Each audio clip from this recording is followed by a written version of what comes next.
National Research and Innovation Agency, a synergy in an orchestra. Established through the Presidential Regulation Number 78 of 2021 about the National Research and Innovation Agency. To enhance science and technology's contribution to the national development and to improve the research and innovation ecosystem in Indonesia. The National Research and Innovation Agency is a government agency that is directly responsible to the President of the Republic of Indonesia. Consists of 7 deputies, supported by 12 research institutes, have 85 research centers,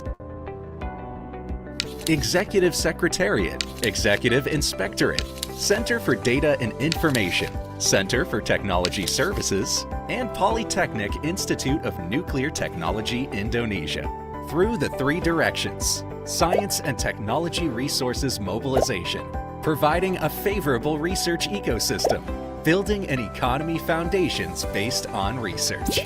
The presence of National Research and Innovation Agency is to achieve Indonesia's goals as a developed country in 2045. Also to make Indonesia as a global reference for sciences, bringing advantages on science and technology development, policy making, and societies.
Good morning, ladies and gentlemen. Thank you to those who have joined the Zoom room and also official YouTube BRIN Indonesia for the second day of ISIBio 2022. I'm Aulia, will be your master of ceremony for ISIBio. Ladies and gentlemen, before we begin the conference today, allow me to read the guidelines of the conference. Presenters and participants are expected to join at least 30 minutes before the conference started. All participants, both presenters and non-presenters, are expected to join as much as possible all sessions in this conference. Please use the virtual background provided by the official committee. Also, please rename your Zoom username according to the following formats. For presenters, you can write down code of abstract or paper _name_institutions for the example P4.3 _Senli Octaviana _BRIN. Or for non-presenters, you can write down P _name _institutions as the example P _Senli Octaviana _BRIN. Please mute the microphone, especially during the presentations of the keynote speakers. And in the parallel sessions, presenters should activate the camera during their presentations. Questions from all participants are delivered using the raise hand, Q&A, or chat feature in Zoom meeting. And when Q&A or chat feature selected, please deliver your questions according to this following format: name, institutions, the questions or the name of speakers, and also your questions. Every sessions will be led by a moderators, and moderator will decide which questions is to be discussed or answered. All participants, presenters, and non-presenters should fill the list of attendees via the link given in each session. Attendees are allowed to know or are not allowed to write down opinion or informations that is offensive, racist, or immoral in nature. An organizing committee have the full right to block or remove any attendee who breaks the above rules. Ladies and gentlemen, we will begin the event. Honorable Dr. Iman Hidayat, Chairman of Research Organizations for Life Sciences and Environment, National Research and Innovation Agency, the Republic of Indonesia. Honorable Head of Research Center for Applied Microbiology BRIN, Head of Research Center for Genetic Engineering BRIN, Head of Research Center under Research Organizations for Life Sciences and Environment BRIN, distinguished speakers and moderators, representatives from ministries, institutions, and universities, and all distinguished guests, ladies and gentlemen. Very good morning from Jakarta. Such a great time for me to welcome back every one of you to the second day of the 9th International Symposium of Innovative Bioproductions Indonesia on Biotechnology and Bioengineering 2022 ISIBio. Ladies and gentlemen, ISIBio has been held annually since 2012, and this year is proudly organized by Research Organizations for Life Sciences and Environment BRIN, bringing the theme of strengthening for bioeconomy through applied biotechnology, bioengineering, and biodiversity. This conference is collaborations with Indonesian Biotechnology Consortium and also ASEAN Federations of Biotechnology Indonesia, and supported by PT Berkaniaga Medica and Nutrilab. As the initial of the agenda for today is keynote speech, therefore may I invite Dr. Puspita Lisdianti as our moderator to lead this morning's sessions. But before that, allow me to read Dr. Puspita Lisdianti's profile. Dr. Puspita Lisdianti is a senior researcher at Biosystematic and Evolution BRIN that has interests on biofilm for health and environment, marine biomicrobiology, cacao fermentations, and also functional foods. She obtained her bachelor degree of molecular biology and agricultural chemistry at Tokyo University of Agriculture, Japan, and continued her master and also PhD at the same university, both majoring biosystematics and agricultural chemistry. Throughout her career, she is also awarded Habibie Prize at 2020, Satya Lencana Karya Satya 30 in 2013, and also Satya Lencana Pembangunan in microbiology. Ladies and gentlemen, please welcome Dr. Puspita Lisdianti. Ibu, time is yours to lead the plenary sessions. Thank you very much, MC Mbak Aulia. Assalamualaikum warahmatullahi wabarakatuh. Good morning, everybody. Honorable Chairman of Research Organization of Life Sciences and Environments, Director of Research Center for Applied Microbiology, Genetic Engineering, Biosystematics and Evaluation BRINs, Chairman of this symposium, and all of the committee. Also, honorable speakers and all participants in this symposium, ladies and gentlemen, I am Puspita Lisdianti, the moderator of this morning symposium. Our keynote speaker today, the first is Dr. Muhammad Sahlan. He is as a representative of Professor Heri Hermansyah, the President of ASEAN Federation of Biotechnology Indonesian Chapter and Dean of Faculty of Teknik Indonesia University. Let me to read Dr. Sahlan CV briefly. Dr. Muhammad Sahlan is a researcher at the Bioprocess Technology Department of Chemical Engineering Universitas Indonesia, obtained a doctor and master degree at the University of Agriculture and Technology, Japan in the field of protein engineering. Obtained a bachelor degree at the ITB in the field of chemistry.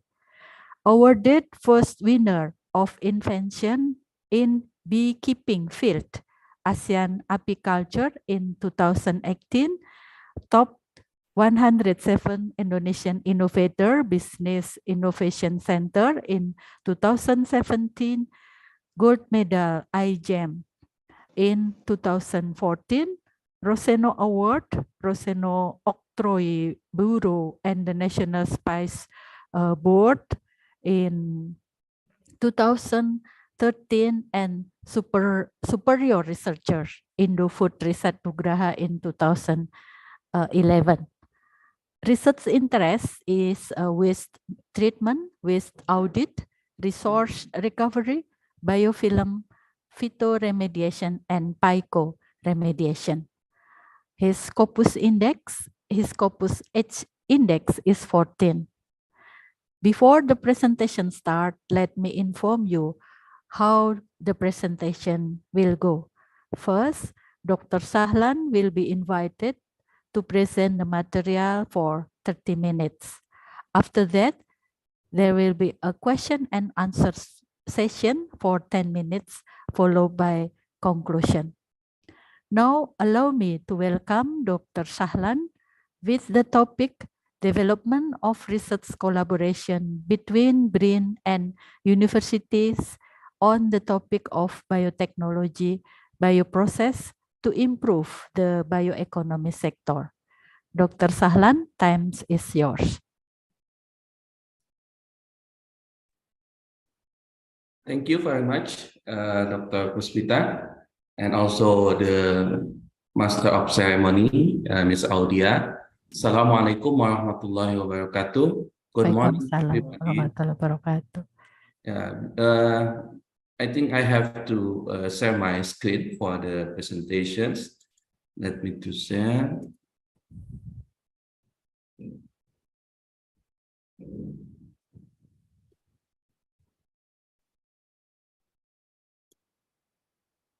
Did you see our screen? Yes, sir. It's already full screen. Thank you very much. Thank you very much. Okay, recently, no, I'm a representative of Professor Heri Hermansyah as the Dean because he have another schedule in this time, and he implied maybe today in this time. So I'm sorry he could not present his presentation. Okay, as Dr. Puspita introduced that in this time, I would like to present about the development of research collaborations and between BRIN and universities on the topic of biotechnology, bioprocess to improve the bioeconomy. In this time, I will focus the presentation or the universities in about the Faculty of Engineering, Universitas Indonesia in collaboration with the BRIN. Recently, I'm also head of the Entrepreneur Innovations Unit and also Reverse Engineering Center that have the correlation between this presentation. Okay, talk about our Faculty of Engineering. We already established on 17 July 1964, and in that time we established 3 departments: civil engineering, mechanical engineering, and electrical engineering. Continue 1 year later, we also established 2 departments: metallurgy and material engineering and architecture. In 1985, we also established the chemical engineering department, started by petrochemical department in that time. And in the 1999, we also established the industrial engineering. Recently, we have a 13 undergraduate program, 2 professional program, 12 master program, and 7 doctoral program. So in detail about the study program in Faculty of Engineering Universitas Indonesia, we have undergraduate program about a certain regular program and 11 parallel program and 7 international program. In the professional program, we have 2 professional program. This is for engineer and also architect. And for the master program, we have 12 master program and 7 doctoral program. So this is the detail of the 13 undergraduate study program from the civil engineering and also mechanical engineering. This is the first in study program in Faculty of Engineering. So all the 7 departments, we have the undergraduate and also international undergraduate program. The international undergraduate program, we have the single and double degree. And every department, we have at least another 1 study program. For example, for the chemical engineering, we have also bioprocess engineering study program. That this study program have very related with this topic about the collaboration between BRIN and university in the field of the bioprocess and biotechnology. And also related to the bio, we also have the biomedical engineering. This is for the postgraduate or postgraduate study program. We have 21. For the professional program, we have engineer and architect. For the master program, we have the civil, mechanical, electrical, metallurgy, and also environmental engineering. We also have the master program for this field.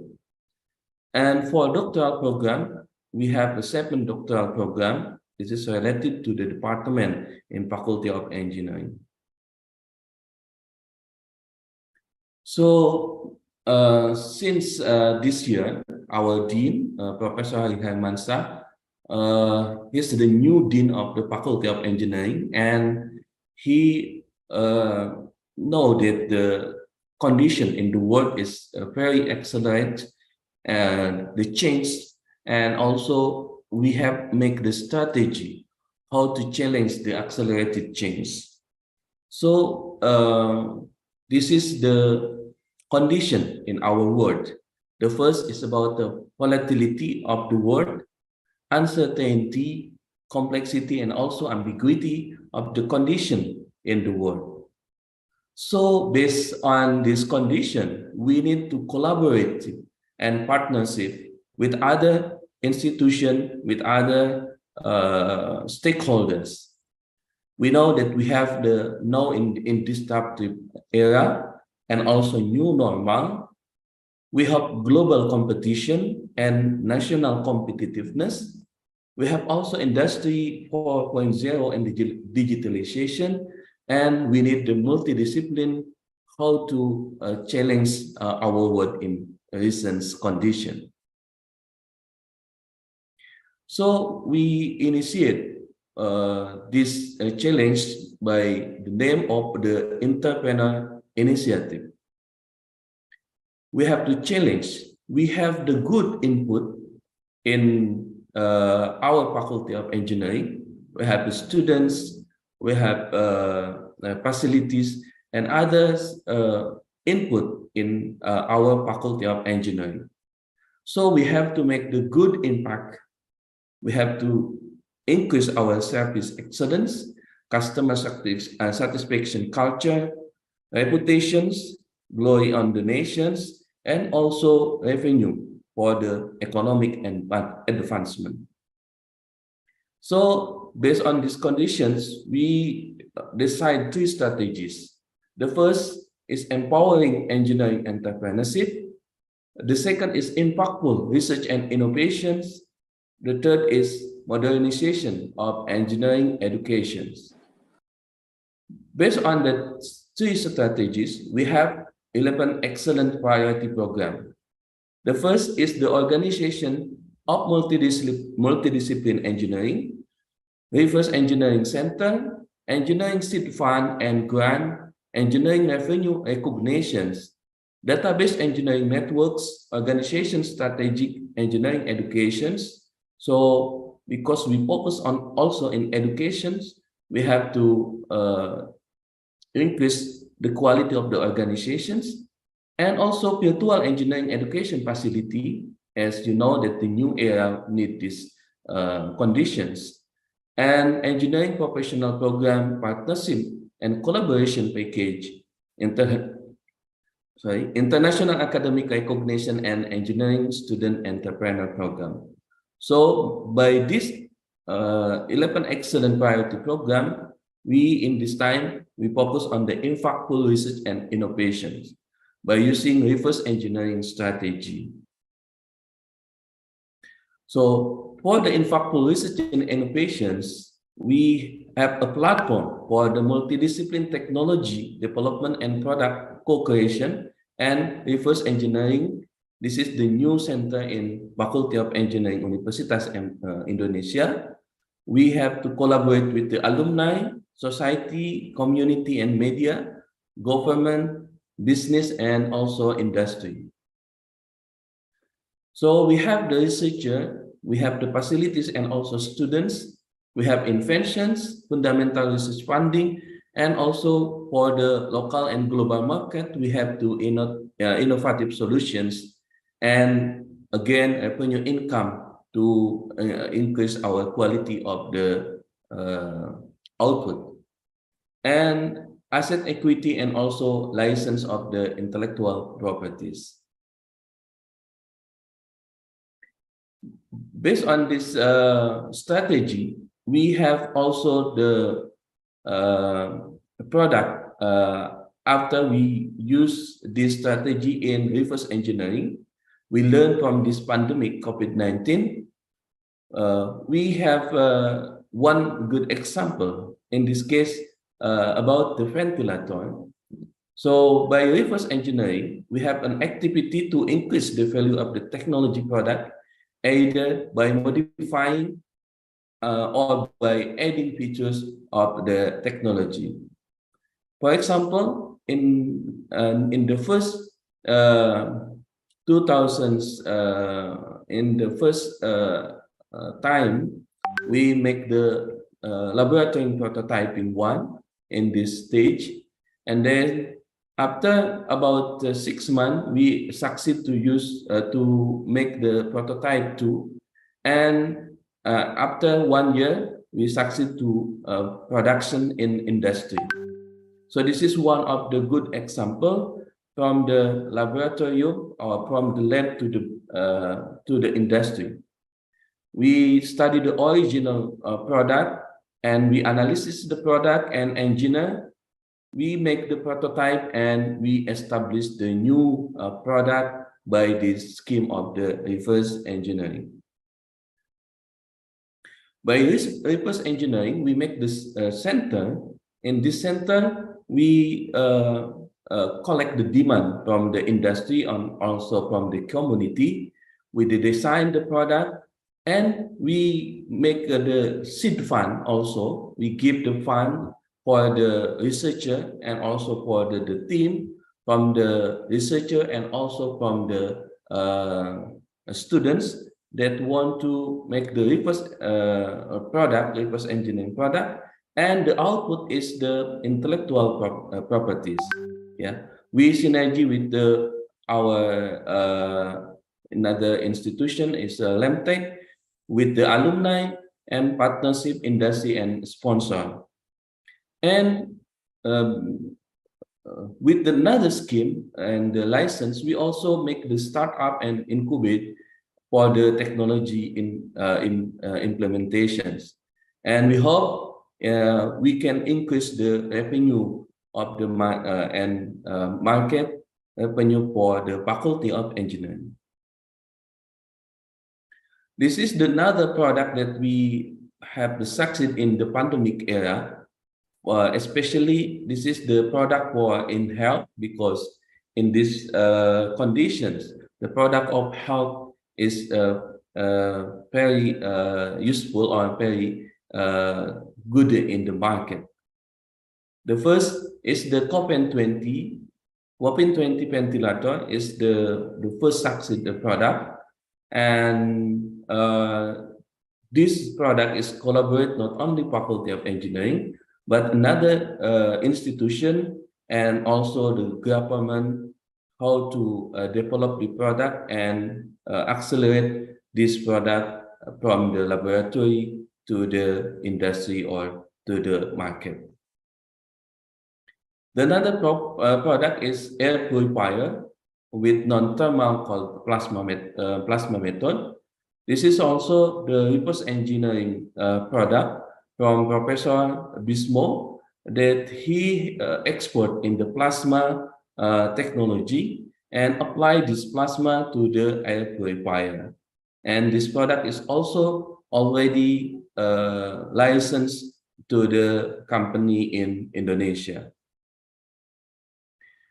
Another product is gas supportable incubator. It's it's a little bit different with another product. These implementations in the society is the scheme is by the community engagement. This product is the incubator to warm premature babies or low-weight birth babies in order to prevent hypothermia. And this product is portable design and very simple for mobilization. Very good with the Indonesian situation. And this is another product for the implant, and another product is like propolis, and in traditional traditional medicine. This is also from the chemical engineering. So I would like to talk about the example of collaboration between Faculty of Engineering and BRIN. This case is about the development of dengue paper diagnostic. As you know that the dengue is common in tropical countries, including in Indonesia. As we know that about 390 million of the people is already infected by the dengue, and about 75% of the citizens in the tropical countries have infected by this disease. So in the 2019, it's about 120,000 people infected. It is decreased in 2020, but I think it's because of the COVID-19, so it's very difficult to diagnostic and go to the hospital. So maybe this is the undetected of the disease of the this dengue. So it's maybe the cause by why the number is decreased. So if they treated, the mortality rate is about 2 until 5%. However, if the untreated, it could be can reach 50%. Yeah, so it's very important to detect in the first stage of the disease.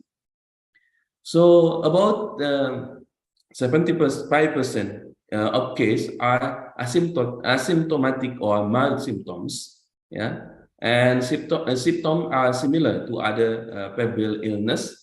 And many of them is small diagnosis, and there are 5 serotypes of dengue virus, and the available diagnostic test in our country is a real-time PCR. Is difficult to operate in the remote area. So our purpose solutions, we have to make the simple assay is a lateral flow. I think it's already increased also in Indonesia for the diagnostic test. To develop this product, we need 2 proteins. The first is an S1 proteins as a marker or as the target, and as the detector, we need the antibody and also nanobodies. The NS1 is non-structural protein produced by dengue virus when it is entering the human body by this scheme, that after the viral particle enter the cell, the NS1 is produced. So in the time, sometimes the body also can secrete the antibody. for the NS1. So the NS1 can be used as the target protein for the diagnostic, and the high level of NS1 protein were found from the day 1 and 3, making it easier for early detection. For the first, we collaborate with the Dr. Widoretno from BRIN. This is for her dissertation research project, and we study how to make the diagnostic or protocol by using surface plasmon resonance. This is the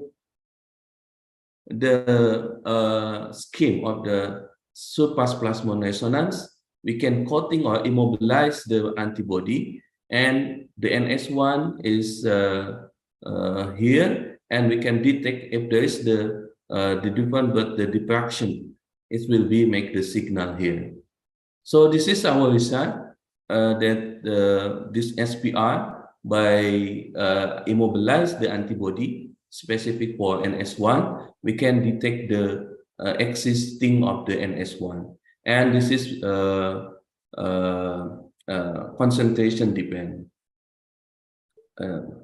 And we compare between SPR with the other method. This is the golden method, the RT-PCR, and using ELISA and literal and SPR. And we found that with the golden PCR is also same result. And we found that the baseline to between the negative and positive result. So because the antibody is also difficult to produce in Indonesia, so we introduced the nanobodies. What is the nanobodies? Are antibodies with the single variable domain located on the happy chain, also shown as PHH antibodies or single domain antibodies. And because it's a single antibodies, and without a happy chains, so it's very small, and it's found in camelids and the sharks, and the size also about 10 times smaller compared with the antibody. And so the advantage of the nanobodies is stable in the range of the temperature and exit pH, and can be expressed in E. coli. So for the first, we developed the recombinant of the nanobodies by transform the sequence of the protein to the E. coli, by using specific plasmid, and we succeed to transform to the E. coli, and also is expressed in the E. coli. And we found, we detect by SDS phage and Western blotting that the protein expression is succeed. And also we, using the Western blotting, we found that the nanobodies is succeed to produce in the E. coli.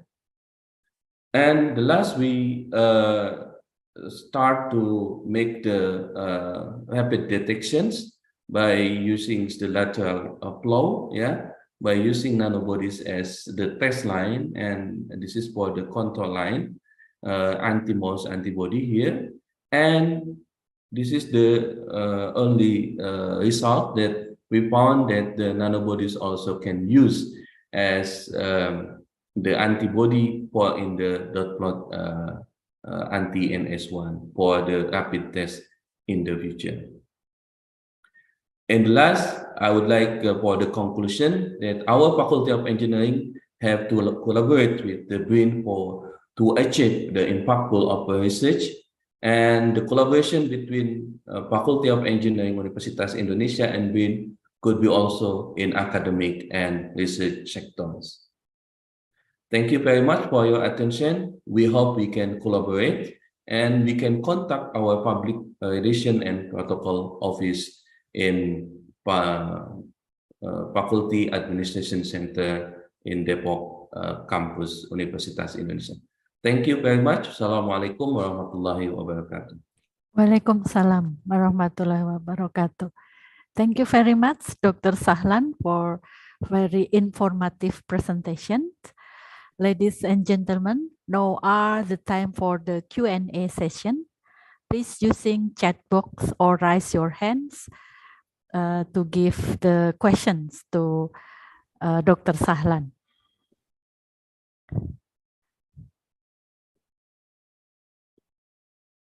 Any questions? Okay, if not, I have one question, Pak Sahlan. Bioengineering is must and have to be mastered by biotechnologists, also biologists, microbiologists should master the bioengineering, because as a biodiversity country, a mega biodiversity country, we have to make a bioproduct by our own self. No other countries would like to teach us, to make a bioproduct. And then, that's a point. And what is the subject? Would you mind to tell us what is the subject in engineering, faculty of engineering and Universitas Indonesia that correlated to the bioengineering? Okay, thank you very much, Dr. Puspita, for the questions.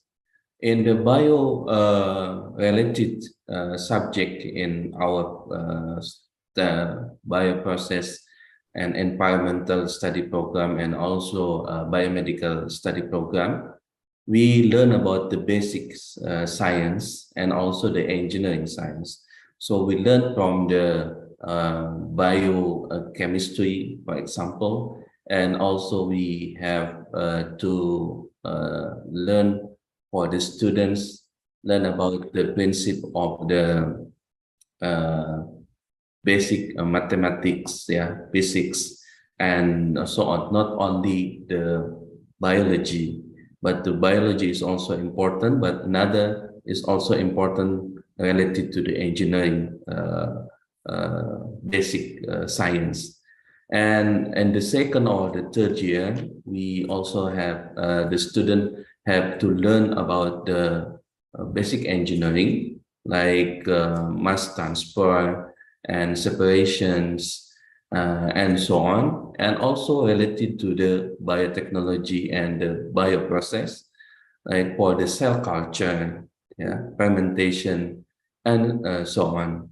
And in the last year, they also have to take some elections. For example, the election for the protein engineering, and for food industry and pharmacy, and also another advanced subject. And in the engineering, we have the two streams.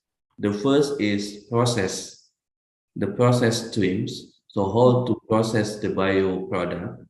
So this is for the capstones. So the end, we have the capstone course for the product development and process development.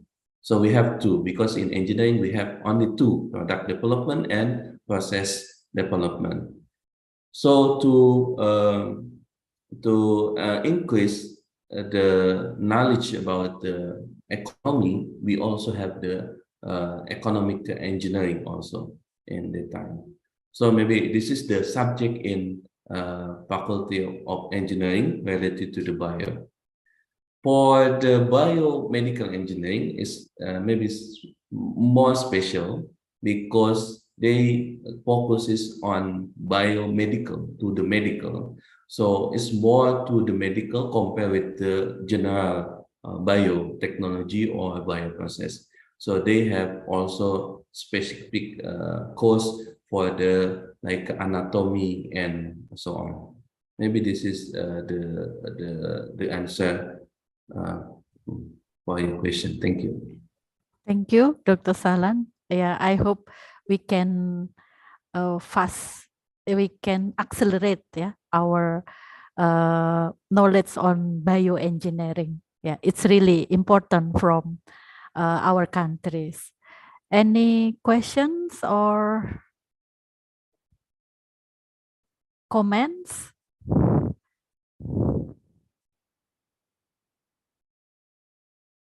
Yeah. Maybe another questions from me, Dr. Salan. Yeah. We are the same universities, actually, in Tokyo University of Agriculture and Technology. Yeah. We BRIN have the nowadays is build good manufacture laboratories, in Cibinong Science Center. If I'm not wrong, is it can be synergies together with bioprocess engineering in UI, and then we also have some position of a postdoctoral or visiting professor. Yeah, is it possible to work together with the facilities of BRIN? Okay. Yeah, as I mentioned in our slide, that we can collaborate in academic and also in research. Actually, maybe for the community engagement is also, but maybe I think it's not so much. But for the academic and for research, it's very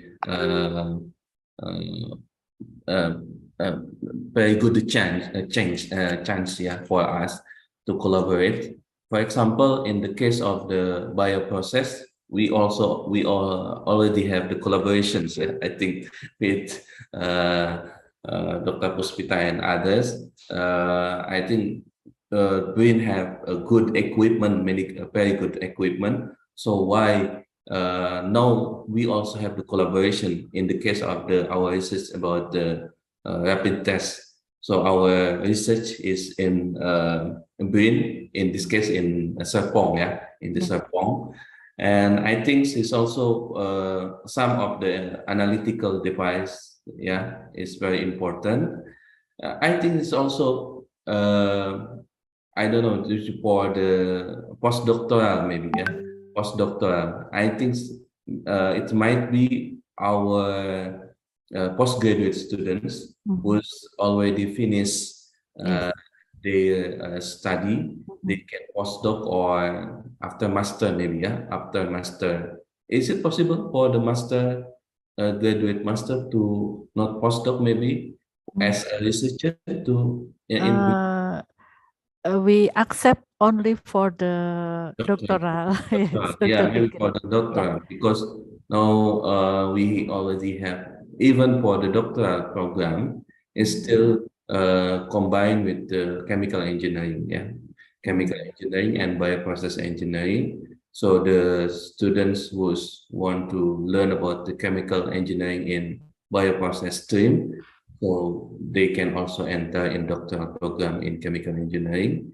Maybe I think some of the students after finish can goes to the postdoctoral in BRIN. It is possible, and I think you have the good facilities also for scale up. The scale up is still difficult in Universitas Indonesia, especially for the scale up the productions and for another assessment like clinical study and so on. So we need the CPOB, for example, or So I think I heard that BRIN have these facilities, and we can collaborate with this. And another one for the undergraduate, because we very strong in undergraduate. For the undergraduate, I think the joint supervision is the good chance, and also for the master course. we can collaborate, and because now it's full in our laboratory, so we can have to go to another laboratory. Yeah, thank you. Yeah, thank you very much, Dr. Sahlan. We got so many information, and then we can synergy together.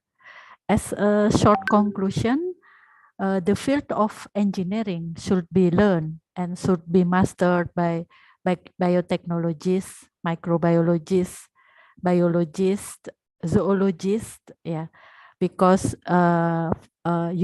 by mastering the bioengineering, we can deliver our product from the lab to industry. Yeah, thank you very much, Dr. Sahlan. Applause to Dr. Sahlan. Thank you very much. Yeah. Thank you very much, Dr. Puspita. Maybe. Yeah. Ladies and gentlemen, next we move to plenary session. Today we have two plenary speakers. Our first plenary speaker today is Professor Eni Sudarmonowati. Let me to read her CV briefly. Prof. Eni is a research professor at the Research Center for Genetic Engineering, BRIN. Currently also, Prof. Eni is a visiting professor at the Department of Plant Biology, ISIBio, Rutgers University, USA, awarded fund from Fulbright. Also, Prof. Eni as a member of Species Survival Commission, IUCN, Associate Editor, Malaysian Applied Biology Journal. Prof. Eni obtained PhD from School of Biological Science, University of Bath, UK in 1991, and also bachelor degree from Bogor Agriculture University, Indonesia in 1985. Prof. Eni awarded Satya Lancana Wirakarya from the President of Republik Indonesia, Best Inventor, 100 Best Indonesian Women Researchers, Ministry of Women Empowerment and Children Protection, 113 Best Innovation in Indonesia, Ministry of Research and Technology, Ministry of Research and Technology.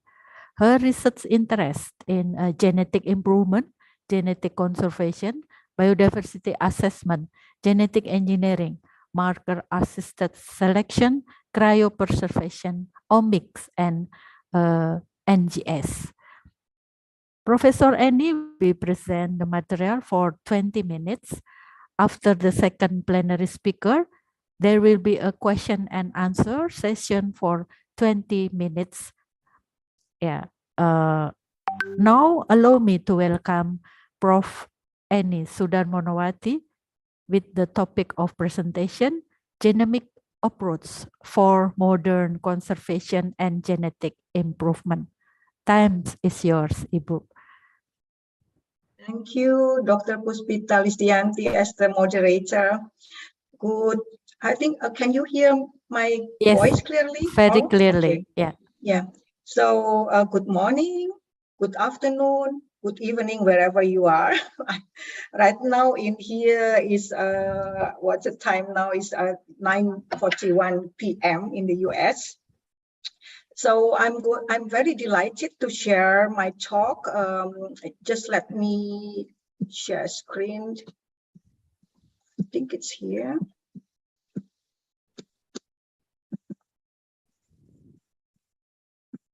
Can you see my presentations? Slide presentation? Yes. Yes, Ibu. Clear. Yeah. Okay. Yeah. The title is Genomic Approach for Modern Conservation and Genetic Improvement. And the outline of my talk would be, as you see on the screen, I will, as the time given to me, only 20 minutes, I will be discussing a bit quickly, but those that you want to know further details, you can refer to my presentation file, because it's already downloaded in the link that already provided by the committee. So now I move on to the first one, development of genomic-based technology. We've been facing major threat, which is global threat, and then now becoming the world crisis. The main one is habitat degradation, climate change, overexploitation and use of species, invasion of alien species and pollutions, which made us facing loss of biodiversity. And also a number of animal, plant and fungi species are now listed as threatened by IUCN Red List, and most known species, like 72%, still need to be assessed. Before move on to the what the genomic can do for the conservation, I would like to share with you the progress of the development of the genomic technology since 1966, and then move on to microsatellites in 1990, and then 2000 SNPs. Everybody now use SNPs, and then for population genomics, it's more on 2010. I will be discussing more on this later on. But in here, you can see detection of inbreeding depression that it's difficult to detect using the conventional conservation technology. Just to refresh you, we have 3 sequencing generations. This is just to refresh. The first ones established in introduced in 1977 with medium read length, still low throughput, and then still high cost base. And then the second one between 2005 and 2010, already high throughput, drop the cost already. And then the third one between 2010 and 2014, it's already long read, and the price, the cost even dropped, becoming more cheaper. But then the development still go on with the establishment of NGS. There are some advantages of NGS.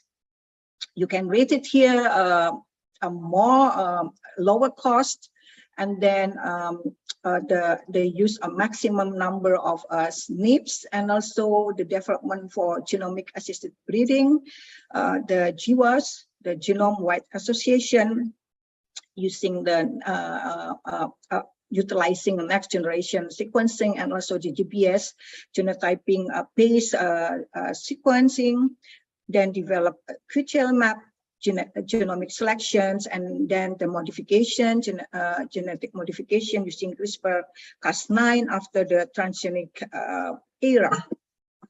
Just to give you a very brief information on the genomic information already available, already sequenced, and you can find it in the NCBI gene bank.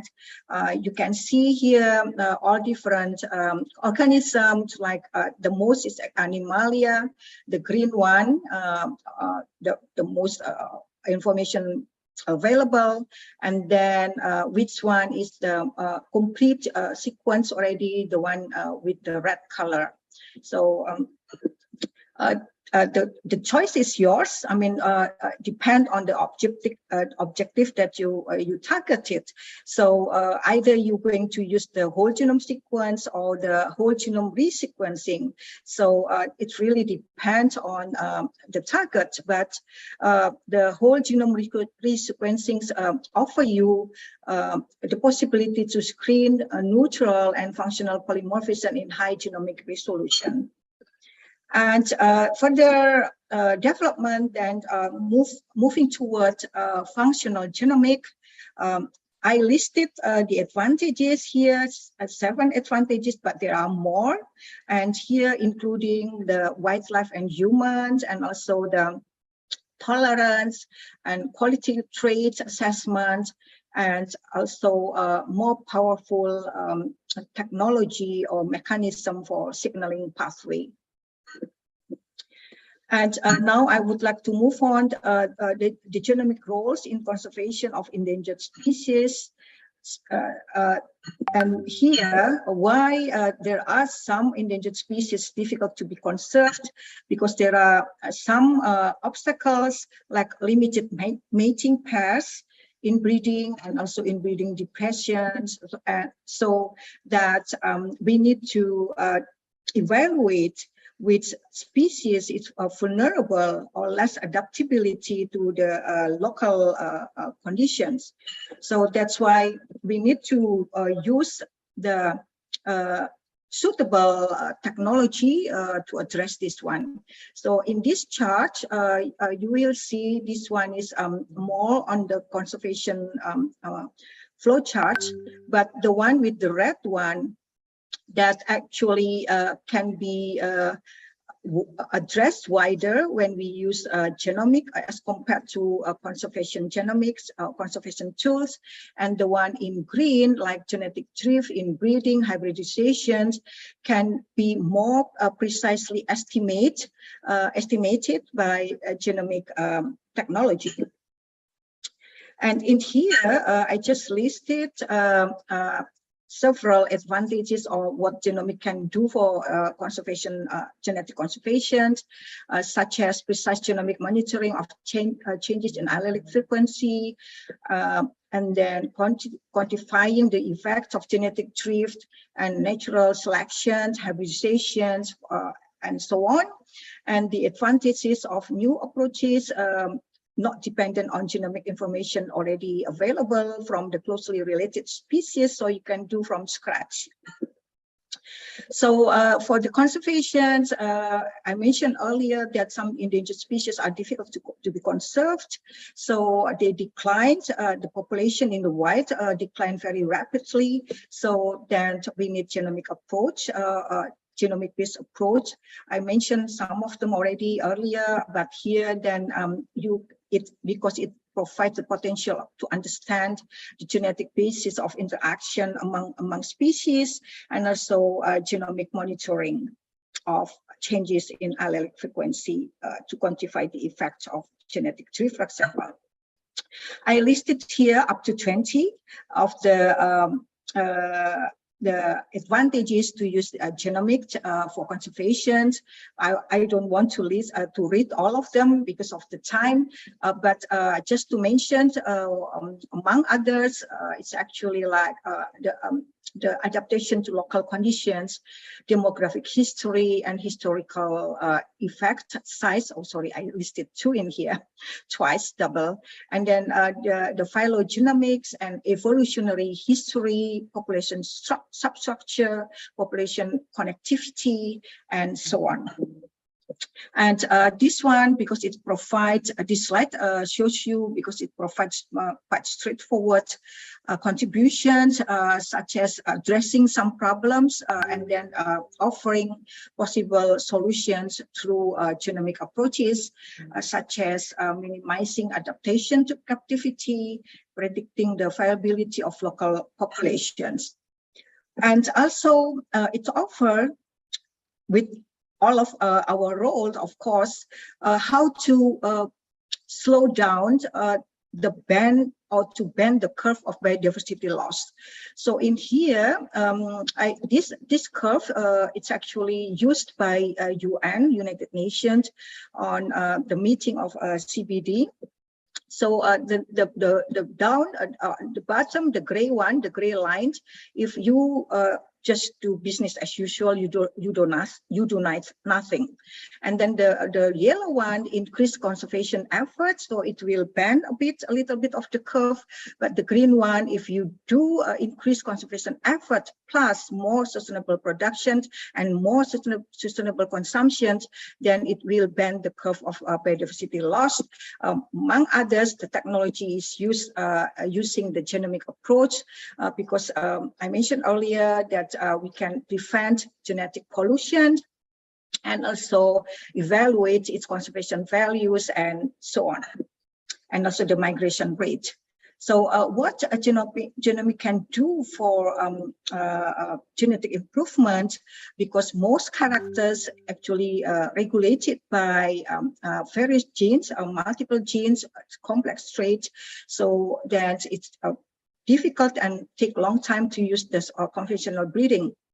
So using the genomic-based approach, then with the technology I mentioned earlier, the next generation sequencing, among others, and also other technology that combining with others, omics and also gene editing system, then it can fasten the way to get the targeted one. So I now move on to research and applications on conservation. So I show here the genomic-enabled discoveries and application on humans, livestock and wildlife, plants, insect, fungi, bacteria, and viruses. For example, for microbiome in health and disease, for fungi, for synthetic biology, and others for plants, for genomic selections, also for livestock, and also the diagnostic for human. This one, sorry, this one not very clear, but in here is the example in wildlife and animal, and also what the aspect also already done, already been done. For example, on wolves, monkey, birds, and also some plants also. This is just a summary. And in fish, in Amazon, in Latin America, this one, the symbol fish are Paima gigas. The genomic approach can already offer the fishing management and also genetic management for aquaculture, so that this fish that are almost extinct in the wild then can be increase the population in the wild also. And also it provides low-cost approaches and low-cost infrastructure. For Pacific salmon, this one just to give you several examples, also can give you the migration phenotypes, so that the management, conservation management can be adapted or applied using SNPs. And for Tasmanian devil, in Tasmania, this one almost extinct in the wild, but using genomic approach, the GWAS and also the SNPs, then can be prevented from extinctions, and now they can be, it raised the population. And in bird, also in this one, the endemic and also threatened birds in New Zealand. So now using the whole genome resequencing and SNP, so they can produce this one, the conservation, the population also increase in the wild. I mentioned earlier about the adaptability and vulnerability of certain species. So this one, I just give you the case in Japan that especially in small islands. So this one using the assessment with the whole genome sequence and also the next generation sequencing, then they can provide a recommendation for the government how to preserve this one. And also another plants on rhododendrons, also they provide the government to give effective conservation strategy. Because I'm now in the US at Rutgers University, so I know I also witness the research on this one on conservation, but as well as also for breeding of cranberry. It's famous for sourness, but it's has abundant health promoting compounds. So using a bulk segregation approach with SSR and QTL, and also the GBS, the genotyping based sequencing, so they can produce they can conserve and also produce improved materials of cranberry. For woody species, sorry, not many people working on this because it's a long life cycle, but I just listed the one in Indonesia just to give example, but there are many abroad, internationally, genetic diversity, population genetic assessment and genome sequence of threatened species of Indonesian timber, such as the ironwood, the Aesodirexulan swageri, and also the woody species like Mangifera casturi. This is already almost extinct, but now can be propagated, and also the assessment already been done. And transgenesis and the genetic stability test. So this one, the impact of logging and the impact of forest fragmentation already analyzed, assessed using genetic markers in the past, but still the recommendations being used by the government that we need to increase the population in the wild. And this one on Ratan Manau, and also other species under Diplocarp. And now move on to the research and application on genetic improvement. So combining between gamma irradiation and microsatellite markers, two species of Acacia mangium and Paracentus vacataria can be produced, improved one, the mutant one, the straightness of the stem and the timber, and also the permanent branch, and also the height and also the height and the branch from the surface, the branch height.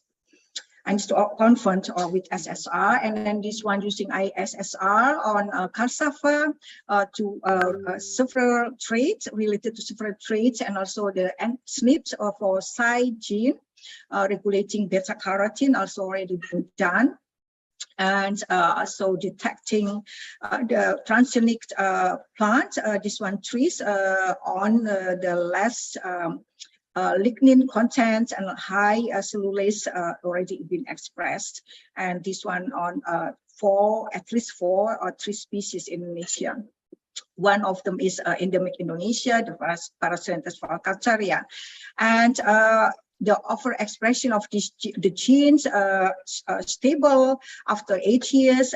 We tested and also planted. They're still able to regenerate and still stable, confirmed with the molecular analysis.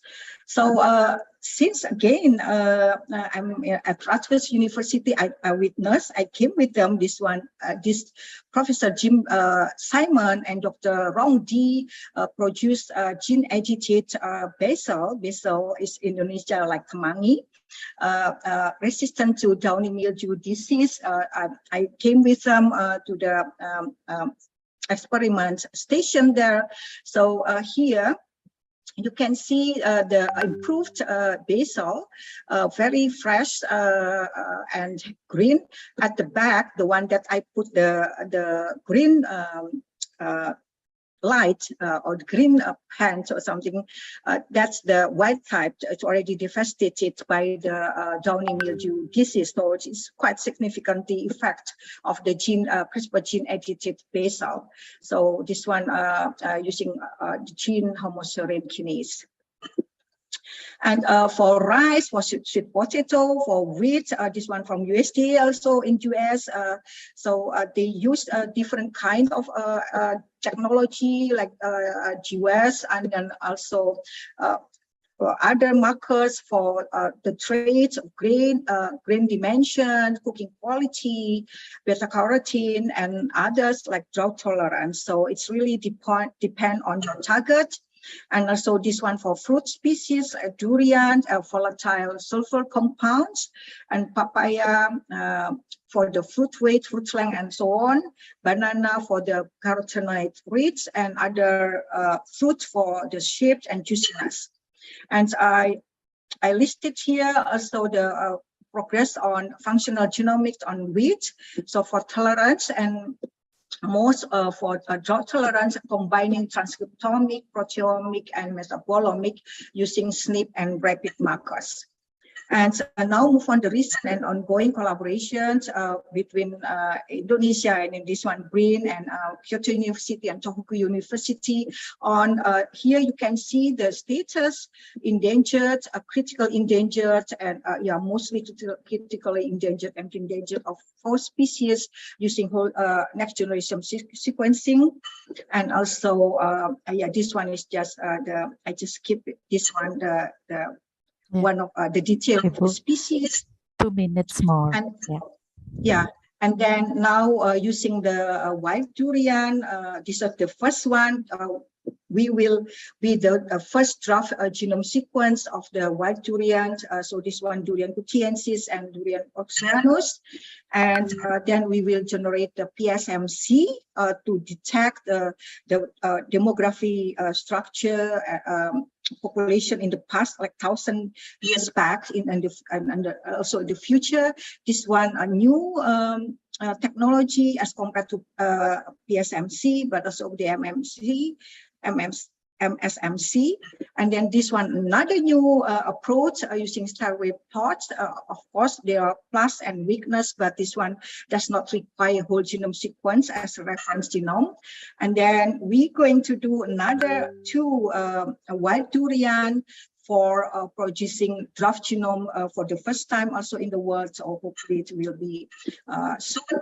And then for networking and collaborations, we need the all participation of all of us, governments, NGO, funding agency. And these are all different type of collaborations, bilateral, regional, global, and others. So we need to make use of that. I just give you the example in the past, a bilateral collaboration with Indonesia, Netherlands, Indonesia, UK, Indonesia, Zurich. So this one on cassava, on stock compositions, and also for extending the shelf life of cassava. And lastly, before conclusions, this one, what the research result for if is it not used by our users? So this one of the users is the government. So we need to give the recommendation for the conservation. So in these 2 books, there are also genomic approaches, the SSR and other markers that have been assessed, used to assess the conservation. And to conclude, lastly, the genomic approach provides more efficient, this one reduce time and low cost for human wellness and nature, not just human wellness, but also nature. So on the first day yesterday, you all heard from Dr. Lily, the BCG. So this one, bioeconomy, circular economy, and green economy. And the second one, for this technology, we can provide recommendation for national conservation strategy. We can bridging the gap for breeding of elite clones or improved strains or for microorganisms and others. And also we still have a lot of homework to do because certain technology need increase or robust regeneration protocol for many species, and research results need to be adopted. So that's our efforts need to be increased for that. So thank you very much for your attention. So I would be very happy to have your questions. Thank you.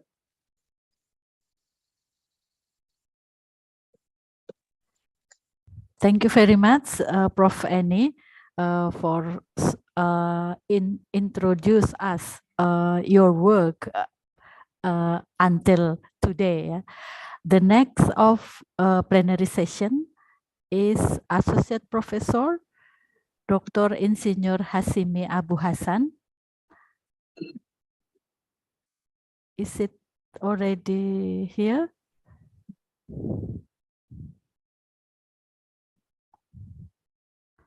Yes. Assalamualaikum. Can you hear my Waalaikumsalam warahmatullahi wabarakatuh. Yes, I can hear voice? Is it clearly. clear? Yes, very Clear. clear. Okay. Yeah. Okay. Very much. I Yeah. try to. Associate Professor Dr. Insinyur Hasimi Abu Hasan is a head researcher at the Research Center for Sustainable Process Technology, University Kebangsaan Malaysia.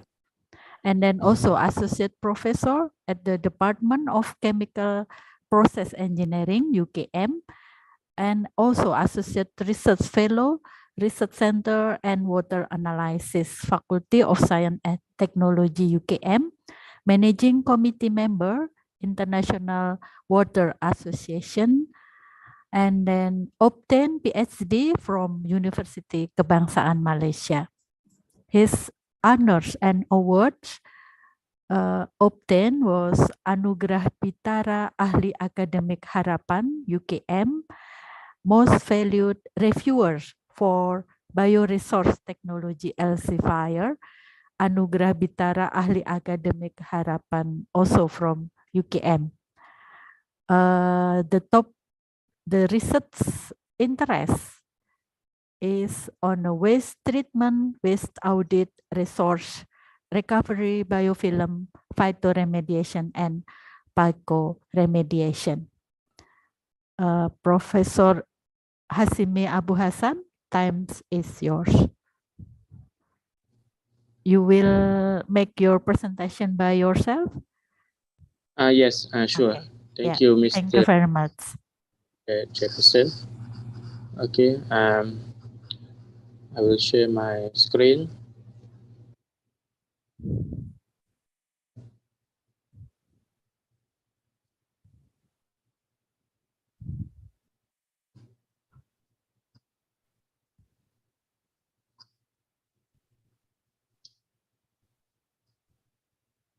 Can see my screen, right?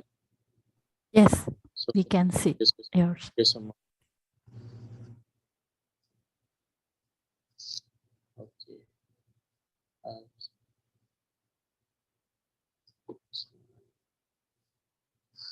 Okay.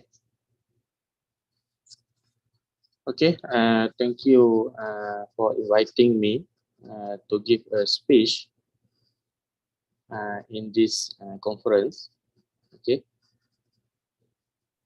As presented by the Mr. Chairperson, my name is Hasimi Abu Hasan from Department of Chemical and Process Engineering, and acting as head for the Research Center Sustainable Process Technology. Okay, so my topic today is on the how to treat the river or how to treat the surface water through the biological approach. Okay, just a moment. I try to remove this one. How to? Okay, never mind. Okay. So so this is my outline for the presentation for the speech. Okay, I will start with some introduction on the environment, especially on the river.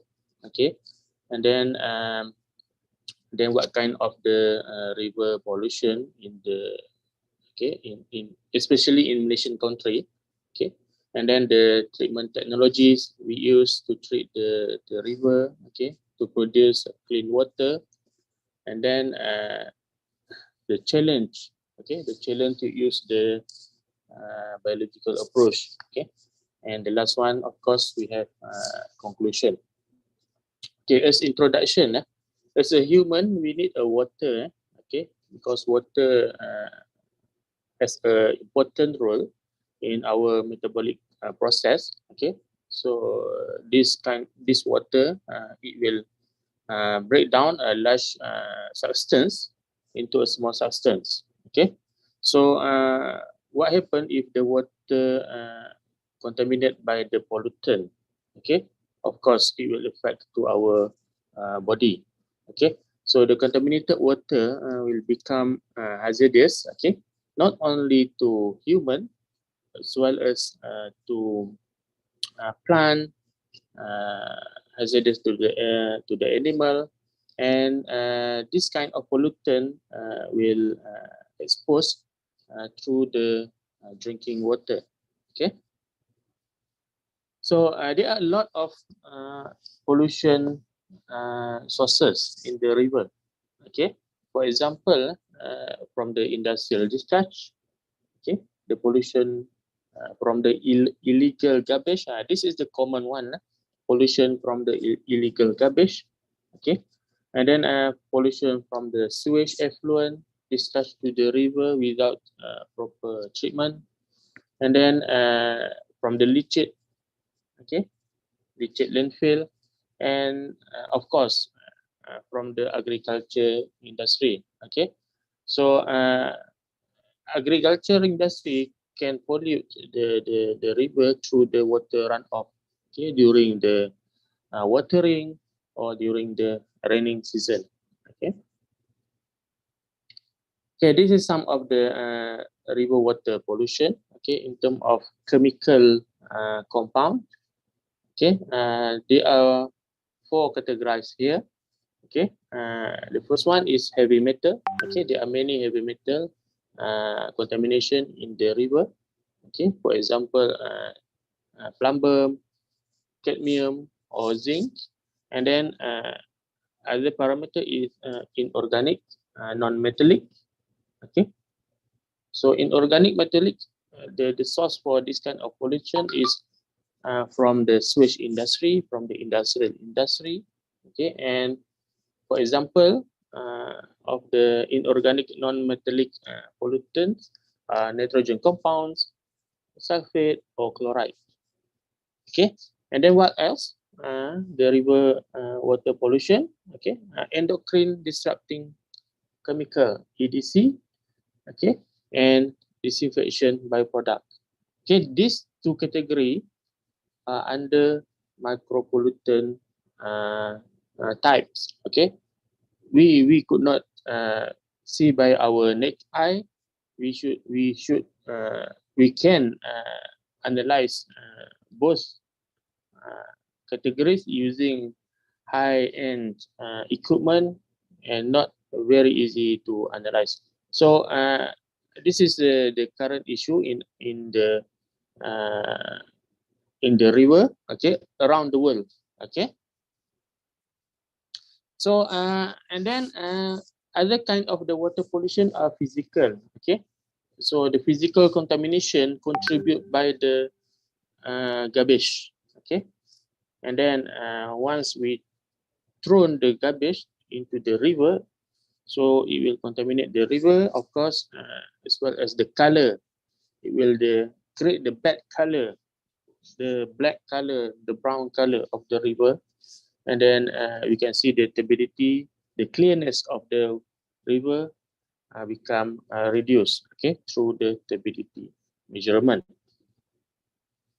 Okay, this is some example, the water pollution in Malaysia. Okay, some news, okay, about the contamination. Okay, and that news in Malay, I think you can understand. Okay, you can see the fish in the river. Okay, died because of the pollutant. The river water become toxic. Okay, and not only die, some aquatic plants also become yellowish, start to decay. Okay, and some other example. Okay, in Malaysia, there are many. Each year we can hear about the water contamination, not only in Malaysia, also in other countries, especially in developing countries. Okay, this is some other example. So you can see this in English. The river water turn green. Okay, this is because of the dye discharge. Okay, from the textile industry. So they discharge the dye directly to the river without any proper treatment. Okay, so in Malaysia we have a conventional treatment. Okay, to treat the river water. if the river are very contaminated at high level, of course, the conventional treatment could not be operated for the production of clean water. Okay, so in Malaysia we have the treatment of the grid chamber. Okay, this one, and bench drain. This is to remove the garbage. Okay, or to remove the large particle. Okay, for example, the dead leaf, the trunk of the plant. Okay, and then we have the aerator here. Okay, aerator is purposely to reduce the light heavy metal, for example, the ferrum, the manganese. Okay, and then followed by the flocculation and sedimentation tank. Okay, this is to remove the dissolved organic material. Okay, for example, to reduce the suspended solid, to reduce the dissolved metal, so we use the flocculation process. And then we have a sand filter.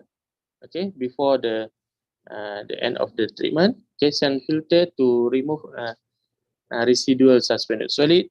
And the last process, we treat the water by the chlorination. This is to ensure there is no microorganism contamination in the water. Okay, so our purpose, okay, why we develop a technology to treat the river water using the biological approach is in the current technology we could not remove the nitrogenous contamination. For example, we could not remove the current technology could not remove the ammonia, could not remove the nitrate, could not remove the nitrate. So by having the biological approach, okay, so those pollutants could be removed effectively, and at the same time the water treatment in Malaysia continuously operated, okay, without any shutdown. So this is what we propose and what we study in Malaysia in my department. Okay, biological treatment is one of the advanced treatment. Okay, so it start popular since 1900, but not for the water treatment. It's popular for the wastewater treatment. Okay, so the application is still limited around the world. Okay, but for the developed country such as US, Canada, they have very well knowledge on the technology for the drinking water production or for the river treatment. Okay, so of course, when we're talking about the biological approach, we have to make sure that the process use non-pathogenic bacteria. Okay, so this kind of bacteria will act as biocatalyst for the biochemical oxidation, and then it can degrade the pollutant in the river. So the technology could be proposed before the chlorination process. Okay, because if you propose at the end of the process, it might be contaminated with the microorganism. But if you propose before the chlorination process, so the microorganism contamination could be avoided. Okay, so now we go to the what kind of the technology for the biological approach. Okay, so we can use the slow and rapid sand filtration. Okay, so we have published a few articles on this technology, and this technology could remove the light heavy metal. For example, it could remove the manganese, it could remove the ferrum, it also could remove the plumbum, okay, in the river water. Okay, so but the lacking of this technology, it could not be operated if the heavy metal too high in the river. Okay, too high means it could not exceed 2 ppm. Okay, if the concentration exceeds 2 ppm, so we could not use this technology. Okay, because the heavy metal could provide a toxicity to the microorganism. Okay, so this is some explanation about the sand filtration. Okay, there are two types of sand filtration. The first one we call slow sand filtration, and second one is rapid sand filtration.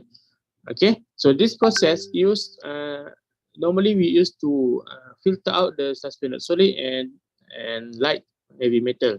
Okay, so the sand filter, okay, that fail in the reactor, okay,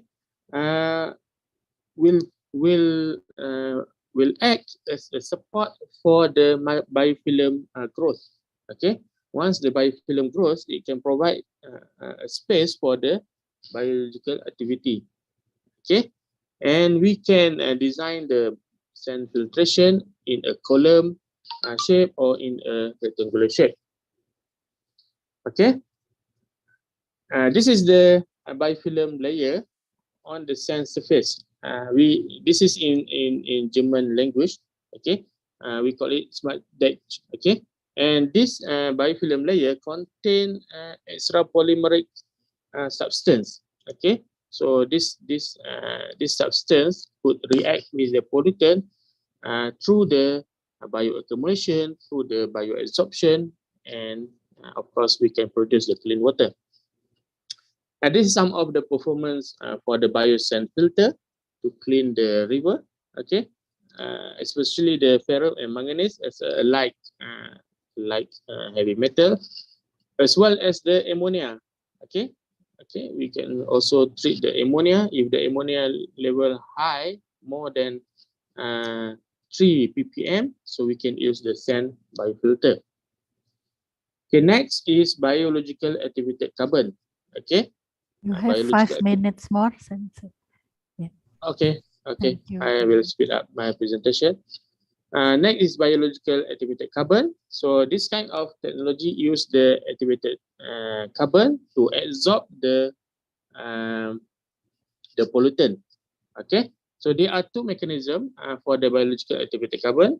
The first one is aerobic process, and the second one anaerobic process. So the activated carbon or the adsorbent could be regenerated through the microorganism role. Okay, so the microorganism will consume the pollutant, and at the same time the pollutant from the activated carbon will consume back by the microorganism for their growth. Okay, this is the performance. It can reduce the micropollutant. Okay, something like EDC. Okay, and then trickling filter, another treatment. Okay, this is not a common technology for the trickling filter, but we can use the trickling filter to remove the manganese, okay, iron, and also ammonia.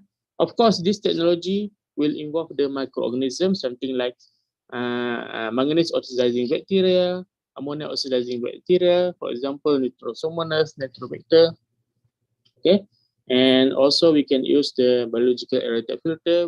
We have published more article for this kind of technology. Okay, this will involve the using of floating carrier. Okay, the floating carrier will act as a house for the bacteria to growth, to attach, and at the same time it can provide a large surface area for the biofilm, for the contaminant removal. Okay, this is the performance. And then we also could use membrane bioreactor. This technology combination of the bacteria, especially bacteria, and the membrane. Okay, and there are two type membrane technology. Okay, we call it as attached growth membrane bioreactor, and we can also set as ion exchange membrane bioreactor. Okay, so normally we use the membrane bioreactor at the end of the process before the chlorination. Okay, And also we can use the moving back by film rector. Okay, this technology combining the activated sludge process and also with the aeration, we provide some aeration for the bacteria. Okay, and the aeration could create the dissolved oxygen concentration in the contaminated water, okay, normally at 2 until 5 ppm. Okay, so there are also some integrated biological approach. Okay, with other technology. Okay, for example, we integrate the membrane. Okay, membrane bioreactor with the coagulation process. We add some chemical before the treatment. Okay, so the chemical will reduce the suspended solid or will reduce the light heavy metal, and the treated water will go to the membrane and it can increase more the pollutant removal. Okay, and then we also integrate with the adsorption technique. Okay, between the adsorption and the membrane. Okay, we call it as biological activated carbon membrane bioreactor. Okay, so this is the combination. And then what is the challenge in using biological for the drinking water treatment? So we have to face, we have to solve how to make sure the treated water are free from the pathogenic microorganism contamination. Okay, this is the challenge. We should have a frequent monitoring on this parameter. And then the selectivity of the microorganism towards the pollutants. Okay, not all microorganisms have capability to remove the pollutant. So we should provide the system with a good microorganism that could remove what parameter we need. Okay, and then the third challenge is to maintain the growth of the microorganism in the system. Okay, this is very challenging, and of course, once we produce the drinking water or we treat the river, what is the consumer perspective? Okay, are they worried about the contamination of the microorganism or not? Okay, so we have to do some survey for this. Okay, and at the end, for the conclusion, of course, this is a new technology or our future technology for the river water contamination, as well as especially for the developing country. And there are many area that we can explore, and of course, this technology could be growth well in developing country. Okay, thank you. I think that's all my presentation. Before I end, I want to say something. The earth is beautiful. Let us maintain the beauty by caring for the environment. Okay. Okay. Thank you very much, Mr. Chairperson. Thank you very much, Dr. Hasime Abu Hassan. Ladies and gentlemen, now are the time of Q&A session. Please using chat box, chat feature of the Zoom and raise your hands, and then from whom the questions will be delivered. We have 10 minutes for the question and answer session. And then there is a one question from the chat book to Prof. Annie. According to your experience, what method is the most effective and efficient in transferring the desirable gene into the plant? From Ibu Elok, BRIN. Okay, thank you for the questions, Ibu Elok. Yeah, so nowadays, because of the development of CRISPR-Cas9, this is the most effective way. I mean, efficient, because efficient when we talk about the resources. So it's quicker in terms of time. I mentioned in my slides, I showed to you all the successful research using CRISPR-Cas9 on basal at Rutgers University in the US. So this one, they only needed 2 years to get the gene-edited plants as compared to the one that using the conventional breeder, they need 7 years. And then how to deliver the gene after it's cut, by CRISPR-Cas9.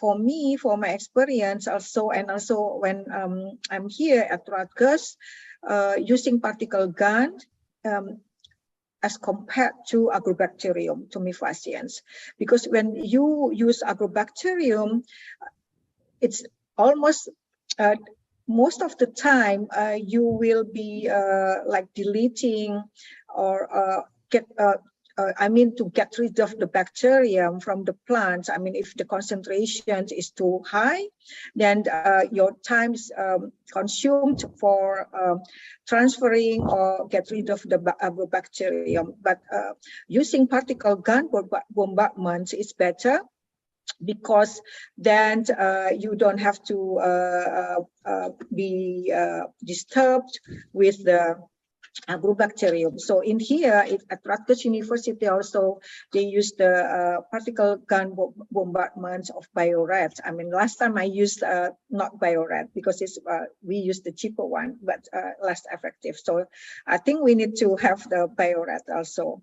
And also, although either you use the conventional genetic engineering or using the transgenesis or CRISPR-Cas9, again, as I mentioned in my conclusions, one of the list that the regeneration procedures is need to be established. So no matter how high or how advanced is your technology, if you want to improve genetically, you have to establish the regeneration system. Yeah, so that's my answer.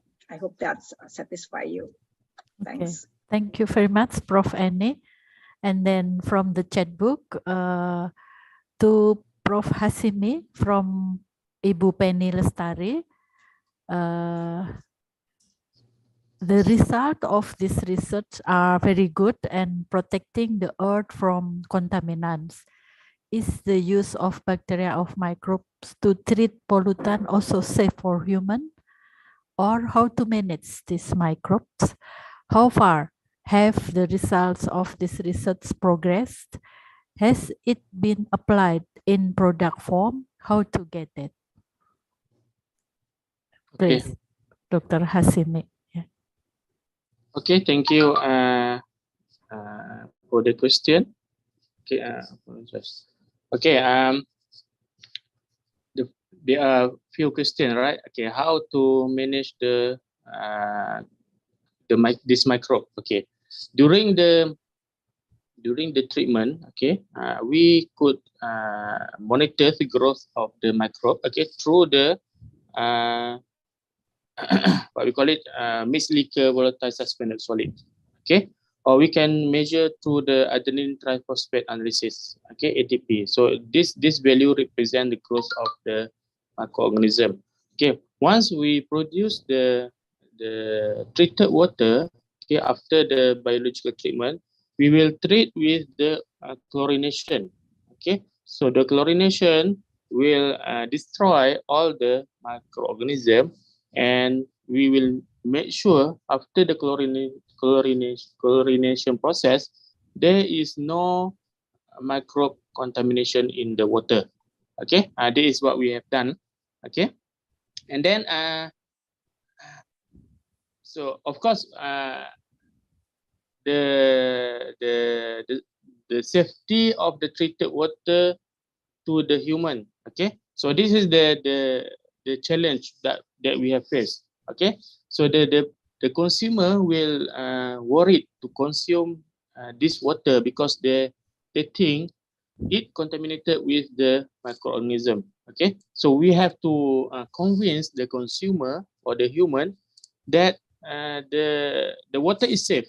Okay, because we are using the non-pathogenic bacteria, okay, not pathogenic bacteria. Okay, so and we also control with the chlorination. Okay, before we distribute the water to the human. So through this control, okay, so we can ensure that the water are safe to the human. Okay, so and then so far this project is still under research progress. Okay, not apply in a real scale or pilot scale. Okay, of course there are more study to be explored. Okay, especially the consumer perspective. Okay, and there are one question about the economic. Okay, so for the economic test or analysis, this still ongoing. Okay, but at the lab scale, not at the pilot or real scale. Okay. Okay. Yeah. That's my answer. Okay, and I want more answer. How about the study from economic side, when it will be applied? Yeah, of course, in terms of economic side, okay, from the review, okay, this technology should be more cheaper compared to other chemical technology. Okay, because we use less chemical. Okay, and then it easy to operate. Okay, easy to operate. That doesn't mean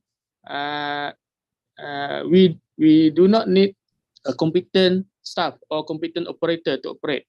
Okay, still need the competent operator, but easy to operate, easy to learn. Okay, just to competent how to manage the microorganism growth in the system. And of course, economic side is more cheaper compared to other technology. Okay. Okay, thank you very much, Dr. Hasime. We will be finished for this plenary session. Thank you very much, Prof. Yes, Annie. there are two. Sorry, there are two. Oh yeah. There are two raising hand. Oh, I'm sorry. Oh yes. Yeah. Pak Panji and Ibu Yeni. Please, first Pak Panji. Do I still have time, by the way? Yes, we still have 1 and 2 minutes. All right. Okay. All right. I'm just going to make it quick. I have one question for Bu Eni and one question for Pak Hasimi. For Bu Eni, I am studying microbiome now, and I learned that the loss of the microbiome would influence the loss of the high organisms as well. Do you think that targeting the microbiome in addition to the genetic identity of the microorganism would help to preserve the endangered species? And for Pak Hasimi, I am now doing a project with KU Leuven about the use of microbial inoculant and as well as the horizontal gene transfer in microbiome to reduce the pollutant. And one of the key challenges that we face is to maintain the survivability of the microbial inoculant. How did you maintain yours in your system? Thank you very much. Thank you very much. Please give Can the I short answer? answer. Yeah, very short one. Okay, before I also short because of the time. Yes, definitely studying the microbiome will affect the degrading or increasing the populations or enhance the loss of biodiversity or maybe improve the population size.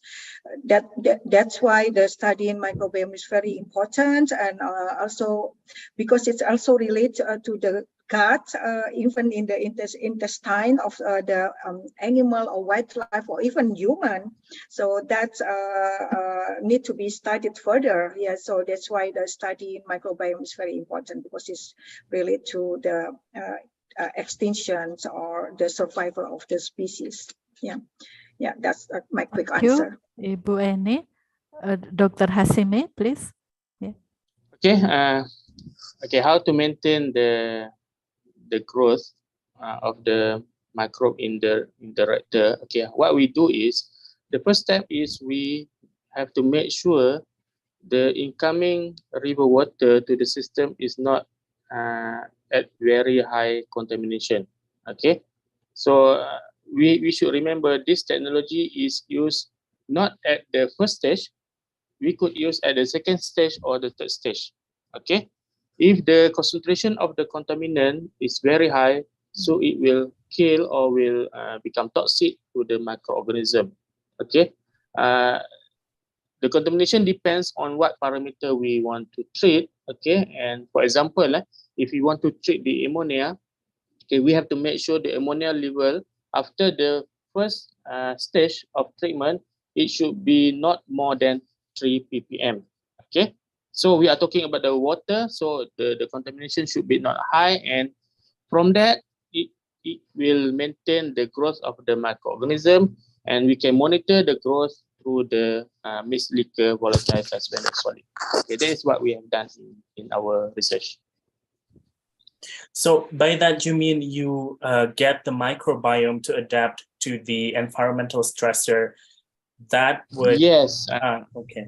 Okay. Yes, right. we have to do that. Okay, to make sure it can adapt with the environment, it can have a good removal stability performance. All right. Okay. Thank you very much, both. Okay. Okay. Thank you very much. I'm sorry, Ibu Yeni, the time is up. And then thank you so much again, Prof. Eni, and then Dr. Hasimi, for the very informative and then inspiring presentation. Yeah, I move this session to MC. Thank you. Yeah, thank you so much. Thank you. Thank you, Prof. Eni. Thank you, Dr. Hasimi, and also thank you, Dr. Puspitalis Dianti, as the moderator of the sessions. Ladies and gentlemen, following to the next agenda, we will have the parallel sessions consisting of 5 rooms with different topics, and also each of room will be led by moderators. So the first room will be bioresources and biodiversity. The second room will be nutraceuticals and natural products. The room 3 will be biotechnology and bioinformatics. Room 4 will be medical sciences, and the last room, biorefineries and circular economy. So please kindly choose the room based on your interest by clicking the breakout room feature at your Zoom. If you haven't found it yet, you can click more with 3 dots at the corner of the left of your Zoom meeting, then join breakout room there. The room 1 until 5 are available there. Once again, please kindly choose the breakout room by clicking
Good morning, Bapak Andri. Yeah, good morning. Morning. I Yeah. think you can start your session at 10:50. 10:50, sorry, in the next 3 minutes. Thank you.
Okay, I think we can start this session.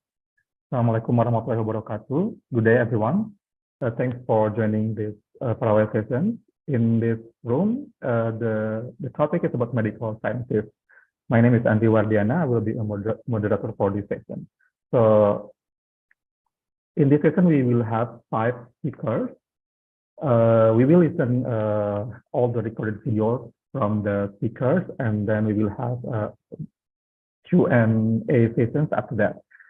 So without further ado, let's get started. For the first speaker, will be delivered by Ibu Nur Malasari from the Research Center for Genetic Engineering BRIN, and the title about the efficacy of a chicken antibody for development of immunoassay-based rapid detection in the sugarcane mosaic virus disease. So we can listen the video.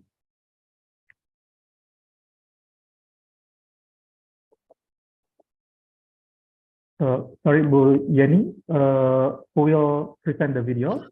Yes. Please wait a moment. Okay.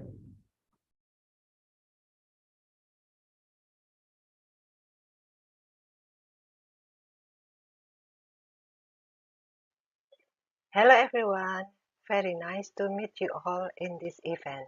I hope everybody is in good health.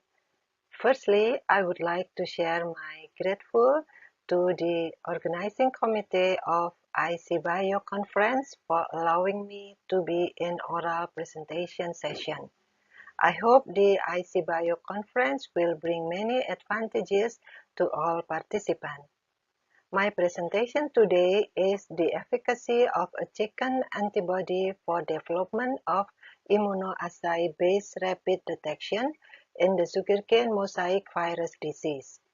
My colleagues in this research will come from several universities such as Gadjah Mada University, Jember University, and Erlangga University.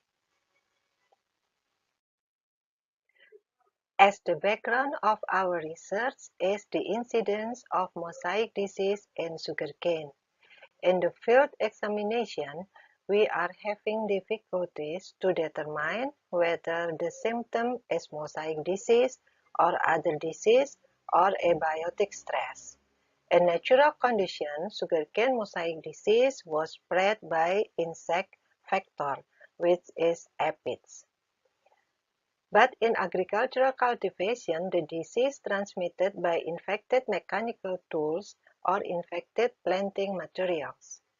The causal agent of the sugarcane mosaic disease were two viruses, namely sugarcane mosaic virus or SGMV and sugarcane streak mosaic virus or SGSMV. These two viruses came from the same family, Potiviridae, but different genus. In this research, we studied coat protein sugarcane mosaic virus. In sugarcane plantation, mosaic disease has a different level of incidences amongst commercial varieties. Incident level of mosaic disease in 2013 about 26 to 78% and 7 to 82% in 2022. The negative impact of this virus is lowering productivity and may cause variety degeneration more rapidly. In agricultural cultivation, there is no direct treatment for viral disease, also no chemical agent to eradicate virus. It should be in pest and disease control management. So we need to develop a rapid detection method with good accuracy and practical. An antibody-based detection is widely used in serological tests for plant virus disease diagnostic.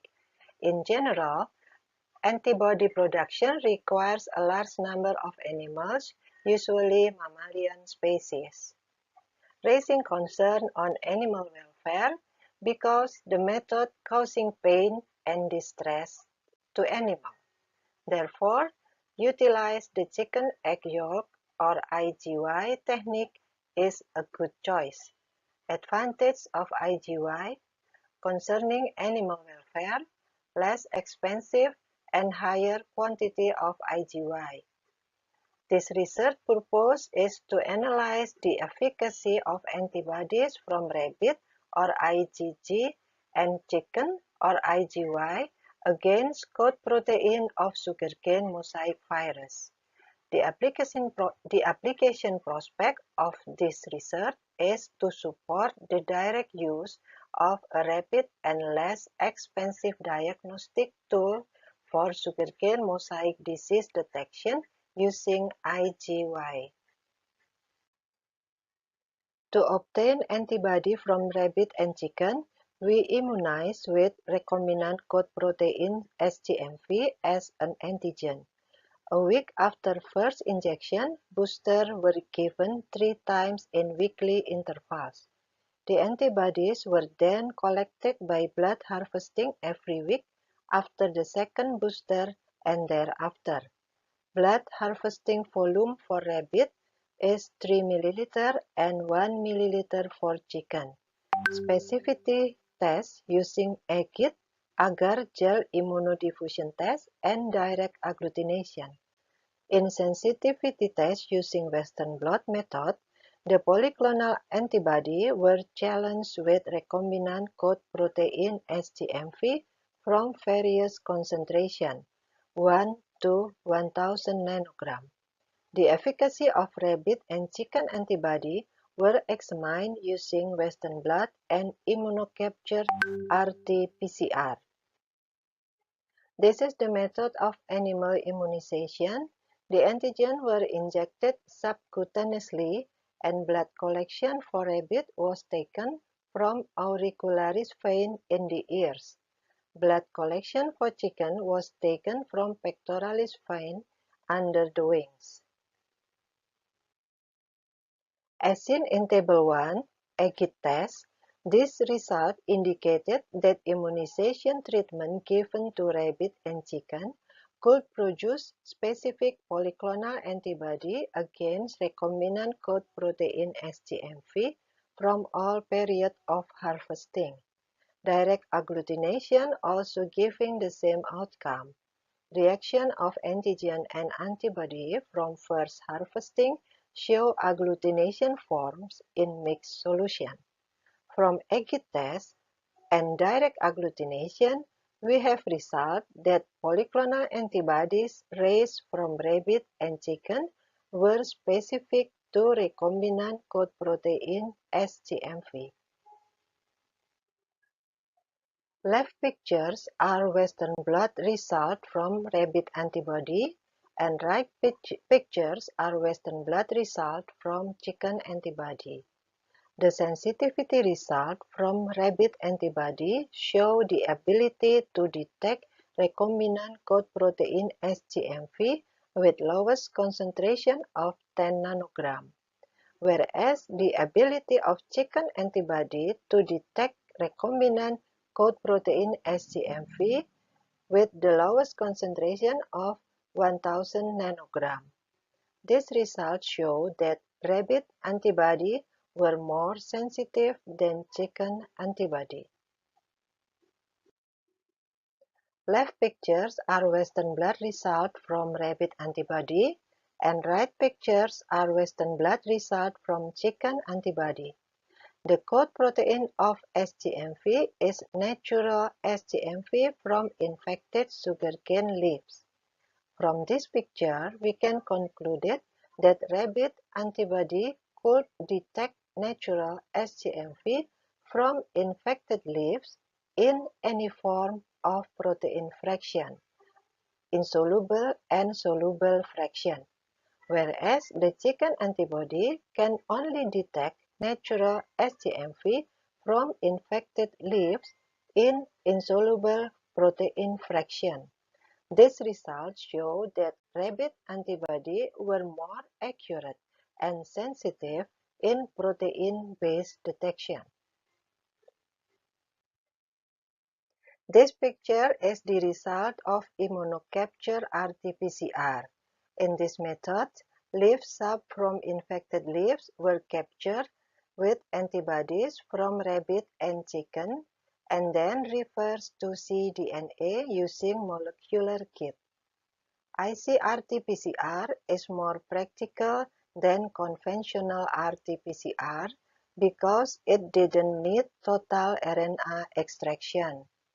From the picture, we can conclude that rabbit and chicken antibody could detect natural SGMV from infected leaves in nucleic acid-based detection. These findings indicate that both antibodies have the same specificity which is able to capture natural SGMV. We have two conclusions from the experiment. First, rabbit antibody were more accurate and sensitive in protein-based detection. And second, both antibodies from rabbit and chicken have the same specificity which is able to capture natural SGMV. I think that's all of my presentation today. Thank you very much for your attention. Have a good day, everyone.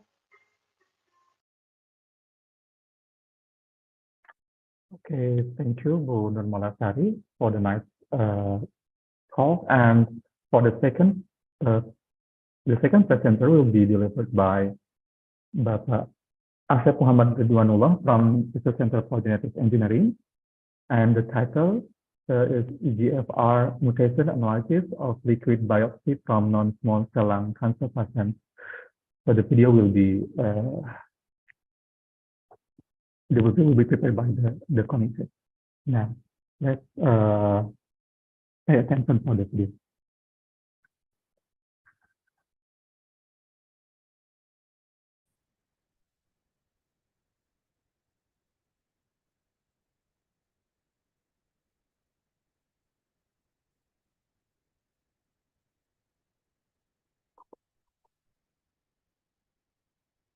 Thank you to moderator. Assalamualaikum warahmatullahi wabarakatuh. Good afternoon. My name is Asep Muhammad Dulanullah from the Center for Genetic Engineering, National Research and Innovation Agency, Republic of Indonesia. In this session, we would like to discuss about EGFR mutation analysis of liquid biopsy from non-small cell lung cancer patients.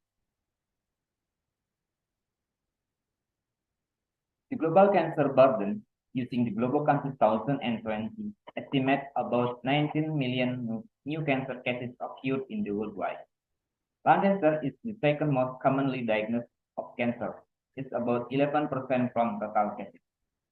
In Indonesia, lung cancer has the third of cancer incidence both in men and women, but remains the leading cause of cancer death. The majority of lung cancer patients diagnosed with advanced stage or not surgically curable disease. In this stage, cancer cell was metastasis into other lung or organs. The most common type of lung cancer is non-small cell lung cancer with adenocarcinoma as a common type of cell. EGFR is the main genetic biomarker in lung cancer.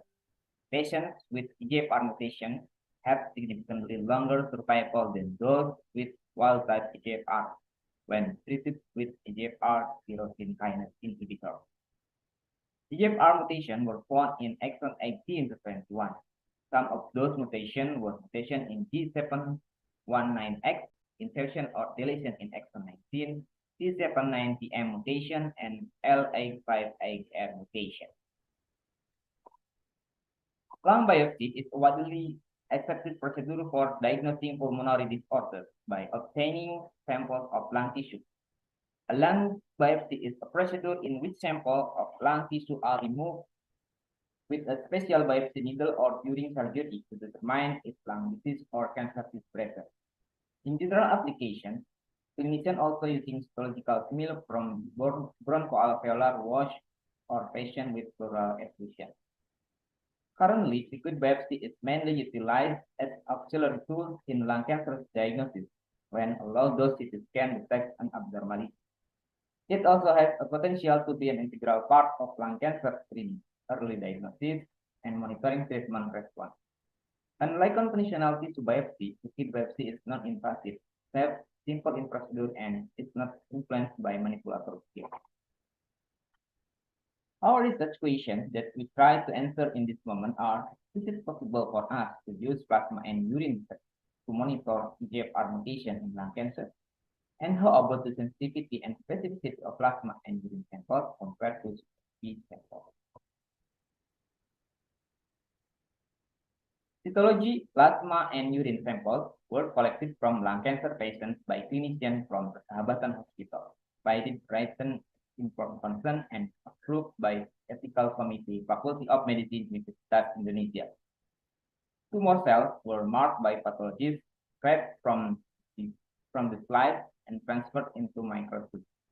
Whole blood specimens from patients were collected into ADTA tube and then centrifuged to get plasma. Urine specimens from patients were collected in urine tube. DNA extraction were performed using the specific kit from Kaizen, according to the SKY protocol, and stored at -20 degrees Celsius before use in analysis. We use RFLT, PCR, EGRM, and direct sequencing method with specific primer, regions, and validated protocols. As the first result, we would like to show the result of analytical sensitivity assessment of our detection method. Using mixed normal and mutant DNA as a template in analysis, we could sensitivity data for restriction fragment length polymerization technique was 3.125%. Using PCR followed by high resolution melting analysis, we could detect until 12.5% DNA mutant. And using Sanger sequencing method, we could detect until 25% DNA mutant. Our method saw less sensitivity compared to other techniques such as ARMS PCR, digital PCR, or next generation sequencing, which could detect mutant DNA until 0.01% according to the laboratory of analysis. The next result is EGFR mutation data analysis from plasma compared to cytological mean. In total, both cytology and plasma samples collected from 116 lung cancer patients. EGFR testing was failed for the 6 patients mainly because of insufficient samples.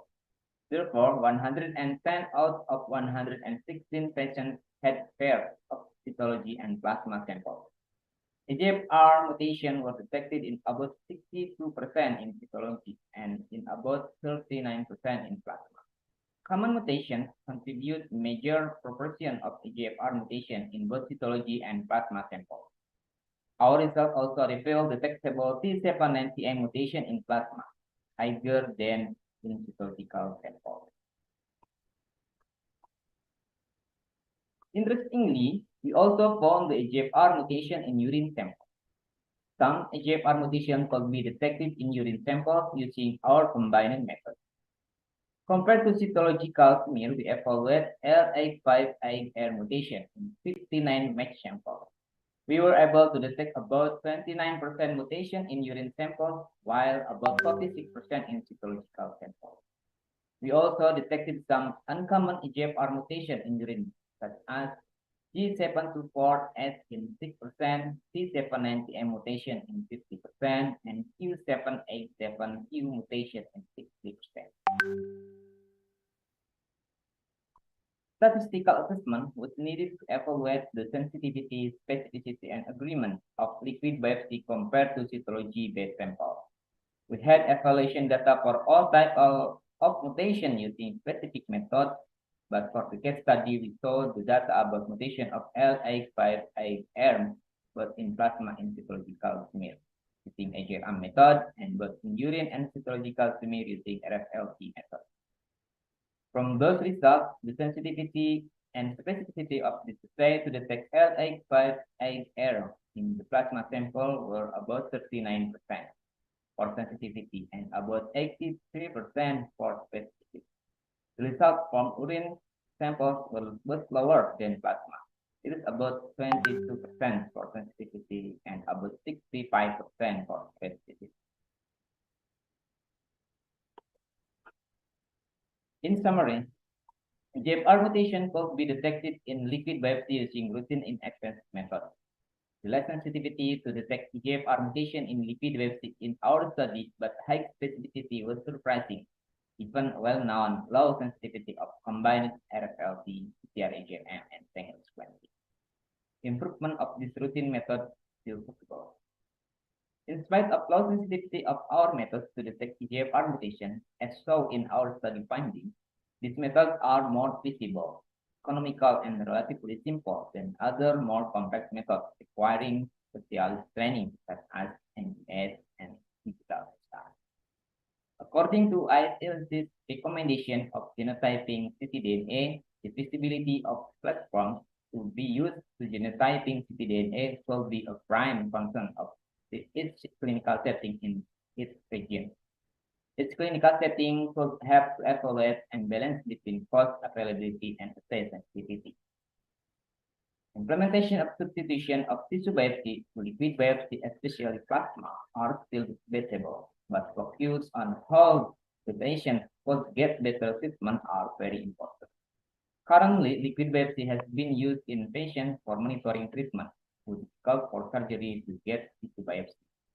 Patients with mutation using liquid biopsy may be recommended for treatment, and patients with negative results suggested for rebiopsy or reanalysis. And this is our team in lung cancer research collaboration between BRIN, Faculty of Medicine, Universitas Indonesia, Dapat Hospital, and Stem Cell and Cancer Institute PT Kalbe Pharma. And November is Lung Cancer Awareness Month, so it is the time for us to contribute for reducing lung cancer cases, save our lives with stop smoking. Thank you. Okay, thank you. So, presentation is interesting. And okay, we can move to the third speaker. Third speaker by Ibu Anis Herliati Mahsuna from It's a Center for Applied Microbiology BRIN, and the title is for quinolone, isomers isolated from Penicillium cryptogenum bio-MCC ST6691 targeting Plasmodium falciparum dehydrogenase. Okay, and then we can listen the video.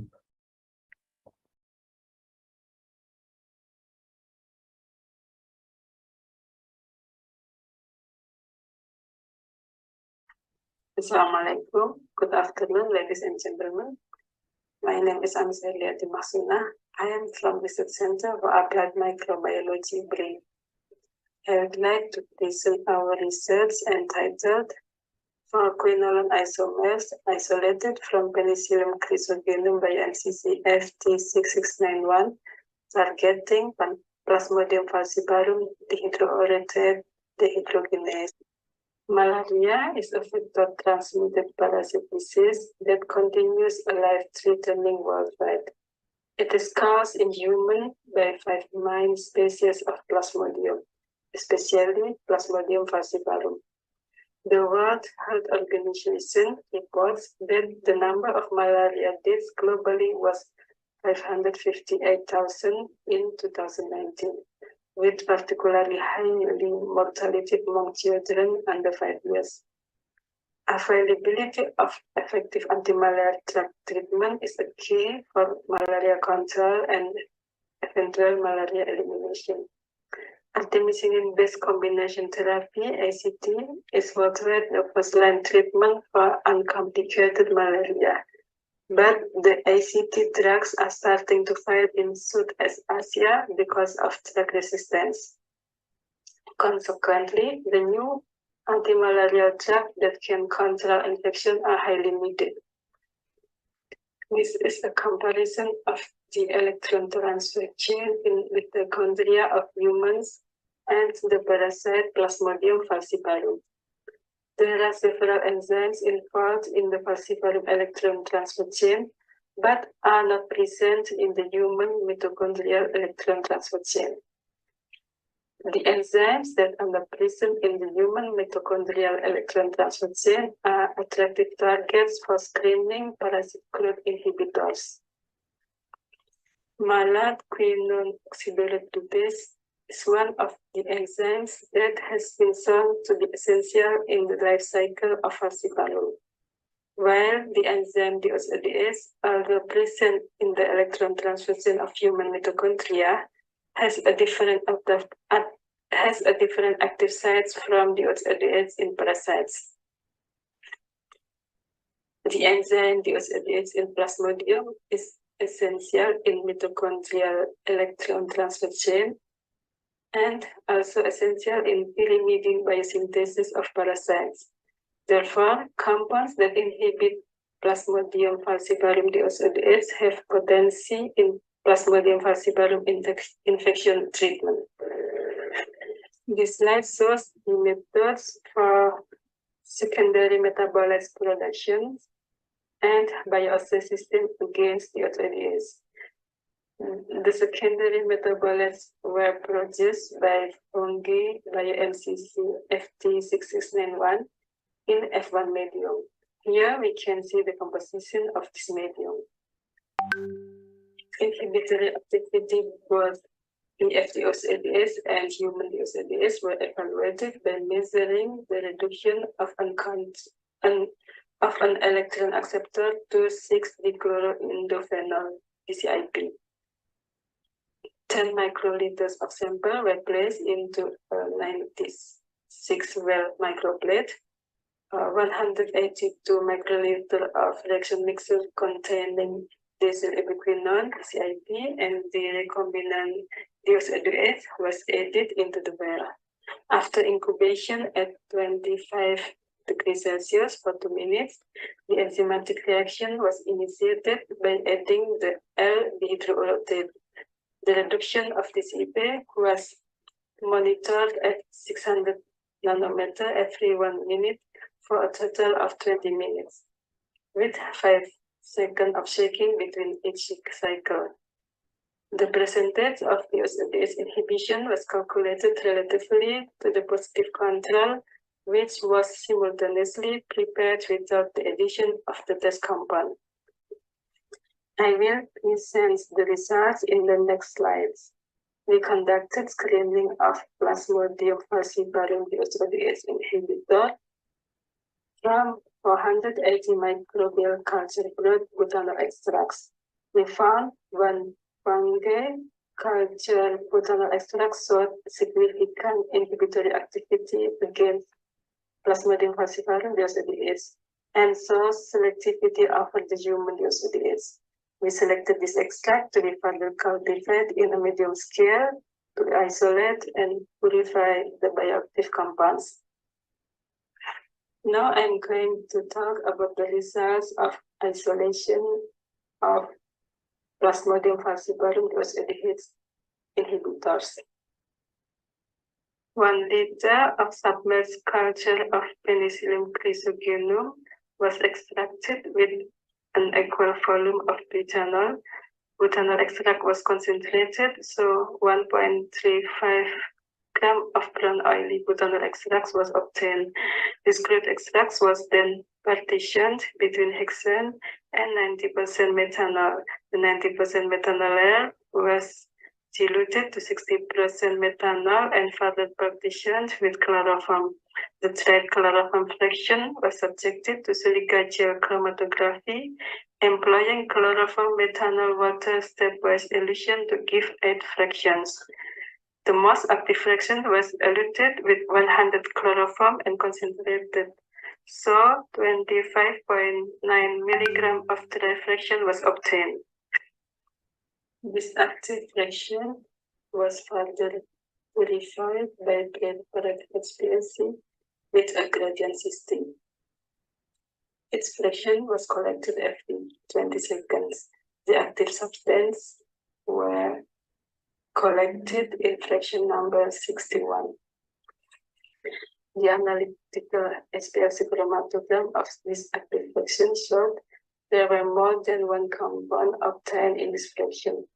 By considering the limited amounts of these active fractions, also the difficulty to separate the active substances using another preparative HPLC or open column chromatography, we performed a recycle HPLC to separate these related substances. We used same column as preparative HPLC and eluted the analyte with an isocratic system. We applied 5 cycles of elution to completely separate the 2 related compounds and obtain compound P1 and compound P2. We also evaluated the UV spectrum of these 2 separated compounds and found both compounds also identical UV spectrum. According to these results, a recycled HPLC method was proved as an effective method to increase the resolution of a limited amount of 2 closely identical compounds, which were difficult to be separated by common HPLC conditions.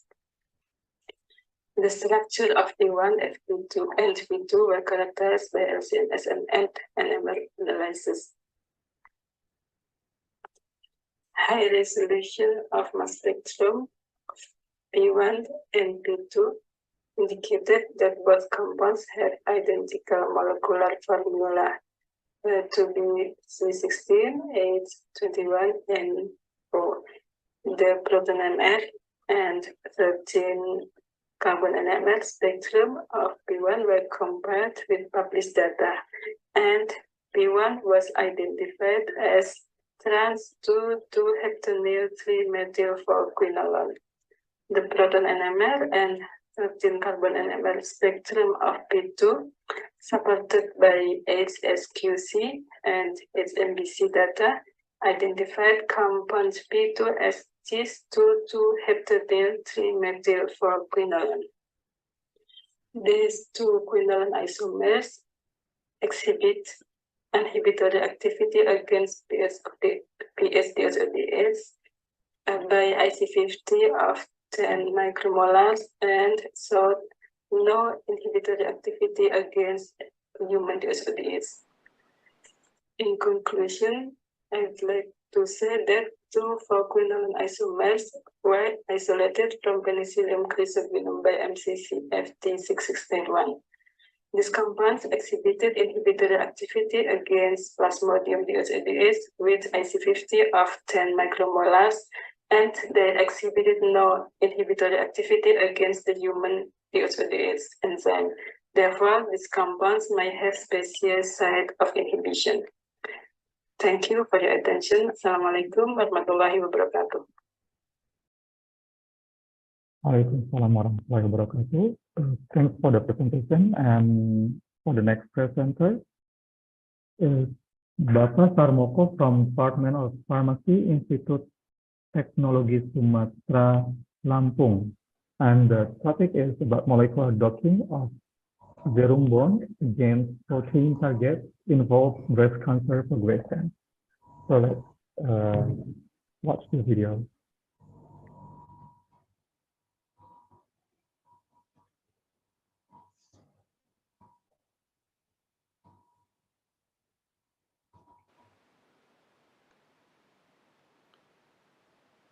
Good morning, everyone.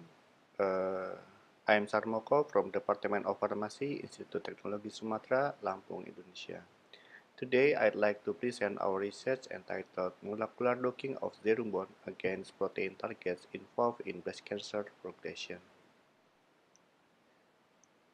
Serum bond is main compound that can be insulated from plants of zingiberacea. In our local name, we call it as lempuyang. Serum bond has been reported that have pharmacological activity such as atherosclerosis, cancer, diabetes mellitus, gastritis, inflammation, obesity, osteoarthritis, and neuropathic pain. In related to cancer, the rubon has been reported some that have some activity in breast cancer. For example, the rubon induced apoptosis of MCF7 breast cancer cells and suppress their proliferation. The rubon downregulates EGF-induced CD44 expression by inhibiting STAT3 pathway in breast cancer MDA-MB231 cells and SKBR3 cells. In context inflammation, the rubon reduces IL-1 beta expression by inhibiting NF-kappa B activity in MDA-MB231 cells.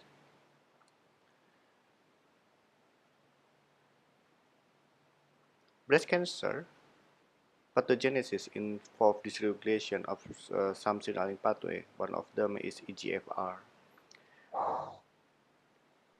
In EGFR signaling pathway, EGF will bind to EGF receptor.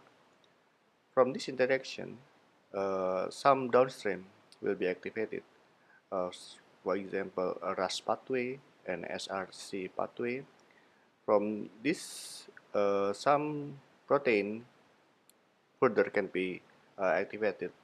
For example, MAP kinase that involve ERK and GNK. So, from this pathway, some protein or receptor can be target for breast cancer that if compound can inhibit one or some of this receptor, it is attractive target for breast cancer development.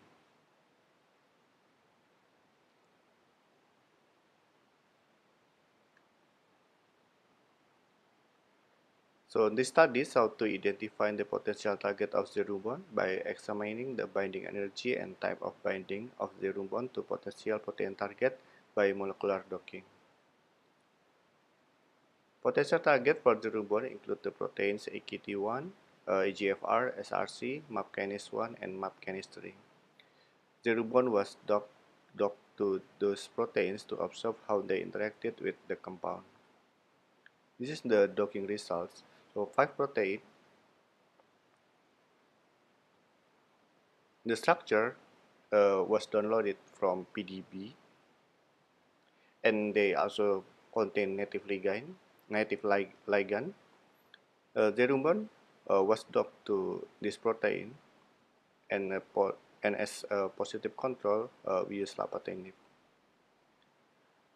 Based on this result, if we compare the binding score of zerubon with lapatinib,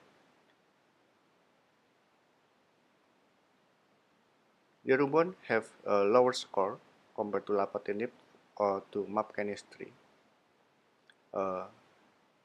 So based on this result, we continue to analyze how the interaction of zerubon to map chemistry compared to lapatinib.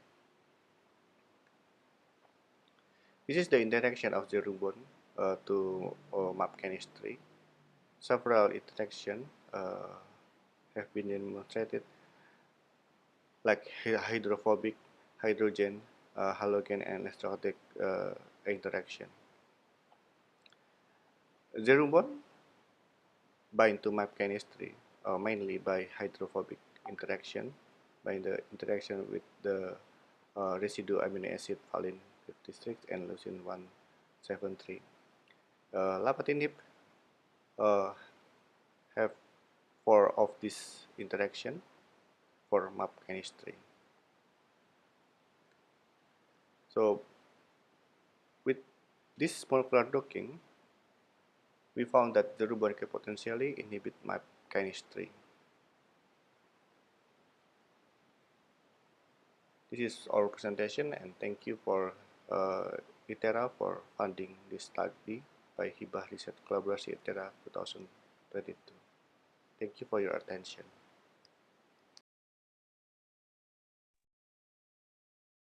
Thank you for the nice presentation, and we will go to the last presenter. It will be delivered by Ibu Sela Khairunisa, and the title is about self-assembled of L1 human papillomavirus 52 butterfly particles expressed in Hansenula polymorpha.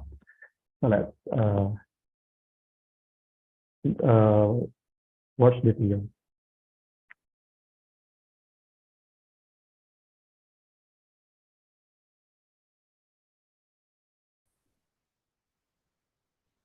Good afternoon. My name is Sheila. Today I would like to present our research with the title of Construction, Expression, and Stability Analysis of L1 Human Papillomavirus type 52 in Hansenula polymorpha. Cervical cancer is one of the malignant cancer in women caused by human papillomavirus, and it remains a serious public health problem in the world. Reported by World Health Organization in 2020, there were more than 600,000 incidences and more than 300,000 deaths occurred in the world, with the most abundant case happening in Asia. If we look closer to Indonesia, cervical cancer was standing in the second place as cancer case that often occurs. Human papillomavirus is a non-enveloped virus. Of the more than 200 genotypes of HPV that has been identified, the HPV is classified into 2 groups based on the cancer-causing potential, namely low risk and high risk. With the high risk, there are several subtypes like 16, 18, 31, 33, etc. With the subtype 52 is the most prevalent HPV subtype in Indonesia, with the proportion of 18.5% based on the data from Litbangkes in 2018. So, HPV vaccination is needed as one of the attempts to stop this sexually transmitted disease.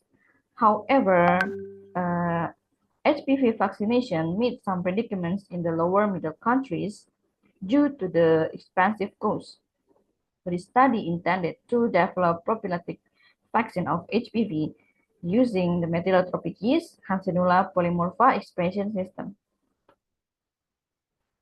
In this study, the method we did is construction and transformation, expression and stability analysis. For the construction, we utilize HIN3 and SAL1 restricted site, and then the L1 HPV52 encoding gene were amplified and the applicants were ligated into the empty plasmid, and then the presence were validated by PCR and restriction analysis, and then the positive result continued to be transformed into Hansenella polymorpha, while the expression, the Hansenella polymorpha clones were inoculated into 5 milli YPD medium and then growth in 37 degrees Celsius with 250 RPM agitation overnight, and then the grown culture were subcultured into 25 milliliters of BMGY medium and then incubated for the same condition until the optical density 600 reached 6 to 12. After that, the cells were harvested and then washed twice with BMMY, and then it was inoculated in 100 milliliters of BMMY medium and then growth with 1% methanol induction. To optimize the expression of L1 HPV52, we optimize several conditions, which are growth temperatures and methanol concentrations. For the growth temperatures, we use two different temperatures, which are 28 degrees Celsius and 37 degrees Celsius, with methanol concentration variations are 0.5%, 1%, 2%, and 3%. And the stability analysis, we did integration stability and expression stability. The different things is in this integration stability, we subculture the ground culture in 5 milliliters YPD into a new medium of YPD, and then it was repeated until we get 10 generations, and the culture was harvested and isolated the genome to amplify it using PCR, and then we analyze whether the L1 HPV52 gene were present in the genome until 100 generations, while the expression stability, we subculture the grown in BMGY medium before we inoculate to BMMY medium, and the subculture were repeated for 5 times, and then the expression was analyzed using SDSPH and Western blot. This is the result of construction of PHIP-X4 L1 HPV52 showed with the left figure here, and the result of transformation is showed with the right figure here. From the left figure, we can see that A is the electroprogram of L1 HPV52 PCR amplification results. Based on the band amplicon at the size of 1,600 base pair indicated that L1 HPV52 gene successfully ligated into the plasmid. And then the red colors here is the selected clone to be further analyzed using XBAL, where the B figure here showed that the cutting results of PHIP-X4L1 HPV52 using XBAL.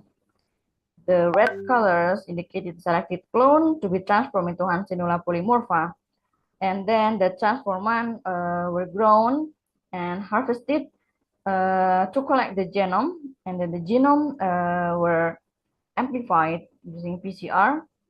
And here on the right side, you can see that the A is electroprogram of transformant genome PCR amplification. This amplicon at the size of 1,600 base pair indicated that L1 HPV52 gene were successfully transformed into Hansenella polymorpha, supported with the sequencing data at the figure B here. This is a sequencing result of positive clone of L1 HPV52 in Hansenella polymorpha. The expression of PHIP-X for L1 HPV52 showed in this figure, where the A and B is the comparison of optimization of expression at the growth temperature at 28 degrees Celsius and 37 degrees Celsius with various methanol concentrations. From this chart, we can see that L1 HPV52 better expressed in the condition at 37 degrees Celsius with 1% methanol reduction. It is supported by analysis of SDS page and Western blot, where we can see on the band here at the size of 58 kilodalton, show that L1-HBV52 successfully expressed in Hansenella polymorpha with a relatively thicker band at expression condition at 37 degrees Celsius with 1% methanol reduction.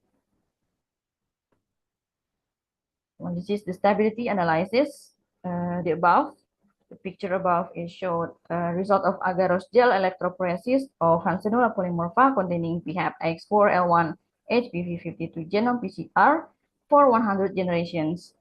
The applicants here show that L1-HBV52 stably integrated in Hansenella polymorpha genome until 100 generations. And the picture below here, this is the SDH page analysis of the expression stability of L1-HBV52 in Hansenella polymorpha.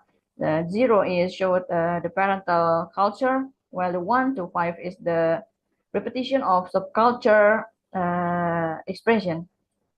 And all we can see here that all of this well showed a band, protein band, its size of 58 kilodaltons, indicated that L1-HBV52 stably expressed in Hansenella until 5 times repetition of subculture. To conclude, first, L1 protein of HBV52 successfully constructed and expressed in Hansenella polymorpha. And second, L1 protein well expressed in the condition at 37 degrees Celsius with 1% methanol induction, and L1 protein of HBV52 stably integrated into Hansenella polymorpha genome, stably expressed in Hansenella polymorpha, and become potential for the development of HPV prophylactic vaccine. This is the end of my presentation. Thank you for your attention. Thank you for the presentation. So we already heard all the videos from the 5 presenters, and now is the Q&A session. So anyone who has any questions, you can raise your hand using a raise hand feature, or you can have you can drop your question in the chat box.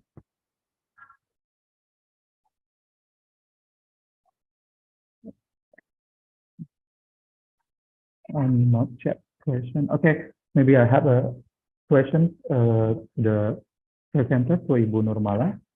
So my question is because this is for detection of the sugarcane mosaic virus, right?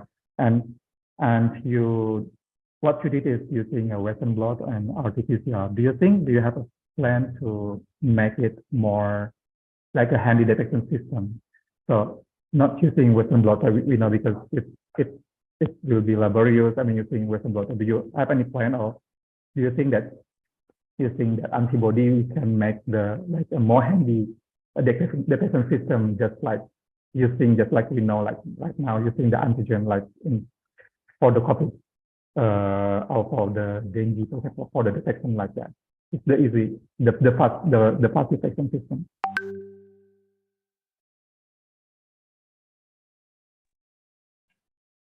May I answer now, or? Yeah, you can answer. Okay. Yes. I think in the plant disease, in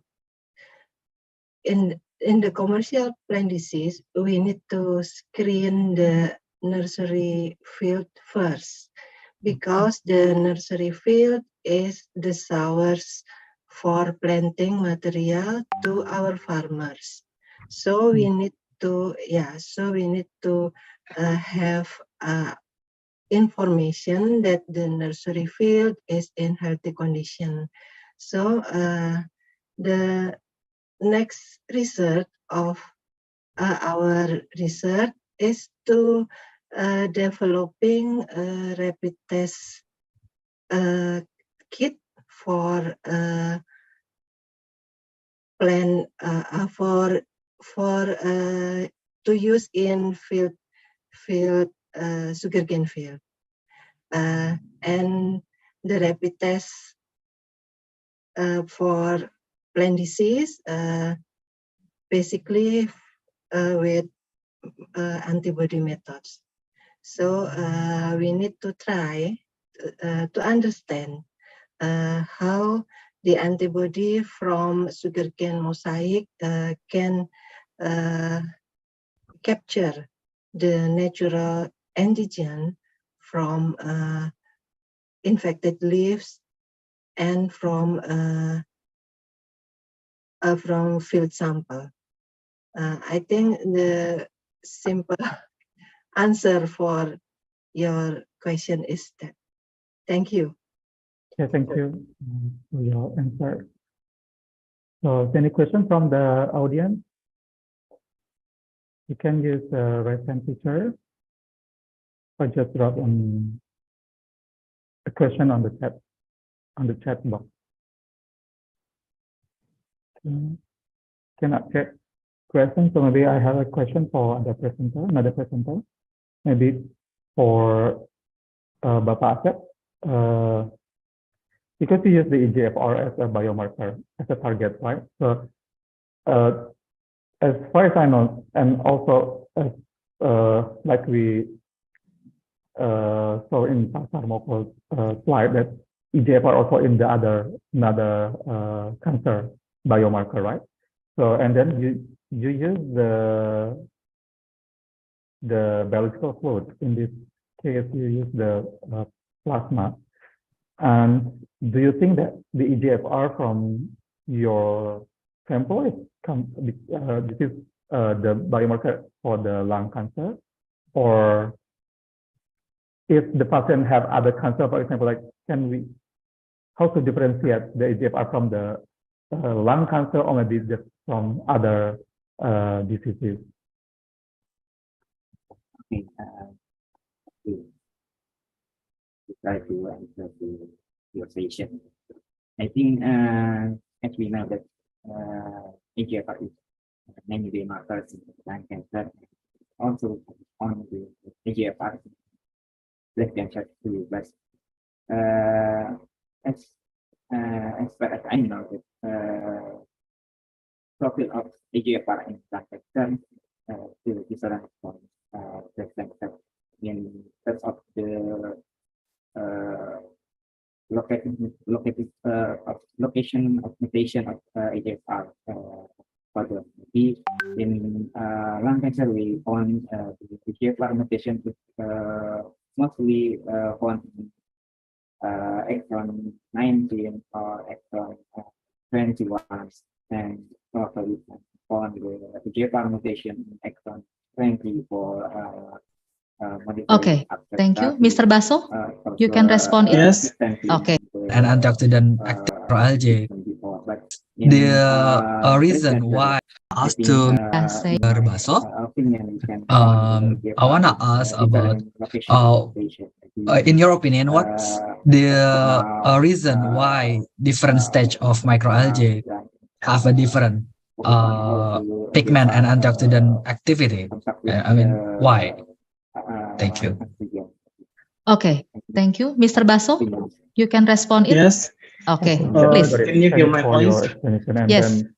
Maybe for okay, in my opinion, actually, you saw that there is a different percentage of the mutation between the biological fluid and from the pathological, from the biopsy sample. So do you think it's an acceptable result? I mean, can we say that, oh, okay, when we use this sample from the biological fluid, okay, this is the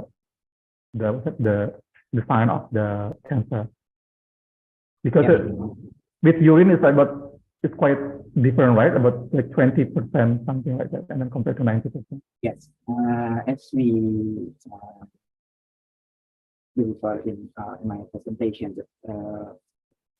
we have low sensitivity to get the mutant from alternative biopsies from plasma, including that for implementation of plasma sealing, the or in definition, but we can focus to solution for if we cannot get the tissue biopsy or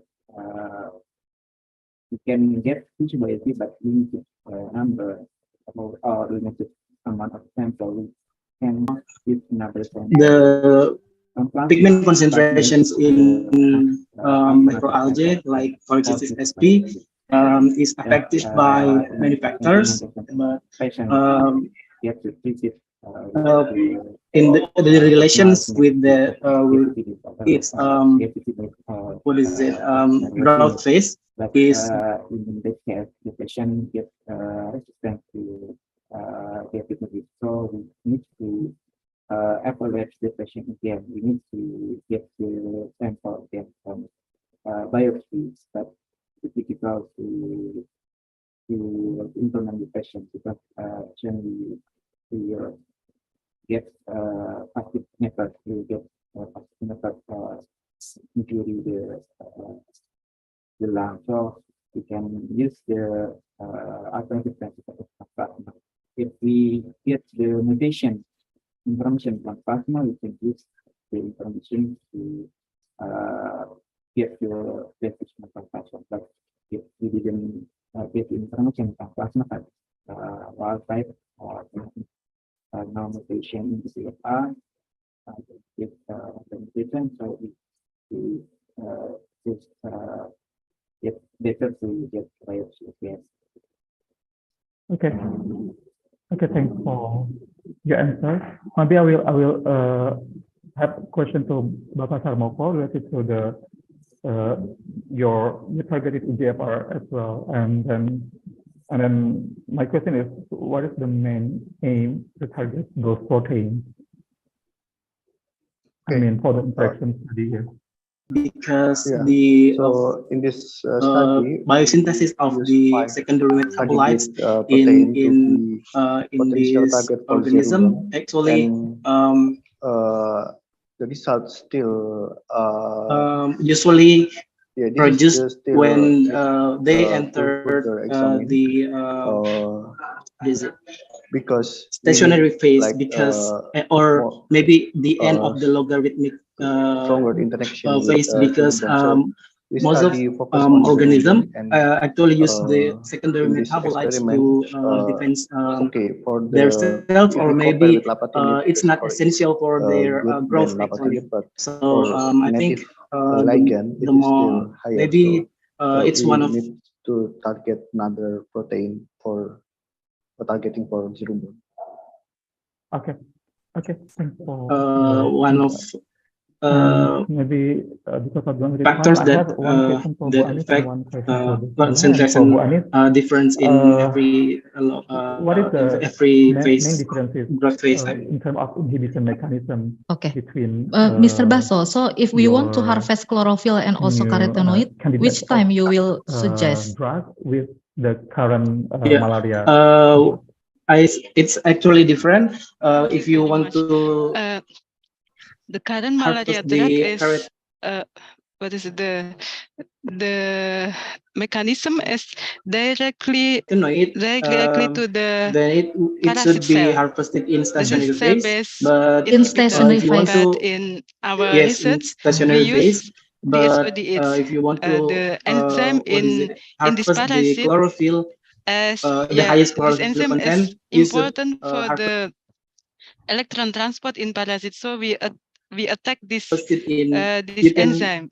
So this is the in log difference. phase or in stationary phase, because based on our experimental result, the content of chlorophyll. New and Thank you, Mr. Baso. Because we also next question. I will read from chat box from Mr. Hairul Anam to Mr. Haryo Bimo. Some of the candidate is not active in cell banks, but active in DOS okay, for the answer. And as also question, many active in there is a interesting presentation. I want it to is not ask you. not always active in I want both to ask mechanisms. Rian. So, Okay. Okay, thank you for your yeah, answer. you're Okay, welcome. so for the question for Ibu Stella is commercialized in what is the Indonesia. main reason Maybe use you hand have cannula experience. polymorpha Maybe as you can the suggest system one for or two products, maybe from PLP? microalgae that you already know, good for for the future healthy application, or maybe for supplement. do you think you Yeah, need actually, you to can find combine with other strains? Because as far as I know, the current SU vaccine, I think at least for I think it's tetravalent, so not only one strain. So yeah, what do you think? Thank you for the question. Spirulina maxima. You information Hansenella about polymorpha, biomass. other than answer the yeast, first question is from because Semarang, Hansenella polymorpha from is a the methylotropic yeast CEO of where the it can utilize and methanol collaboration with as and we what carbon biomass we source, are using and then biomass. it's pathogen free. We fit this maybe But if we from compare with this other my yeast Other like participant? Pichia pastoris Okay. or We'll Saccharomyces think cerevisiae, the okay. glycosylation pattern of Hansenella room polymorpha to is back to the main less room. Okay. Thank you for more everyone. immunogenic, Bye. so it's better other than other yeast. And then the Hansenella polymorpha has already approved been using as expression system to produce vaccine for hepatitis B vaccine. It used Hansenella polymorpha and already commercialized and approved by FDA. So that's what the reason. And then for the first attempt, we just use one subtype, the HPV 52, because the subtype 52 is the most prevalent types. But for further goals, maybe we will combine for more subtypes and then elaborate to make a multivalent vaccine. But for the first study, we just use one subtype. Thank you. Okay, thank you. Maybe is there any question from the audience? We can have one more question. If it's not, it's already 11:44. Yeah, it should be think it's 11:50. Okay, so I think time's up, and thank you everyone for joining this session, and thank you for the presenters for the nice talk, for the nice presentation. So now you can go to the main room again. Yeah, thank you everyone. Yeah.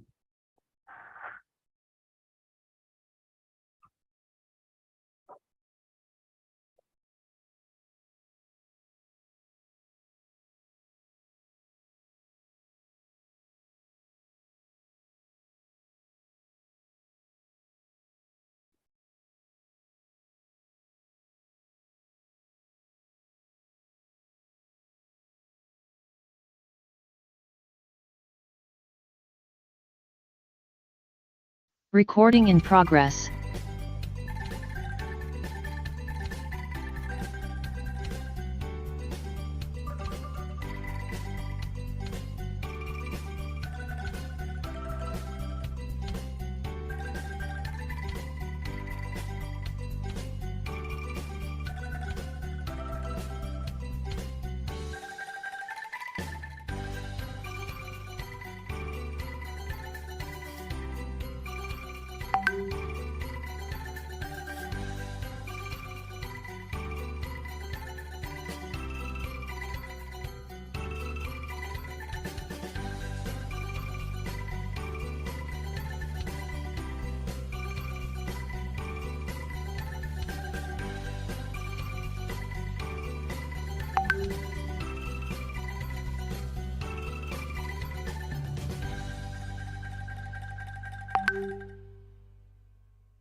Welcome back to the main room, ladies and gentlemen.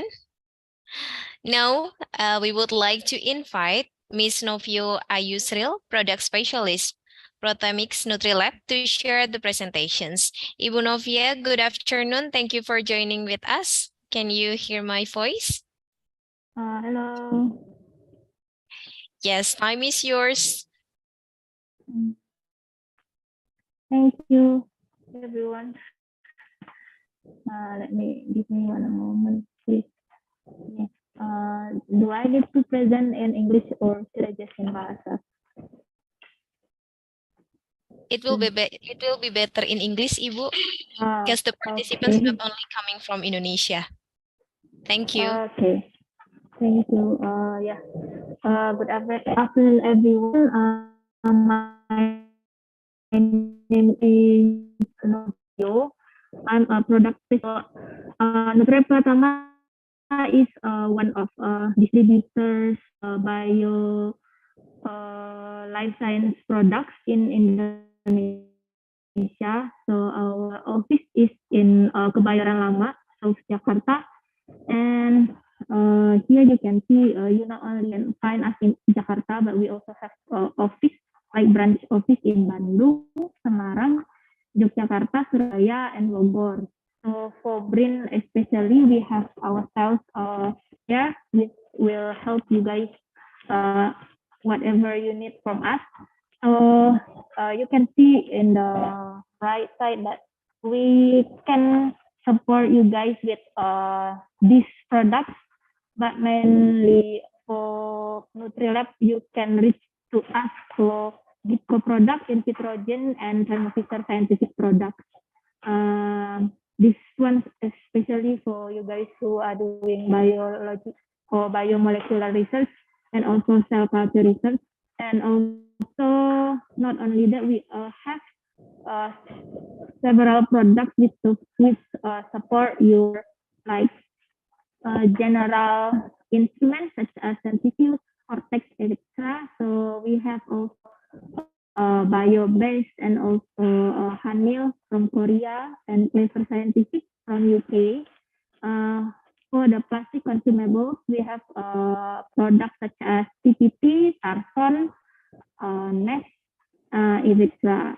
So this is the short introduction from me for our company, and maybe I will move to the next slide about what is the product, or what can we do, or what can we help you with your research here. So we have several divisions in our company, mainly supporting this group of research. First one is molecular biology. You guys who use PCR reagent or like real-time PCR, and also our best seller product is qubit, come from in vitrogen products.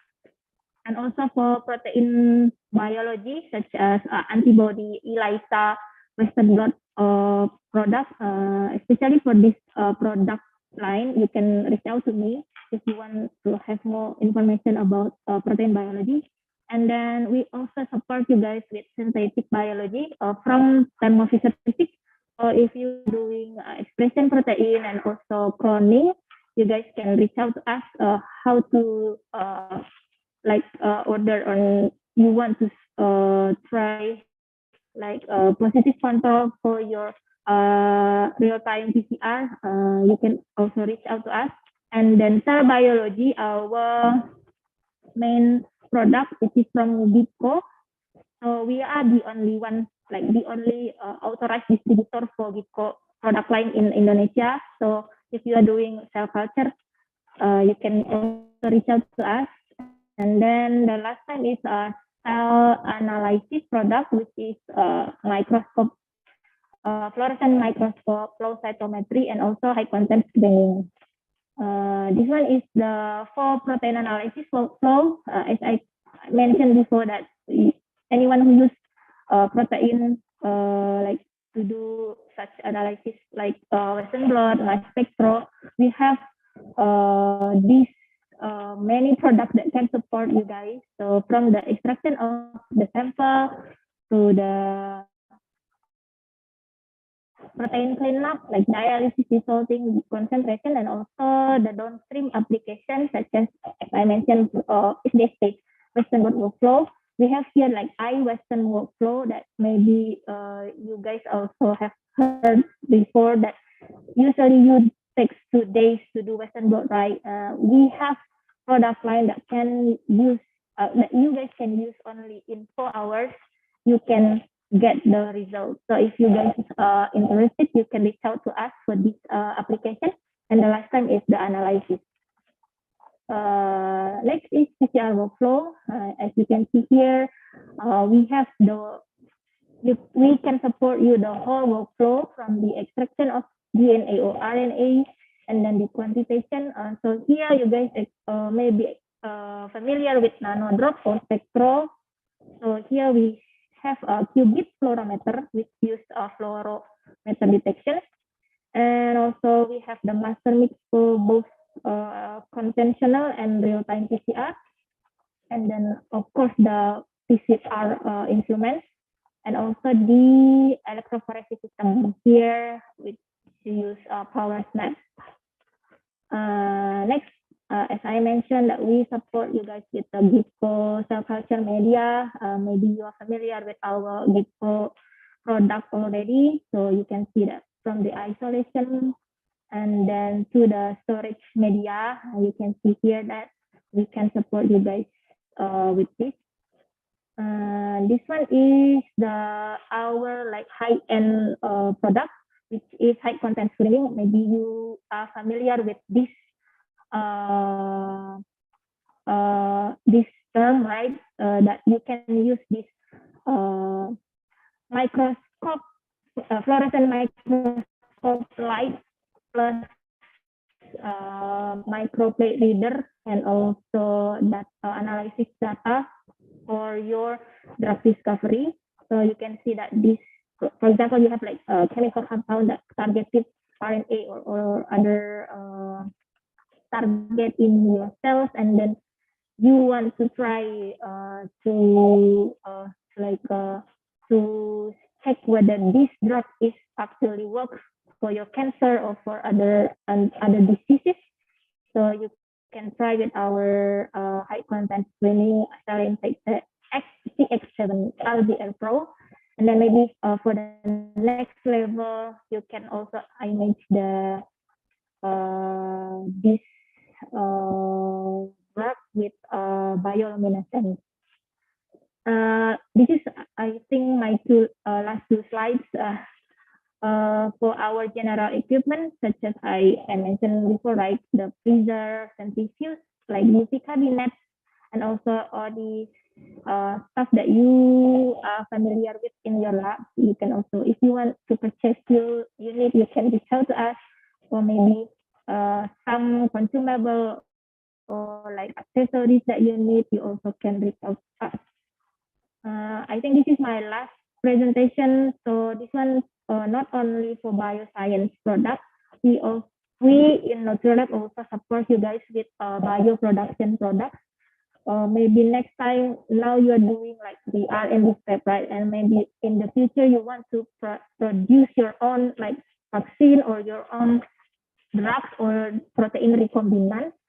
We can support you guys with these product lines from research development, bioreactor or fermenter. Also, we have this for biofactory. Maybe you guys doing cell culture, which like adherent cells. You can also use our biofactory from next. And the last time is for purification of your protein in large scale. Usually you just only use like spin column or ACTA, right? You're familiar with those stuff. Here we have the resin, which can help you guys to use it in your purification system. Maybe that's all from me. This is I'm very grateful for this opportunity to present to you guys all our products in Nutrilab Pratama. So thank you so much. Yeah, see you guys. Thank you very much, Ms. Novio, for comprehensive explanations. As what mentions, ladies and gentlemen, you can contact Nutrilab directly for further informations of their services and also their products. So, distinguished guests, ladies and gentlemen, as the time is now 12:22, we will have a break for approximately an hour and 8 minutes, I guess. And please kindly back to the Zoom meeting at 1:30 p.m. Jakarta time. Once again, we will have a break for approximately an hour and 7 minutes from now on. So please kindly back to the Zoom meeting at 1:30 p.m. Jakarta time. Thank you and have a nice lunch.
setelah sikat gigi buat mulut jauh lebih sehat dan harimu lebih menyenangkan.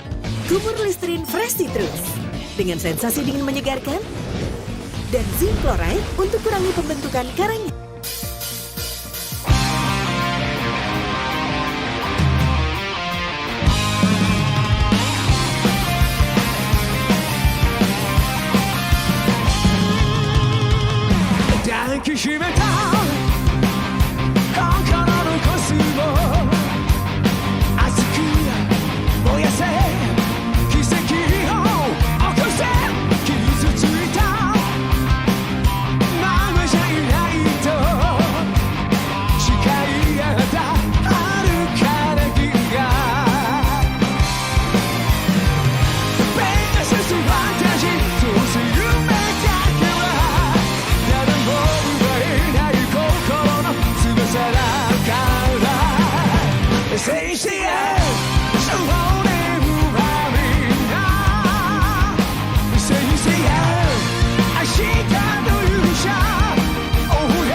travel to land and sea, but as long as you are with me, there's no place I'd rather be. I would away forever, exalted in the scene. As long as I am with you, my heart continues to beat. With every step we take, Kyoto to the bay, strolling so casually. We're different and the same.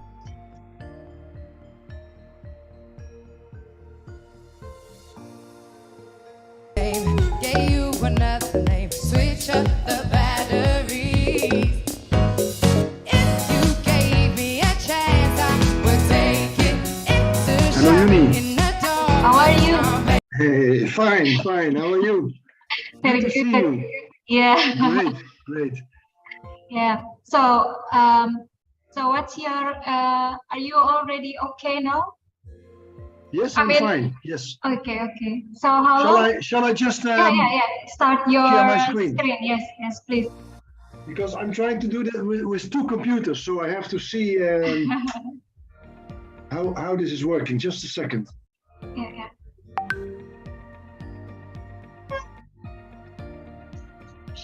Cancel. Enggak ini kayak share screen. Are you familiar with Okay. Zoom, Arnold? I'm sorry? Are you familiar with Zoom? No, we are mostly Teams. Oh, okay. You know, I try to share my screen. But I get the message. You cannot start screen sharing while the other participants are sharing. Now it's already. You can Now it try. should be possible. Yeah. Okay. Set out on a mission to find our inner peace and make it everlasting, so nothing's incomplete.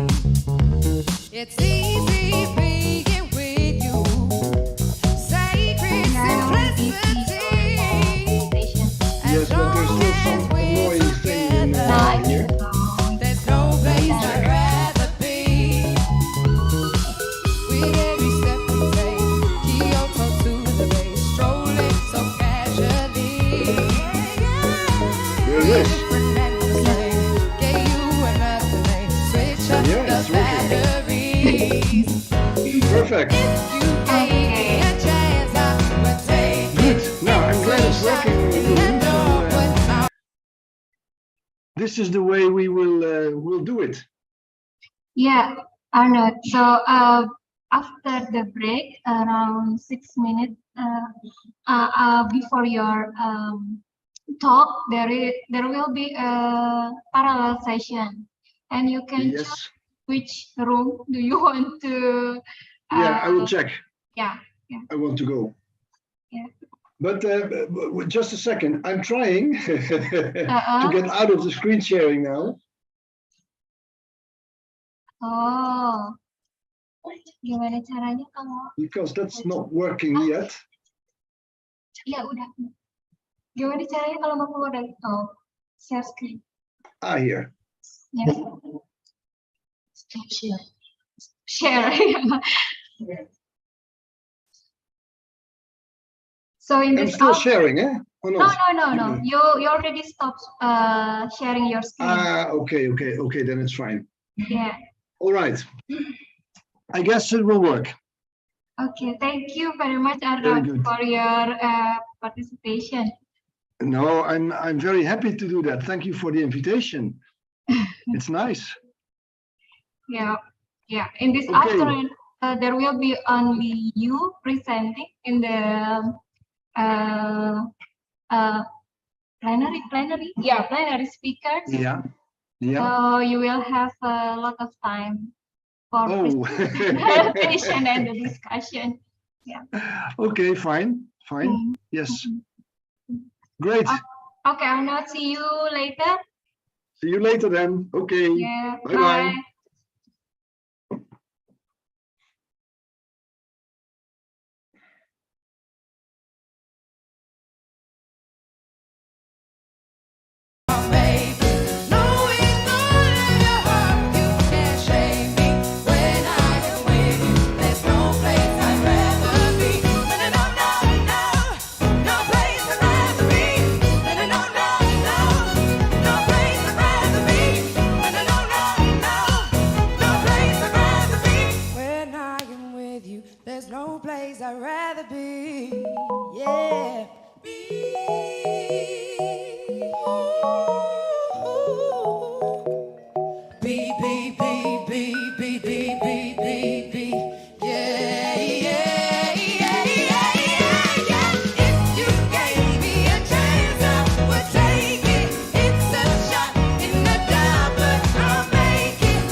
be.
Okay, good afternoon, everyone. I have to check the presenter in this session. Bu Yeni, Bapak Panji Cahyawardana, Ibu Lusiasih, Yes, ma'am. and then Bapak or Ibu Yulizar. Okay, we still waiting for several minutes to Ibu Yulizar, ya. Thank you.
Okay, Ibu Swastika, are we start the session?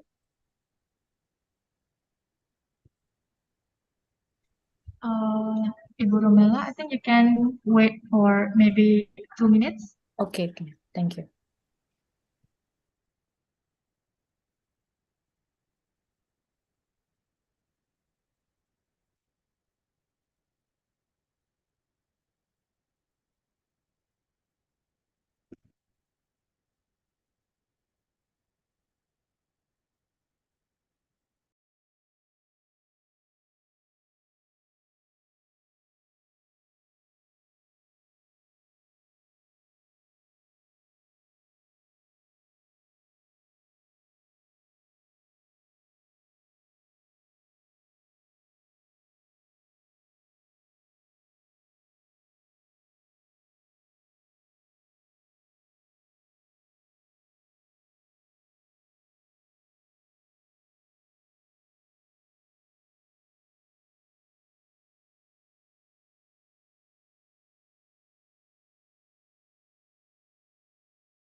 Okay, I think all of presenter has been already here.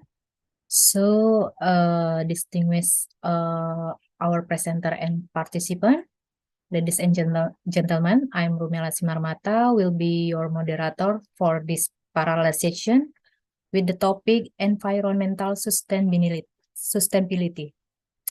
Before I begin,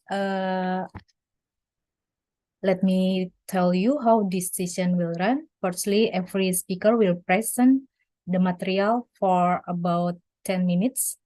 Following that, we will have discussion session after presentation from all speakers for approximately 20 minutes. And then we end this session. Okay. For first presenter, welcome Yeni Kairina with the title presentation, Dual Function of Environment Bacteria that Enable the Duckweed Prosperity. For organizer, can present the video. Thank you.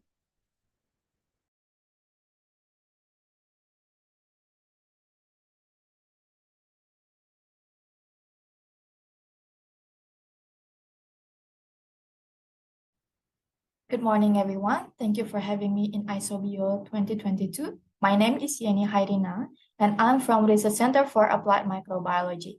And today, I would like to present a research about dual function of environmental bacteria that enable the duckweed prosperity.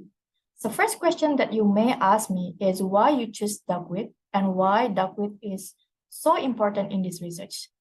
So let me introduce you with duckweed first. Duckweed in the local name of Indonesia is called as mata lele.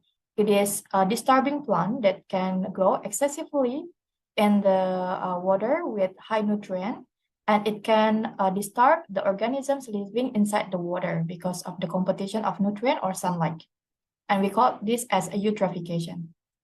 However, in the recent research, duckweed is actually a hidden treasure. Why? Because duckweed also possess some great values. So what are they? So first, duckweed have a high protein contents ranging from 7 to 45%. So it can be used as a novel plant protein, alternative of the soybean. In the United States of America, duckweed has already commercialized as a superfood because it is not only have high content of proteins, but better content of amino acids compared than soybean. And the second, it has also high starch content ranging from 14 to 44%. So it can be used as a biorefinery substrate for producing of the bioethanol, biogas, bioplastic, and polyester. And the third, it can be act as a wastewater treatment because when growing on the surface of the water, it can uptake some nutrients from the water, and of course, it will purify the wastewater even more. So because of the great values of the duckweed, nowadays, the biomass production of duckweed is getting more attention. So how can we produce duckweed in the low-cost cultivation system? Let's take a look. So this is the model of low-cost duckweed cultivation system. First, what we can do is using the wastewater as a growth media. Why? Because wastewater already contains some nutrients that may needed by duckweed, so it can be act as a free fertilizer. And the second, we can treat the duckweed with PGPB or plant growth promoting bacteria. Apply PGPB to duckweed, this duckweed will be activated, and this activated duckweed will produce higher yield in the wastewater compared than control. And while growing in the wastewater, the duckweed will uptake nutrients from the wastewater, so it can be act as a wastewater purification. And the biomass grow in the wastewater can be used or can be made for another product like animal feed and also as a biorefinery substrate. In order to have efficient activity of PGPB, so we isolated the PGPB directly from the wastewater itself that we called as wastewater indigenous PGPB. So, but actually there are some problems when we want to use the wastewater as the growth media for duckweed. So what are the problems? First problem is, of course, the wastewater will have unbalanced mineral contents. For example, nitrogen, phosphate, and potassium. It can be too high or it can be too low. So it can influence the growth rate of the duckweed. And the second, when we cultivate the duckweed in the open cultivation of wastewater, of course, there will be contamination of other organisms. One of them is microalgae. So microalgae can compete for nutrition and also produce the toxin because microalgae usually have the same environmental condition with duckweed. So overall, the purpose or objective of this research is we want to improve the duckweed biomass production in the wastewater by using wastewater indigenous PGPB that have a dual function. So first is as a duckweed growth promoter in the wastewater, and the second is inhibiting the growth of harmful microalgae as the duckweed competitor. For the material, we use the plant growth promoting bacteria, which is Chryseobacterium 27AL. This bacteria is indigenous bacterium that we already isolated from food factory wastewater in Thailand. While the duckweed we use is Lemna-Gibba strain G3 because we already know that it has a very high starch content from 20 to 25%. So it can be used as a substrate for the biorefinery later. And as a harmful microalgae, we use a Microcystis aerogenos for the model, or we usually call this as a cyanobacteria. Microcystis is actually popular because it can produce a harmful toxin for other aquatic organisms, including duckweed. So from the previous study, we already proved that 27AL can improve the growth of the duckweed in the wastewater by 1.3 to 1.5 times. But we still don't know if 27AL have a dual function to inhibit the growth of harmful microalgae. We go to the method and result. First result, we already confirmed that harmful microalgae, which is Microcystis, significantly inhibit the growth of the duckweed in the co-culture. So for the method is we co-culture the Microcystis or harmful microalgae together with the duckweed in MA medium and incubate for 10 days. So the results show that the duckweed growth is actually decreasing by 25 to 70% in the existence of the harmful microalgae. And this is the picture. Duckweed grow without microalgae, and this is with microalgae. So we already confirmed that Microcystis as harmful microalgae can inhibit the growth of duckweed Lemna-Gibba. And the second result, we confirmed that Chryseobacterium 27AL can inhibit the growth of harmful microalgae. So this is the growth of microalgae without the bacteria. And this is the growth of the microalgae after we applied the bacteria. And we found that here 27Al and also MRB10. So MRB10 is the other bacteria, which is non-indigenous wastewater bacteria. Both of them can significantly inhibit the growth of the harmful microalgae. Here the picture. And the third result, we confirmed that Bacterium 27Al can have a dual function as a duckweed growth promoter and microalgae inhibitor. So the PGPB, we apply in the co-culture of the duckweed and the microcystis. So from here, we found that in the application of 27Al, we can see that the growth of duckweed is actually high, and the growth of the microcystis or harmful microalgae is reduced.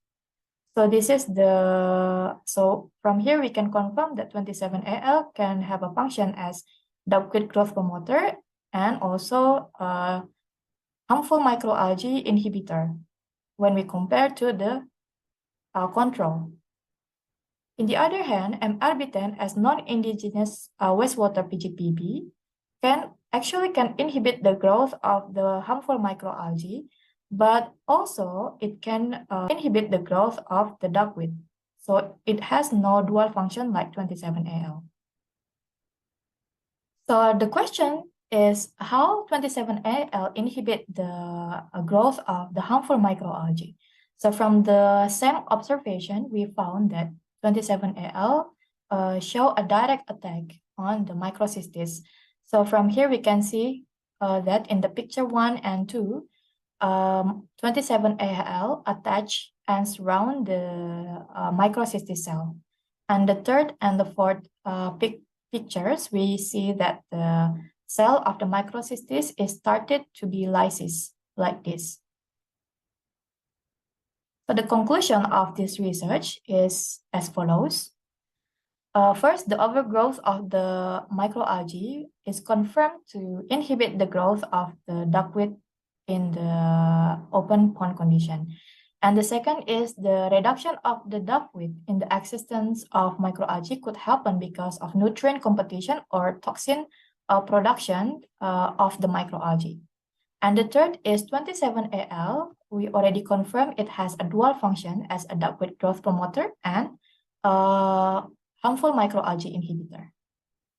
Thank you so much for your attention. Okay, thank you for the excellent presentation. If you have question for Ibu Yeni, please write your question in the chat feature and we will be able to answer some of them during the Q&A at the end. Okay, now we are going to the second presenter, Bapak Panji Cahyawarda Mawarda, with the title, The Dynamic of Soil Microbiome in Response to Bacillus Invasion. Please the organizer to start the video.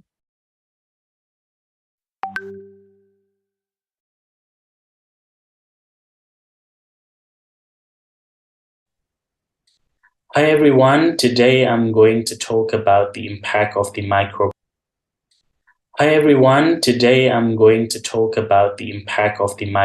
inoculation on the temporal dynamics of the soil microbiome structure and composition. This research is a collaboration project between National Research and Innovation Agency of Republic of Indonesia and University of Groningen. So, as microbes have been intentionally released to open environments since a long time ago, research has to better evaluate to what extent such inoculation would change the dynamics of the soil community structure and composition. Even though the provision of the microbial inoculant technology has been used to bypass the environmental concern and the societal concern related to the indiscriminate use of the chemical fertilizer and pesticide, research has to evaluate that the inoculation of those microbes are not detrimental to the ecosystem functioning and service. Hence, in our project, we target 3 different aspects. First, we would like to see whether the diversity stability relationship hold in a case of bacillus invasion, and we also wanted to check the successional pattern of the invaded soil microbiome following bacillus invasion, and to what extent the stochastic and also the deterministic process play a role in community assembly. To do that, we created a diversity gradients of soil microbial communities inside the microcosm, ranging from 10 to the -1 as the more diverse one, to 10 to the -3 and 10 to the -6 as less diverse one. And we inoculated those microcosms by either mycoides or pumilus, and we did the destructive sampling at different days, such as day 0, day 1, day 3, day 7, and so on and so forth, until day 57 for mycoides, and day 0, 1, 3, 32, and 60 for pumilus. So what we did was we monitor the survival of each invader, and we tracked the soil community structure and composition by doing 16S implicant sequencing.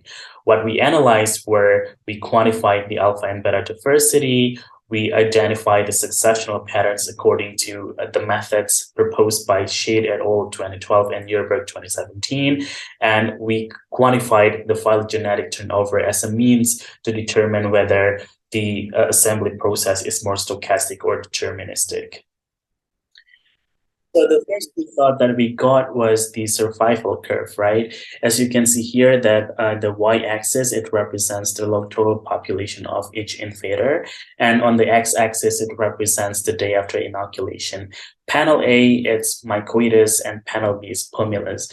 So as you can see here that there is no significant difference between the survivability of both invaders in 10 to the -1, 3, and 10 to the -6. However, it is important to mention that the survivability of each invader in control microcosms where it's just sterile soil, it's higher than those containing the microbial communities. And it is also noteworthy to mention that the survival of mycoides is higher than pumilus as they established after inoculation, while pumilus, it kind of vanished after inoculation. So it concludes that it indicates that the mycoides has higher survivability, meaning that they are more successful in terms of establishment in the soil microcosms compared to pumilus. So in terms of alpha diversity, we quantified 3 different metrics: the species richness, phylogenetic diversity, and species evenness in both mycoides and pumilus experiment in 3 different gradients. You can see that the red one represents 10 to the -1, blue 10 to the -3, and green 10 to the -6. Now I would like to focus on panel A, where in mycoides experiment, the arrival of mycoides significantly changed the ASV richness from day 0 to day 7 in 10 to the -1 treatment. So it indicates that the more diverse community is more sensitive to mycoides arrival compared to less diverse ones. In regards to beta diversity, we quantify the bacterial community structure based on Bray-Curtis analysis. As you can see here that panel A, B, and C, they represent the bacterial communities in 10 to the -1 treatment, 10 to the -3, and 10 to the -6 respectively in mycoides experiment, while D, E, F are the microbial communities in 10 to the -1, 3, and 6 respectively for pumilus experiment. Now I would like you to focus on panel A and D, because in panel A you can see a clear separation between groups throughout the first axis, which indicates that in 10 to the -1 treatment, the mycoides arrival, the mycoides invasion could shift the bacterial community structure over time. And in panel D, you can also see that the invasion of pumilus, it could also alter the bacterial community over time throughout the first axis, which together indicate that again, it's the more diverse community that experience more changes in terms of the community structure compared to less diverse ones. In order to further investigate why it was actually the 10 to the -1 treatment, or the more diverse the community that experienced more changes, we investigate the process of community assembly by quantifying the beta NTI index. So as you can see here, that in 10 to the minus 1 treatment, which is represented by the red color, the beta NTI index is significantly lower than its counterpart, which actually indicate that the deterministic process in a form of homogeneous selection play a role in community assembly, while the 10 to the minus 6 treatment that is represented by the green color, they are more stochastic, as the beta NTI value approach the range -2 to +2. And according to the resource competition hypothesis, the lower the beta NTI, the more deterministic the community assembly process. It actually indicates the biotic interaction that governs the assembly, which means that if the biotic interaction is kind of like intensified this way, the changes is expected. Clear that the soil microbiome composition and structure changes occurred in more diverse communities with more established invader, in this case Bacillus microides. We would like to check the successional pattern, right? So here, when we check the successional pattern according to the method that is proposed by Yerberg and also Shade in 2012 and 2017, we found that the pattern mimics those in microorganisms in a scenario of secondary succession. Secondary succession means that the changes in microbial community structure and abundance in response to disturbance, well, you can actually categorize those responding taxa to early responder, mid responder, late responder, and next a combination of them. And because according to previous result, we showed that the biotic interactions govern these changes, we suggest that it was actually the resource competition that governed the successional trajectory of these microbial communities following both bacillus invasion. And according to those successional patterns that we got, we knew that the early responder, it represented by the R strategies such as bacillus, Rhodonobacter, Pneummonas, Streptomyces, and Burkholderia, which could survive and utilize the resources when the resources are abundant, while the late responder, which is represented by case strategies such as Gemata, Planktomycetes, Phenylobacterium, Cryocolla, and Rhodoplanes, those taxa are those that could utilize the resources in a very limited amount, and they could survive following the disturbance. So according to this study, we can conclude that in the case of bacillus invasion at different diversity levels, we managed to show that the impact was more substantial when the invader was established, and in this case is Bacillus microides, because we managed to show that the changes of bacterial community structure and diversity was higher following microides invasion compared to Pomulus. In addition, the deterministic process, it drove the community turnover, which means that the assembly process in bacterial community following invasion was more deterministic than stochastic. And in terms of the successional patterns, we also managed to show that the pattern mimics those that observed in microorganisms in a form of secondary succession. With that, I would like to thank the funding agency.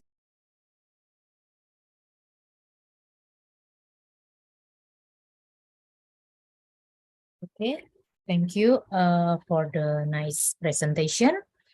Now we are going to the third presenter, Ibu Luciasi Agustini, with the title presentation, Is Woody Debris Decomposition Feasible to Reduce Risk of Peatland Fire Incidents in the Tropic? For the organizer, please start the video. Thank you.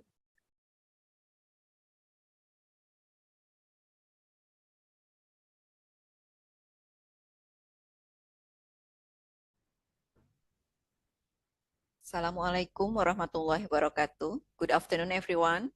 I am Luciasi Agustini, a microbiologist from Research Center of Applied Microbiology of the National Research and Innovation Agency.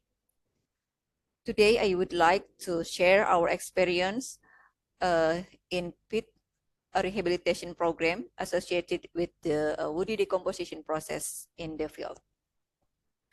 My talk will entitle, "Is woody debris decomposition feasible to reduce risk of wetland fire incidents in the tropic?"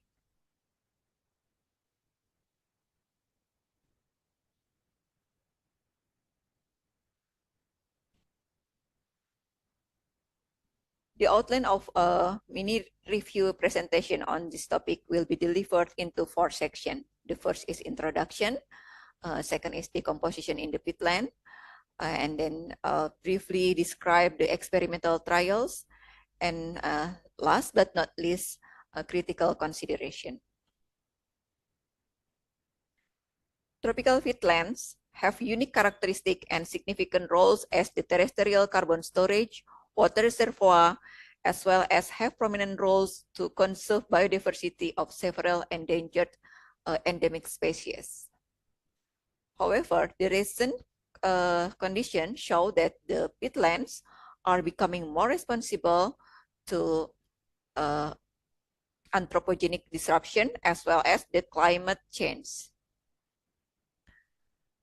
The degradation of the peatlands seems unavoidable, and the degraded peatlands are prone to fires. During the extreme drought season, this risk is increased.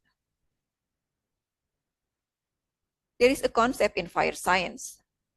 To ignite a fire, need 3 elements work together. The first is oxygen, heat, and the fuel or flammable materials.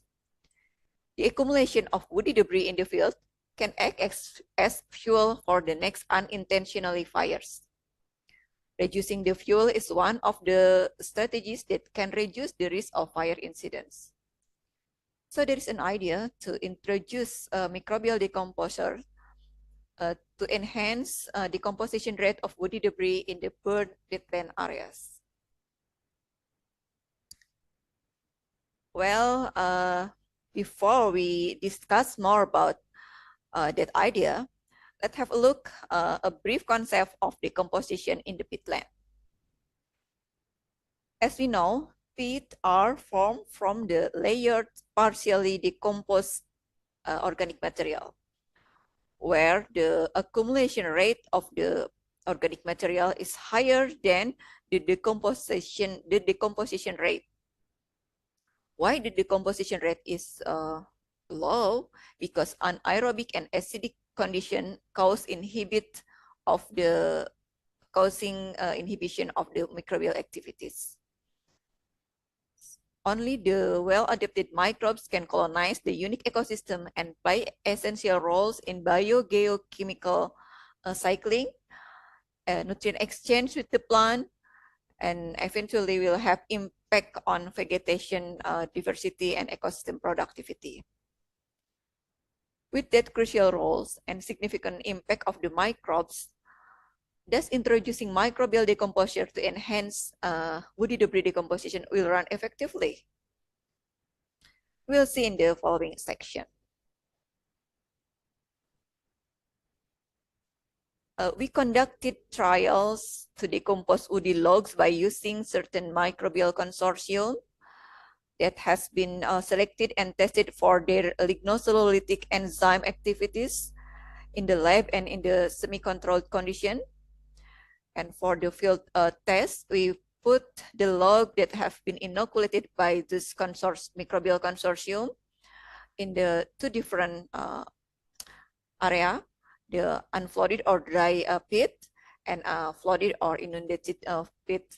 And we observe for 6-month observations.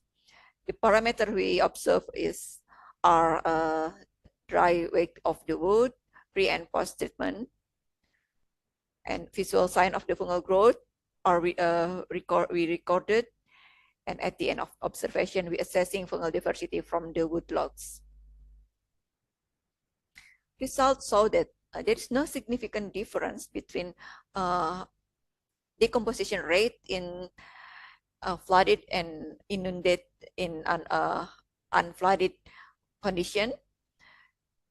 In inundated or flooded condition is show a little bit higher than those unflooded area. It seems theoretically in flooded area the decomposition rate should be lower, but here we show the different one because the site is not constantly flooded. The site experience fluctuation of flood and dry condition, fluctuation on ambient temperatures as well as sunlight exposure. This condition strongly influence on microbial community structures, abundance, and its biochemical activities, which will lead to modification of carbon, nitrogens, phosphor cycle, and then result in the higher decomposition rate. For fungal sign assessment, visually we observe some basidiomycota fruiting bodies growing on the log. The obvious one is the orange. The orange one is the Pycnophorus fruiting bodies, one of the component of the microbial consortiums. And from the molecular assessment, the Ascomycotina is the most abundant fungal phylum isolated from the log. And we can see that Schizophyllum is one of that one from the inoculum, from the microbial consortiums, appears here as a minor component.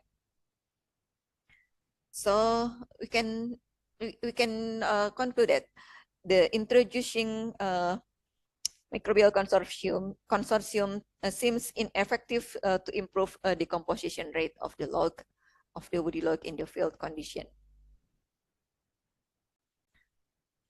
Well, based on that fact, we can summarize the critical consideration. First, even though reducing flammable material is a part of the strategies for managing fire incident, improving the decomposition rate of wood debris in the field seem unessential and contradictory to the natural function of the pit ecosystem as carbon storage, which should be has slow decomposition rate.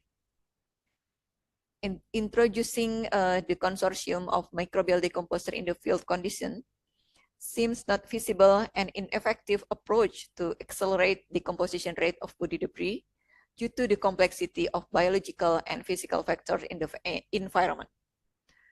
Microbial community structures, abundance, and physiological activities may shift significantly in response to environmental changes, such as water regimes, soil environment, ambient temperature, above ground vegetation, etc. The drying and wetting cycles lead to accelerated aerobic and anaerobic responses of the microbes, which selectively enrich the resilience microbe that can tolerate the changes. So that's why the introduced microbe were ineffective, because the introduced microbe seems not as has adaptation ability to adapt lower than the natural microbes that already exist in the nature.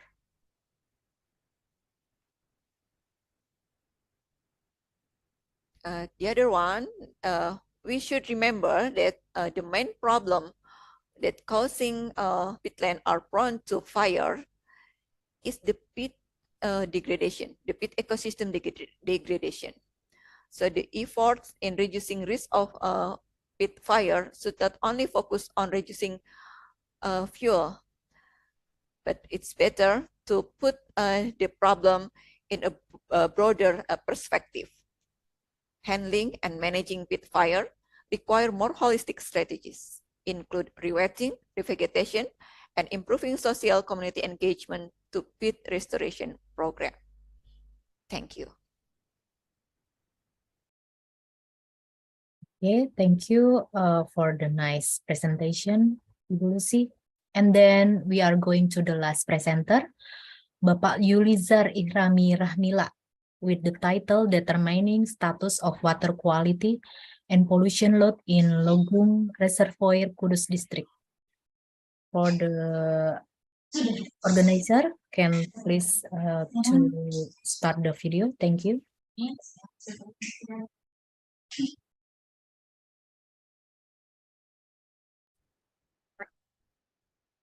Assalamualaikum warahmatullahi wabarakatuh.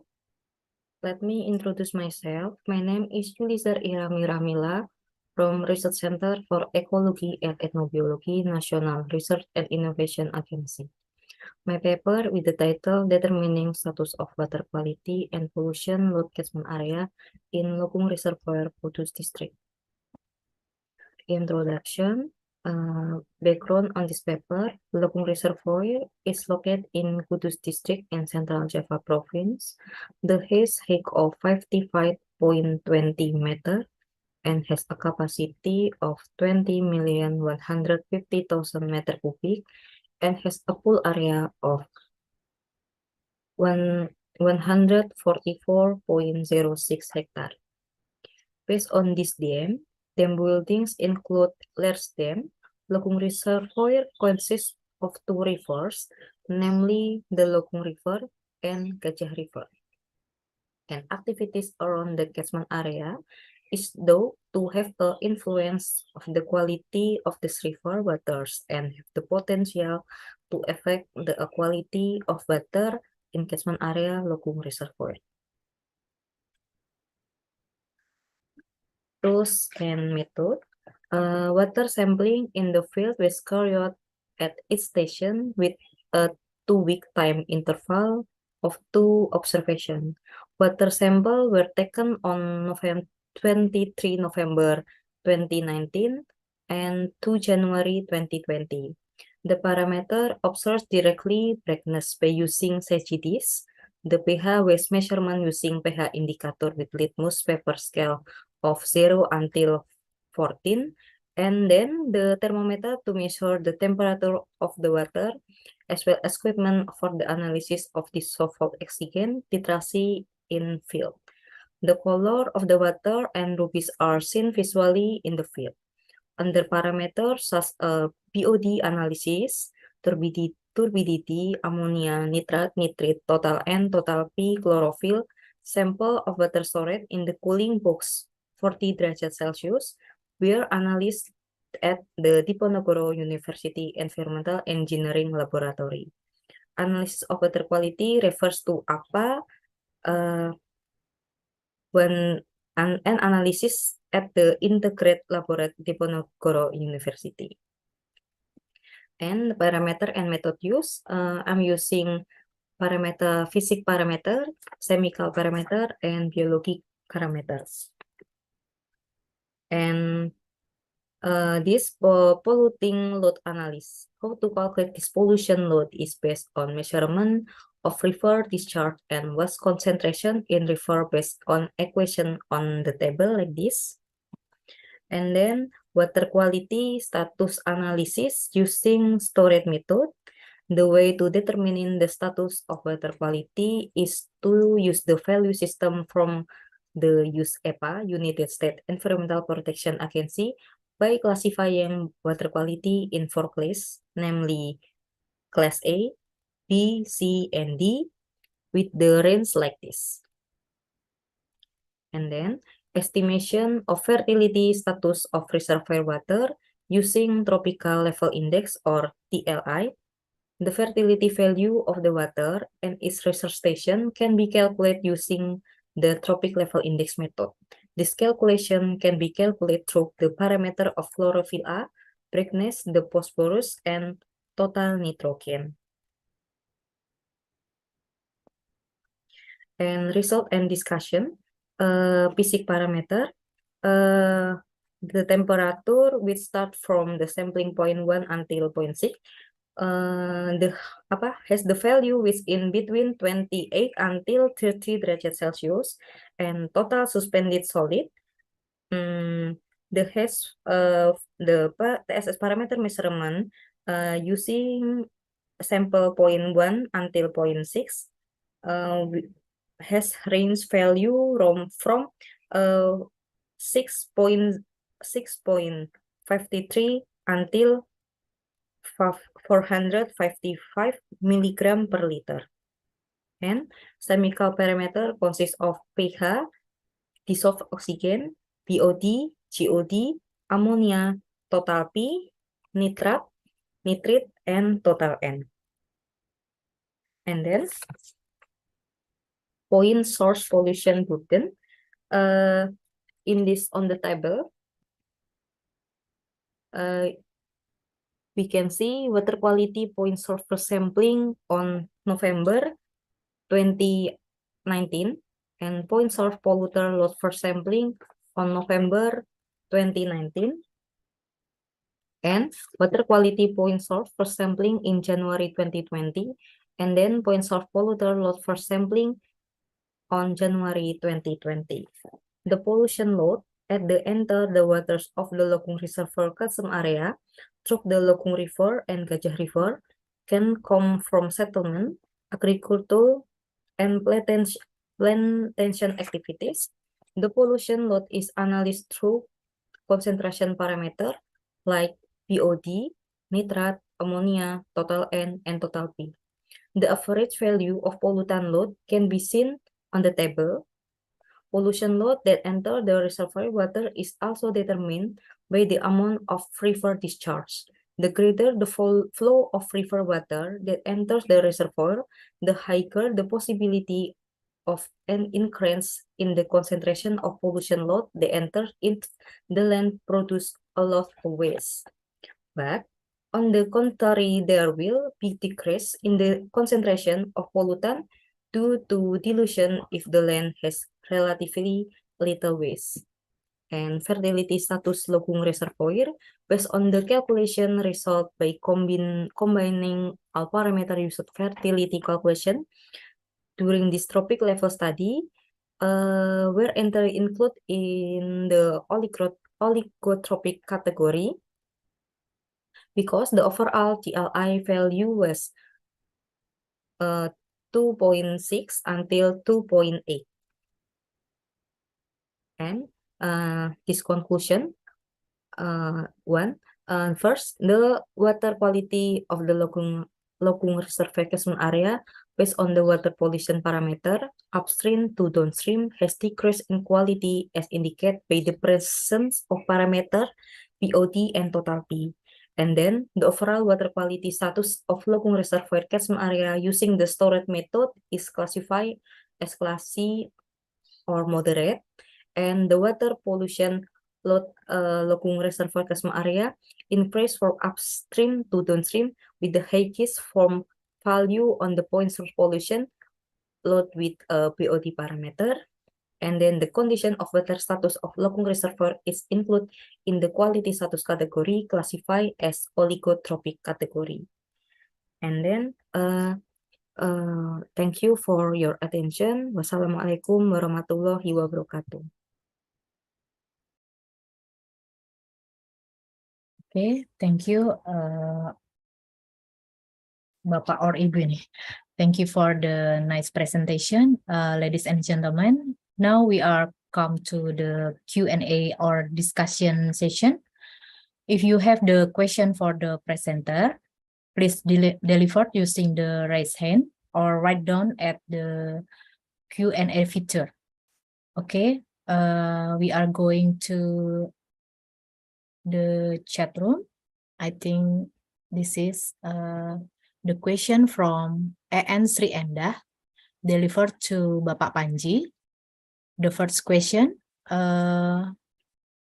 based on your research, is there an unintended consequences of using microbial inoculant? Do you suggest to stop the use of this technology for agriculture? If yes, what is the alternative? What is the alternative? And the second question, Can I answer the first question first? Okay. Thank you. All right. Thank you very much, Ibu EN, for the question. For the record, I am not against the provision of microbial inoculant technology. I think it is very important to acknowledge that the microbial inoculation have been used to alleviate the negative impact associated with the indiscriminate use of chemical fertilizers and pesticides. Here, what I would like to emphasize through my study is I think we have to be careful in order to harness the provision of this technology. Yes, we could see that they could do something positive in terms of the phenotypic impact, but we should also take into account their unintended consequences to the existing microbiome. So I think the clear message from my research is that in addition to monitor the intended consequences, I think monitoring the unintended consequences is just as, if not far more important than releasing them in the first place. Okay, Ibu. I hope that answered your question, Ibu, and unless I can, move to the second one. Can I answer the second one? Okay, Ibu En, are you satisfied? Yeah. Okay. She said yes, thank you. To the Yeah. So the second question is, why did mycoides survive but Pumilus did not? So I didn't really talk about this in this presentation, but through my another research, I found that Bacillus mycoides had higher resource utilization capacity. So Bacillus mycoides would better able to establish in the new communities. In addition to that, when I compare the speed of resource utilization between Pumilus and also the existing communities, there are more carbon sources that the existing communities could utilize faster compared to Pumilus in Pumilus experiment. That's why Pumilus experienced higher resource competition, make it even more difficult for Pumilus to establish in the new ecosystem. I hope that answers your question as well. Otherwise, I will move to question number 3. Why the invasion pattern did not follow biodiversity invasion relationship? Like E. coli, I don't know the answer, but if I made to speculate, this is probably because Bacillus is a spore-forming bacteria, right? It's a gram-positive bacteria. So when they invaded the new community, regardless the diversity level, they would change into spore form immediately. So regardless of diversity level, their survivability is the same. So it doesn't allow the high survivability rate in less diverse communities.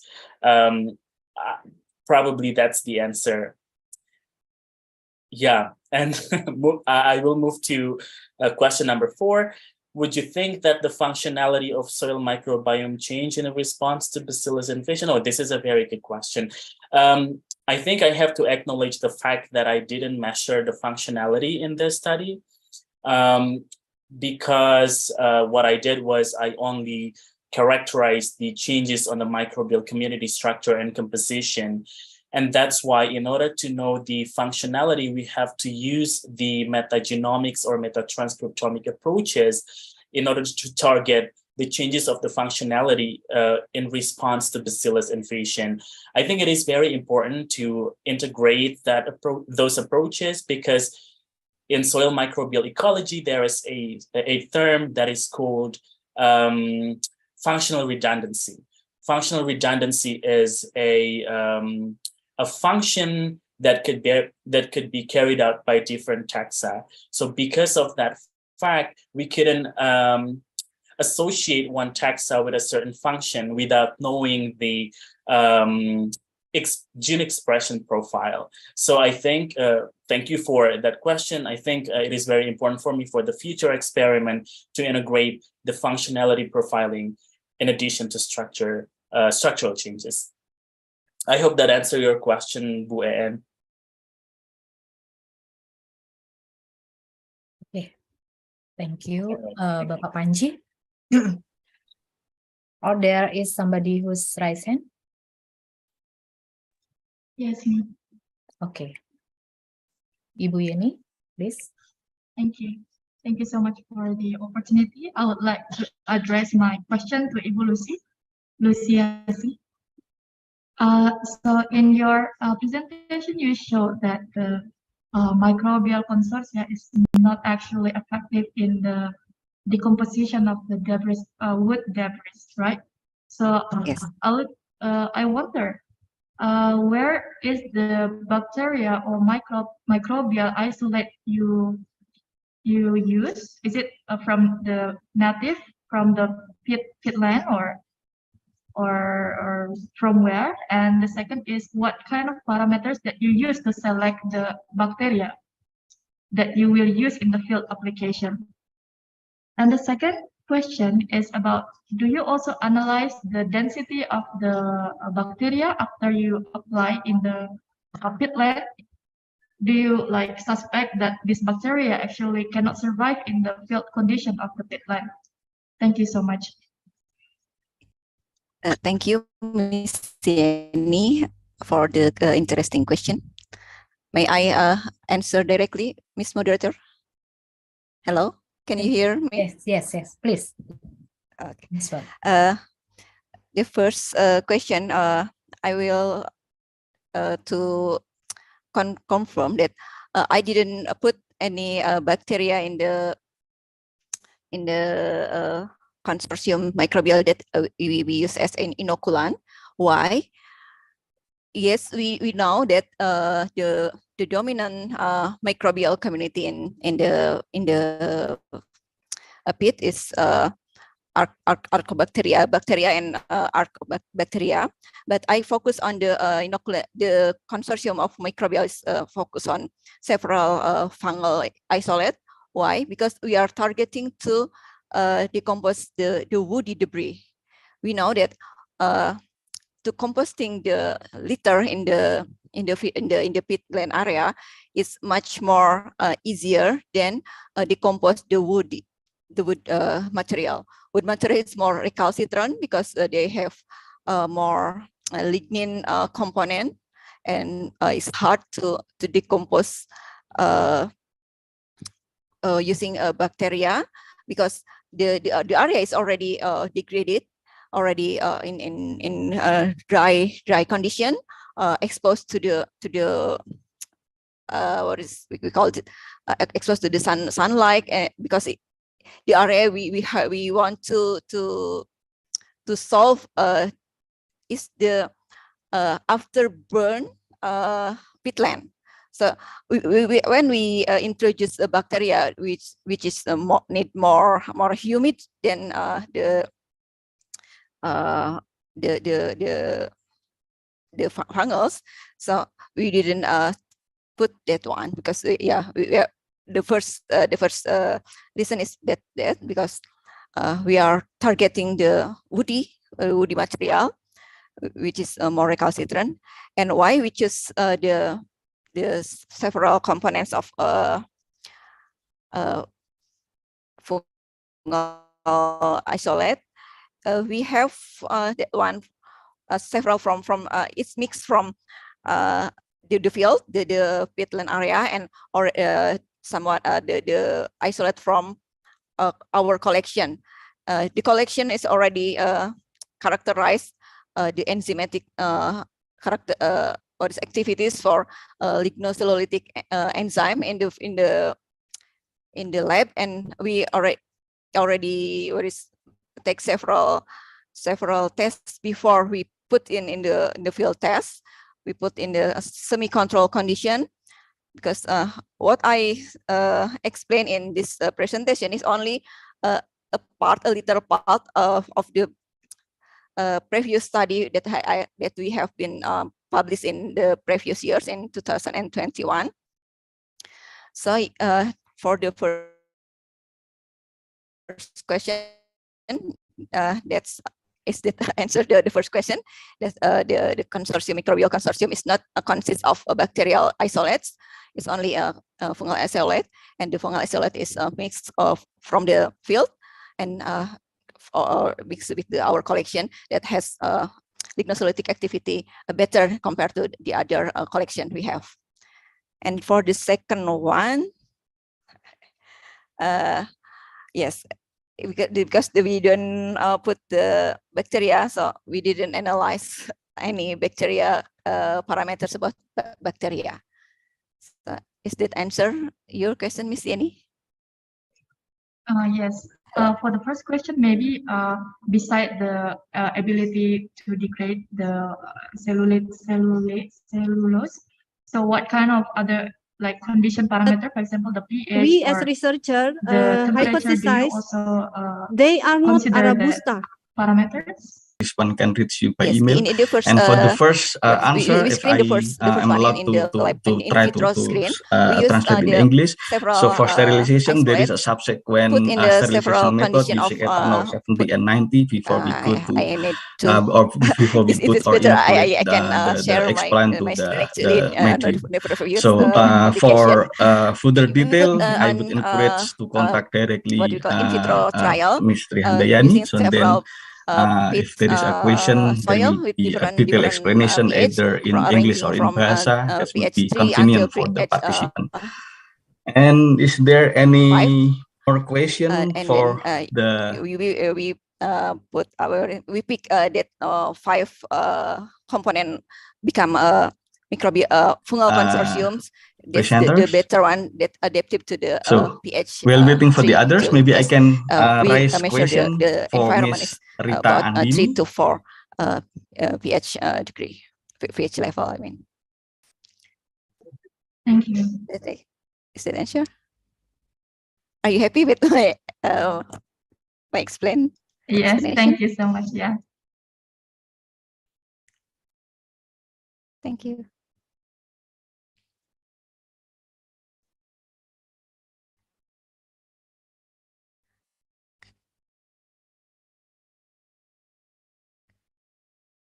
Okay, thank you. Is there any question from others?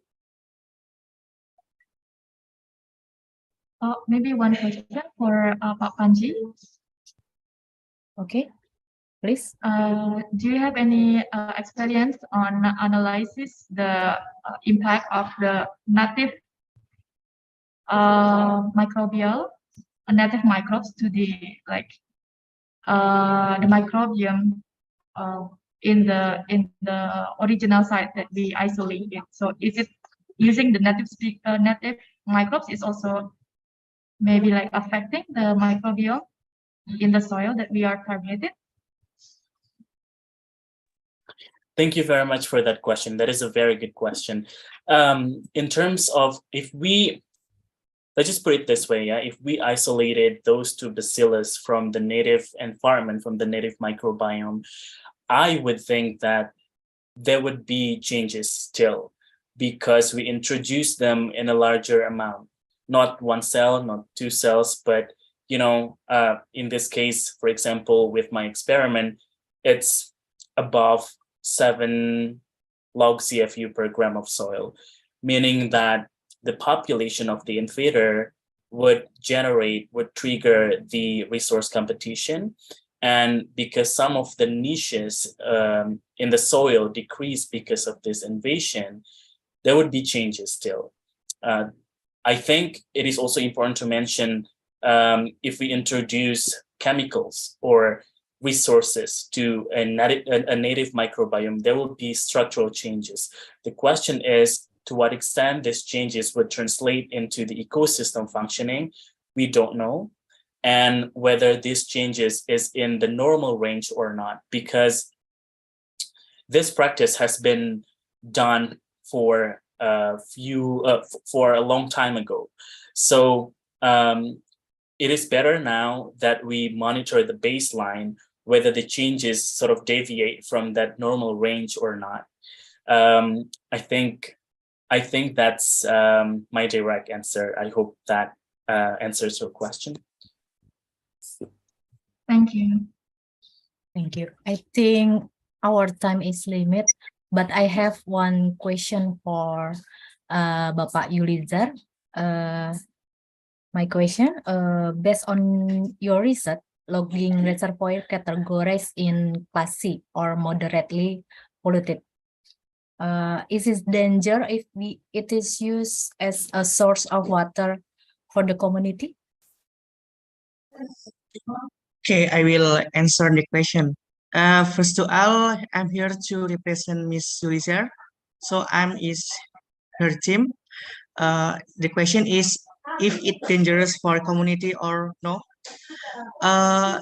In this threat, a moderate threat is not really dangerous to any community, but in other day or long term, and there is some like climate change or else that if we continue our human activity or natural activity that can affect on water quality or loud pollution is will be dangerous someday.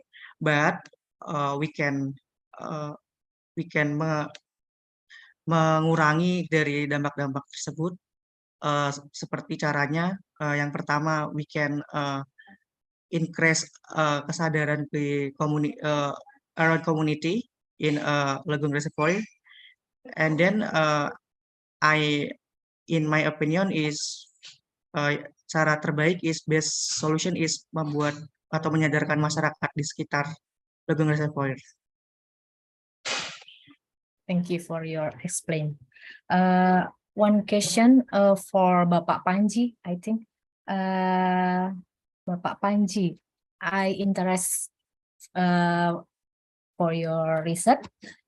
So in your conclusion, soil bacterial communities exhibit pattern or secondary succession. Okay, what next can happen in the soil? Is it benefit or for ecosystem or not? Oh, wow, that is a very, very good question. Thank you for asking that question. The answer is I don't know. I don't know. Because like I said before, in order to understand the impact of microbial inoculation, the impact of community changes to ecosystem functioning, we have to target the functionality changes by leveraging metagenomics and metatranscriptomic approaches, right? I don't think it is fair to predict ecosystem functioning by only measuring the changes on the community composition. Yes, I saw that there are some beneficial bacteria that increase after invasion. Yes, I saw that there are some pathogenic, phytopathogenic bacteria that decrease after invasion.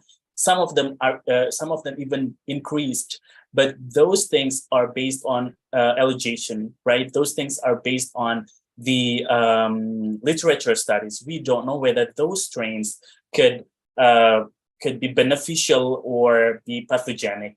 That's why I think in order to target the functionality, we have to use metatranscriptomics and metagenomics. Only then we can understand which genes that are upregulated, which genes that are downregulated, and are those genes associated with the good impact or bad impact. For now, I don't know. I hope that I'm actually currently submitting my proposal to FWO. So I hope that it's funded so then I can do metagenomics and metatranscriptomic analysis. Thank you. Thank you for your good explanation. Okay, I think there is no question again. Yeah? We will go to the end decision. Thank you to all our presenters for their informative and interesting presentation, and also all the participants today for their active participation. And thank you for attending this session.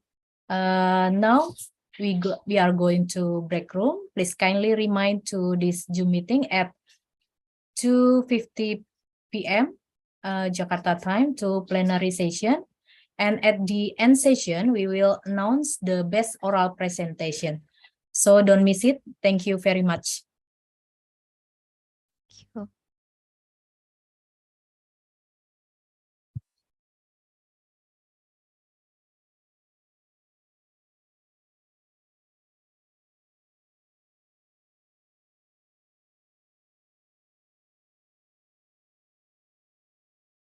Recording in progress.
g5, and now bishop to e7. Gilles Moussard replies with knight to f6, we have c4, e6, knight to c3, and d5. So a standard queen's gambit declined. Bishop to g5, and now bishop to e7. The modern line, we have e3, h6, and now bishop to h4. Here, Moussard castles, we have knight to f3, and pawn to b6 now, preparing to fianchetto to the light square bishop. Queen to b3, and now bishop to b7. So again, this is all very well-known stuff. Nothing new happening here. Bishop captures, c captures, and now rook to d1. There are like 200 top-level games.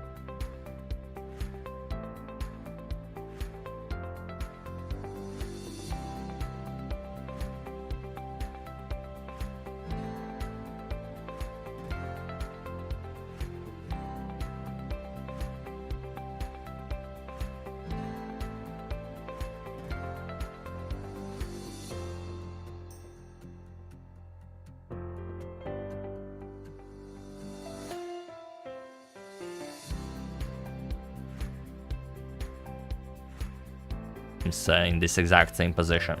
Rook to e8, bishop to e2, we have c6, and now castles by David Anton. We have knight to d7, and it's a very well-known position. It has been reached many times. Mostly it's been played some 20-30 years ago. For example, Timan had this against Spassky, Korchnoi had it against Flega, Kavalek had it against Gligoric, and in all of those games, rook f to e1 was played. But here we have h3 by David Anton, which is the strongest move recommended by the engine. So obviously he made, or rather, it depends on how long you let the engine run. The engine can't decide between rook f to e1 and h3. So it's definitely a different approach to what was played before. And it is now, as of move 14, that we have a completely new game.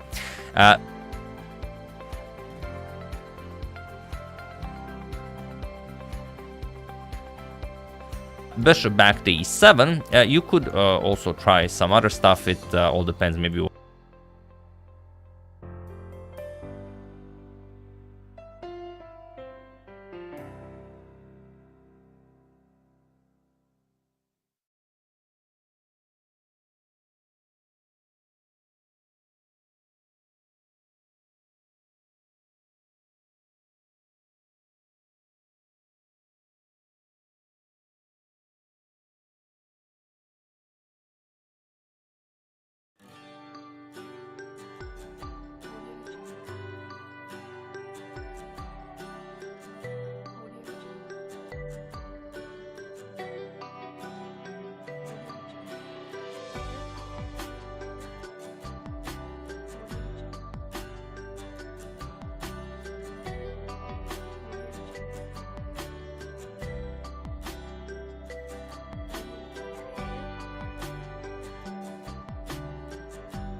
Would you like me to already start sharing my screen?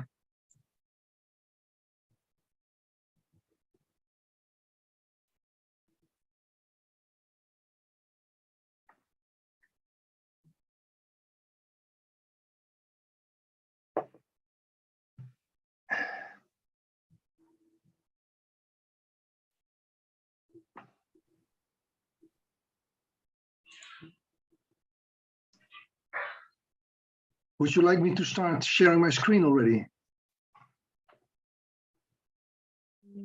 Not yet, sir. Or you want to try the technical matters right now? Yeah, but I think, I can just try for a second. Yeah, indeed. yeah, you can try before we start again at 3.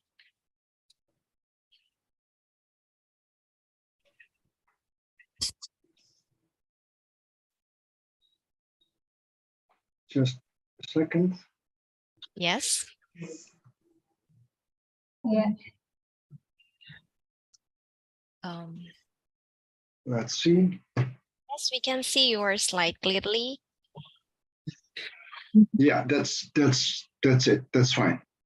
Yes. Okay, I'll stop sharing now then. It's And okay. you can put it Thank on you. again. And let me see, stop sharing. Yes. Okay, Good. thank you, Dr. Arnold.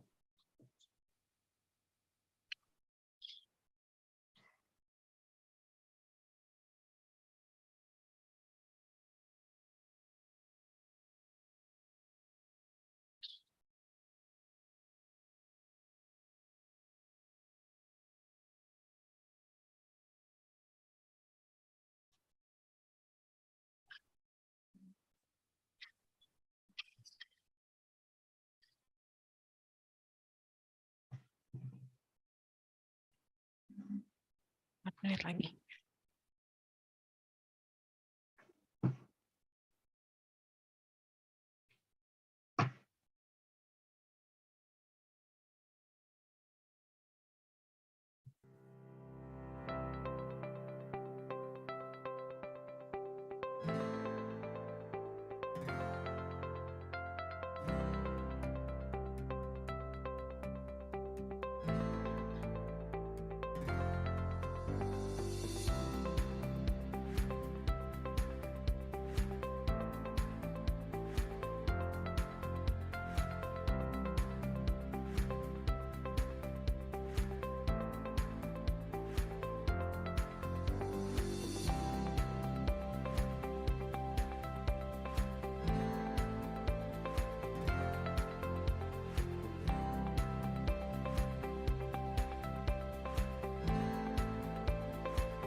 Ladies and gentlemen, so happy to welcome you back on the main room. So the next agenda is plenary sessions. Therefore, may I invite Dr. Hayati Iskandar as the moderator of the sessions. But before that, I would like to read short profile of her. Dr. Hayati Minarsi Iskandar is a researcher of Indonesian Oil Palm Research Institute who are interested in molecular biology, biotechnology, and biochemistry. After graduated from Bogor Agricultural University or IPB, she continued her master degree in plant molecular biology at Vrije Universiteit Brussels, Belgium, and obtained her PhD degree in biochemistry and molecular biology at the University of Queensland, Australia. Without further ado, please welcome Dr. Hayati Iskandar. Dr. Hayati Iskandar, time is yours to lead the sessions. Okay. Thank you, Ibu Aulia, for my introduction. Assalamualaikum warahmatullahi wabarakatuh. Good afternoon in Indonesian time, distinguished guests, all the speakers, and all participants. Welcome to the next plenary session of the 9th International Symposium of Innovative Bioproduction Indonesia on Biotechnology and Bioengineering, or ISIBio 9 2022. Please allow me, Hayati M. Iskandar from IOPRI Bogor, as a moderator to lead this session. This afternoon, initially, we will have two guest speakers, Dr. Arnoud Bovie from the Netherlands and Professor Chin Kun Wang from Taiwan. Unfortunately, Professor Wang is not able to attend this session because he suddenly has to conduct a surgery in a hospital. So we will start the plenary session with the presentation of Dr. Arnoud Bovie. Am I right to pronounce your name, Dr. Arnoud? Yes, you're right. Okay, Absolutely. thank you. First, I would like to introduce you about Dr. Arnoud Bovie. So his CV. Dr. Arnoud Bovie, he's a researcher at Department of Plant Breeding, Wageningen University and Research. He's also a group leader at Breeding for Quality Research Group, also at Wageningen University. And his research interest is metabolomics, plant breeding, and genetics. So Dr. Arnoud will present an interesting topic about application of genetics and metabolomics in assisting plant breeding for quality. So you will have 20 minutes for presentation, and we will have a Q&A session after that. So Dr. Arnoud, the time is yours. Thank you. Thank you very much. I will now share my screen.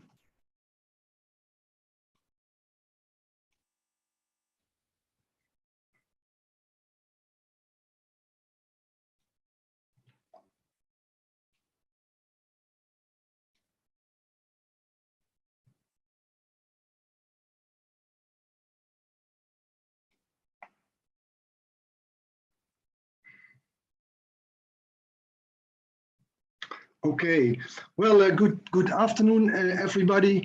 It's a real honor for me to be invited to give a talk at this conference. I really would like to thank Wayuni and the other organizers for inviting me here.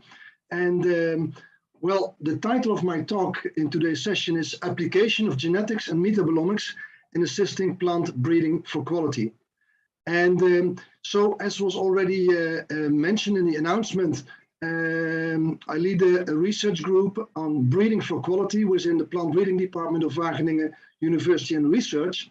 And in my talk today, I will talk about the combination of genetics and metabolomics in order to assist breeding for quality.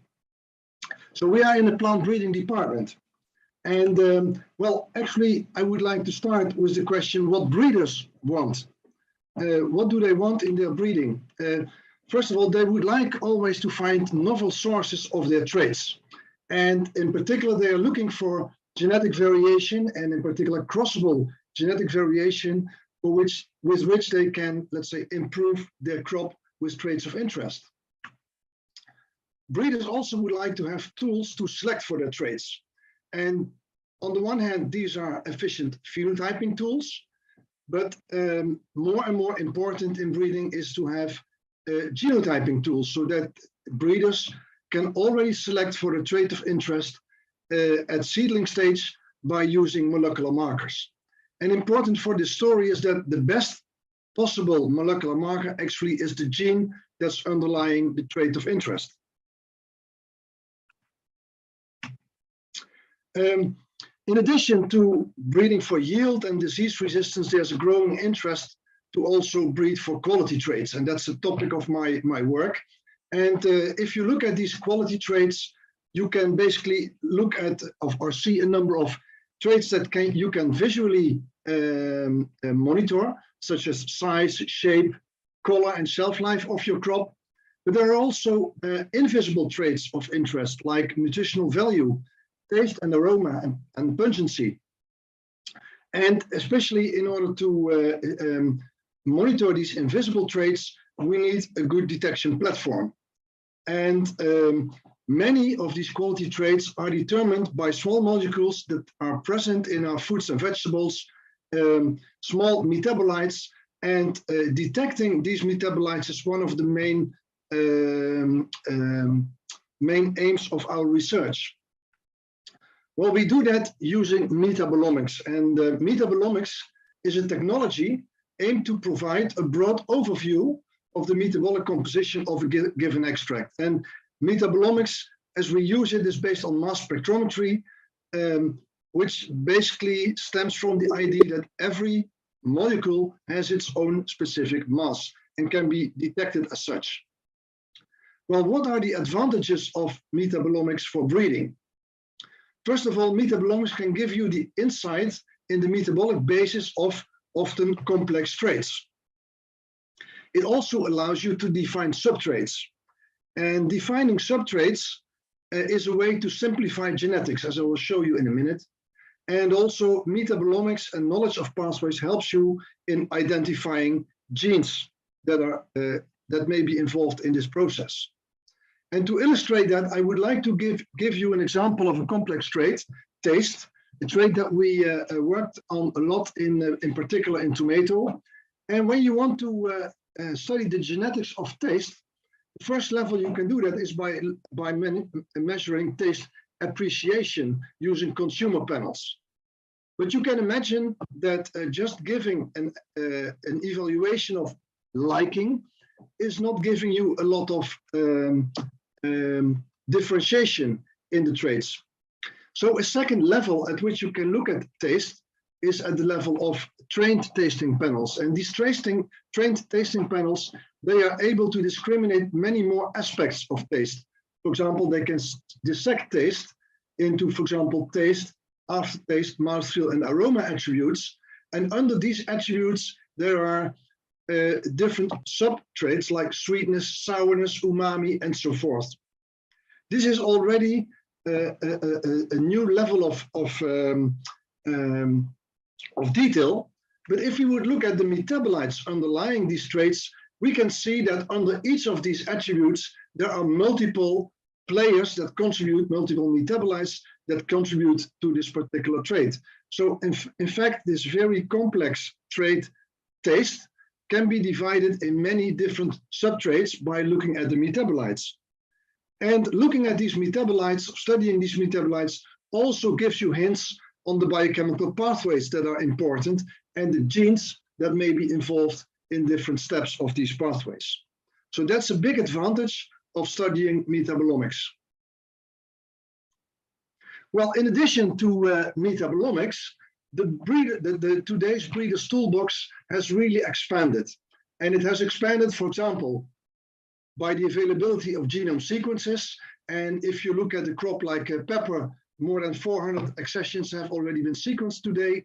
In tomato, it's even more than 700 at the moment. There are high throughput marker systems available to genotype large numbers of genotypes. Transcriptomic tools and databases are available, and of course the metabolomics platforms. In addition to these tools, also there are more and more interesting breeding materials available. For example, the presence of mapping populations that you can use to study the genetics of your trait. A specific type of mapping population that I'm going to talk about today is a GWAS panel, which basically is a diversity panel of accessions. Tilling populations are available nowadays, so mutagenized populations that you can use to identify mutations in specific genes of interest.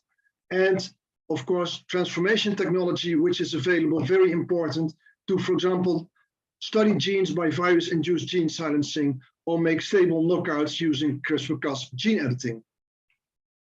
Well, in my talk today, the high throughput marker platforms, metabolomics, and the use of GWAS panels is going to play an important role in the example I would like to give.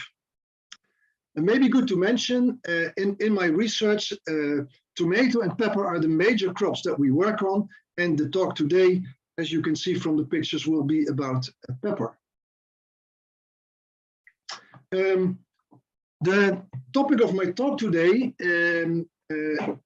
was studied in a big EU project called G2P-SOL, Genotype to Phenotype SOL. It is a large EU project that just ended at the end of last year. And the aim of this big program was to link genetic resources, genomes and phenotypes of solanaceous crops, tomato, pepper, potato, and eggplant. And my involvement was mainly in the pepper part of this work. The aims of this project was to do an inventory and conservation of material stored in gene banks. And it was mainly done by high throughput genotyping. I will come back to that in a minute.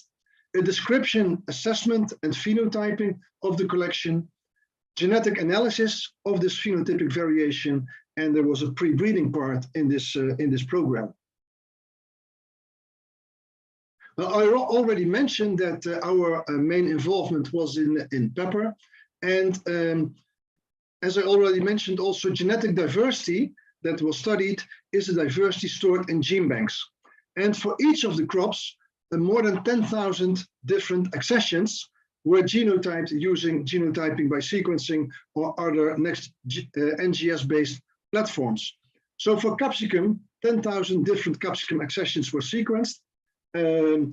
Most of them were capsicum annuum accessions, but also a number of accessions from Bacatum, Chinense, and Frutescens.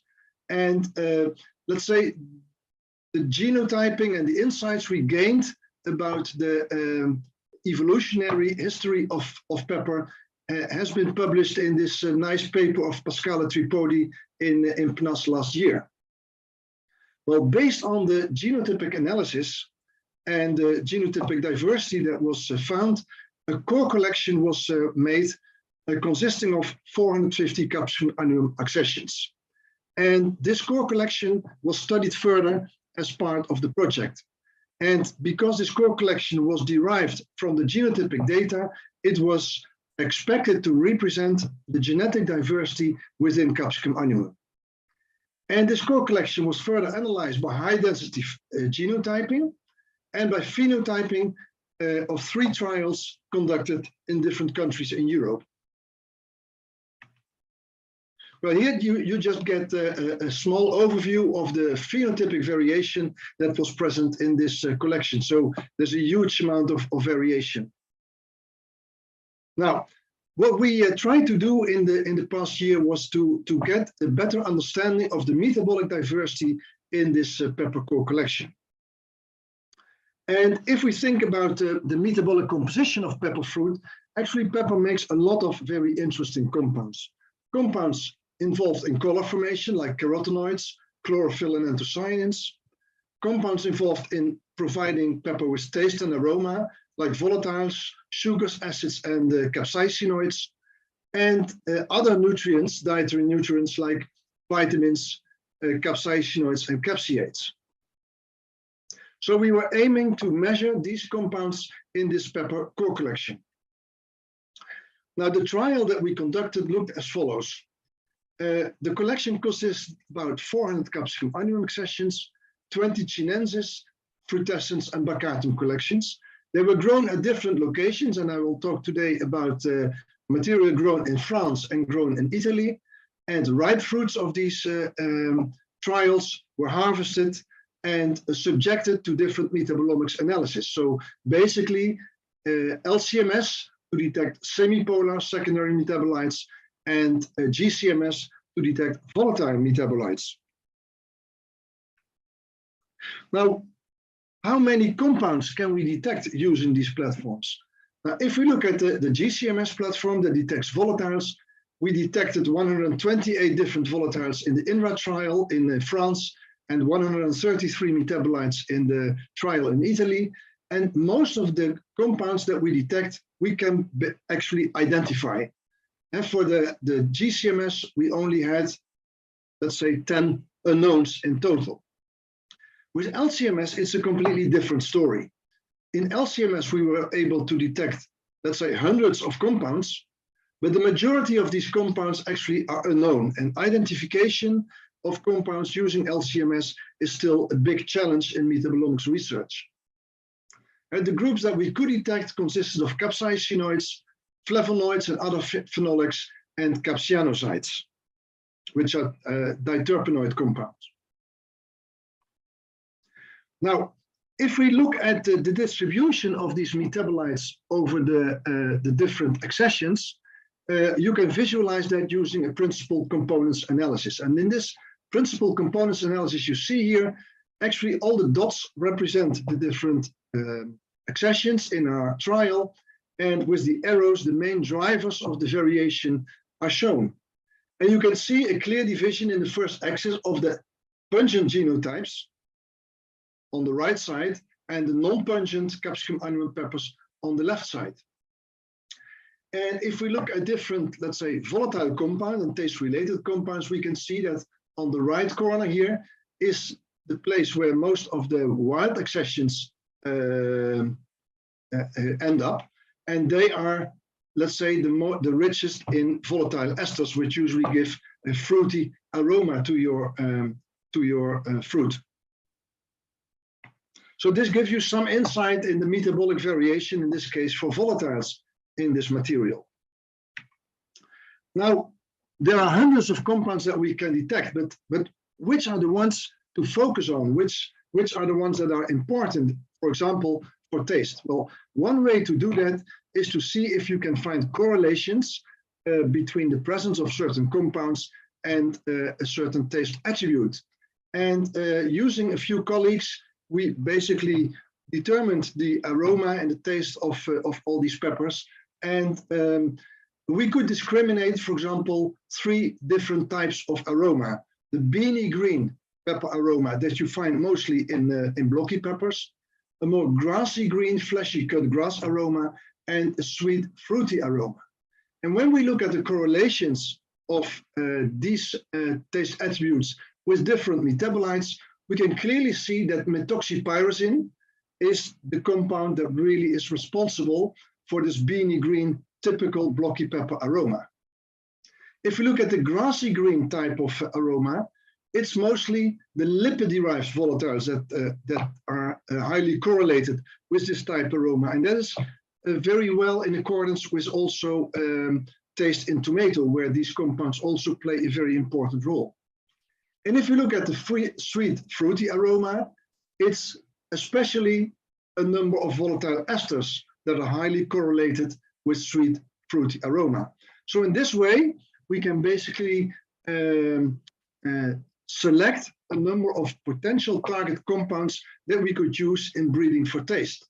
And for example, if you would like to breed for a pepper with a more sweet and fruity aroma, we would aim at increasing the amount of esters and decrease the amount of these methoxypyrazine or oxylipin-derived volatiles.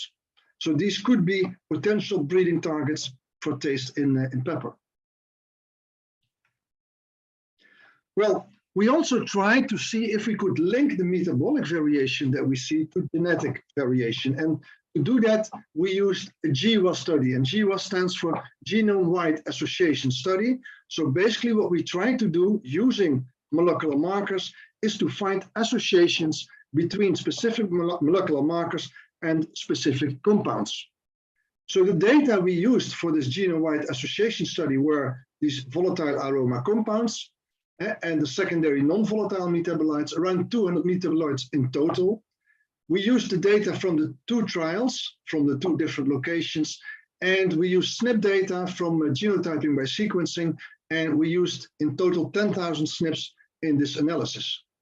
Now, we used also 2 different, let's say, standard approaches that are used in GWAS, mixed linear models and a blink approach.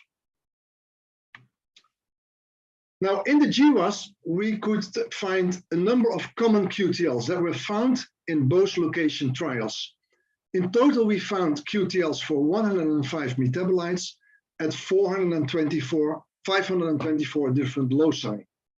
And the first one I'd like to show you here is the GWAS analysis. GWAS results often are visualized in this kind of what we call Manhattan plots that here show you the distribution of the 12 chromosomes of pepper, and here the association of your compound with specific loci on the different chromosomes. And you can see here a very nice association at the end of chromosome 2 of capsaicin, the compound responsible for pungent taste in pepper, and this location on chromosome 2. And it's known that this location is the famous PUN1 gene, which is the gene that's the ester-forming enzyme responsible for the last step in the biosynthesis of capsaicin. And this very nicely matches with earlier results in which gene bank annotations for pungency also showed up a very nice QTL at exactly the same spot. Another observation that we did, and relevant for this story, is the fact that biosynthetically similar compounds, they correlate quantitatively with each other. And to show you that, we made this, let's say, this hierarchical cluster here, and each of the colors actually represents metabolites that are closely related to each other. And you can see that these metabolites form rather separate clusters. So it means that metabolites with the same origin or the same biosynthetic pathway are often correlated with each other, which would suggest that the regulation of these pathways may be regulated by hotspot QTLs. And the question is, do we see these kind of hotspot QTLs? And actually, when you look at this graph, here, this is actually a merger of all the QTL data that we found in our study. We tried to visualize these data using bubble sizes. And the larger a bubble size, the more compounds are actually co-localized on the same QTL. So for example, if you look at the bubble size here, at the position of the QTL for capsaicin, actually we have here not only one different capsaicin, but a number of capsaicins that show the QTL at this particular position. And that is because this ester-forming enzyme, PUN1, does not only use one specific substrate, but has a broader specificity for different substrates, leading to different capsaicinoids. The same type of very nice bubble here, we see a QTL for different flavonoids. And we see this QTL at the end of chromosome 5. And our most associated marker was landing exactly in the MIP12-like transcription factor. And MIP12-like transcription factors are actually known to regulate the flavonoid pathway. And we cloned the MIP12-like gene from tomato a number of years ago and showed that these transcription factors indeed are regulating the flavonoid pathway. Well, actually in pepper, we find a very nice candidate gene called MIP12-like, which seems to regulate also the flavonoid pathway in pepper.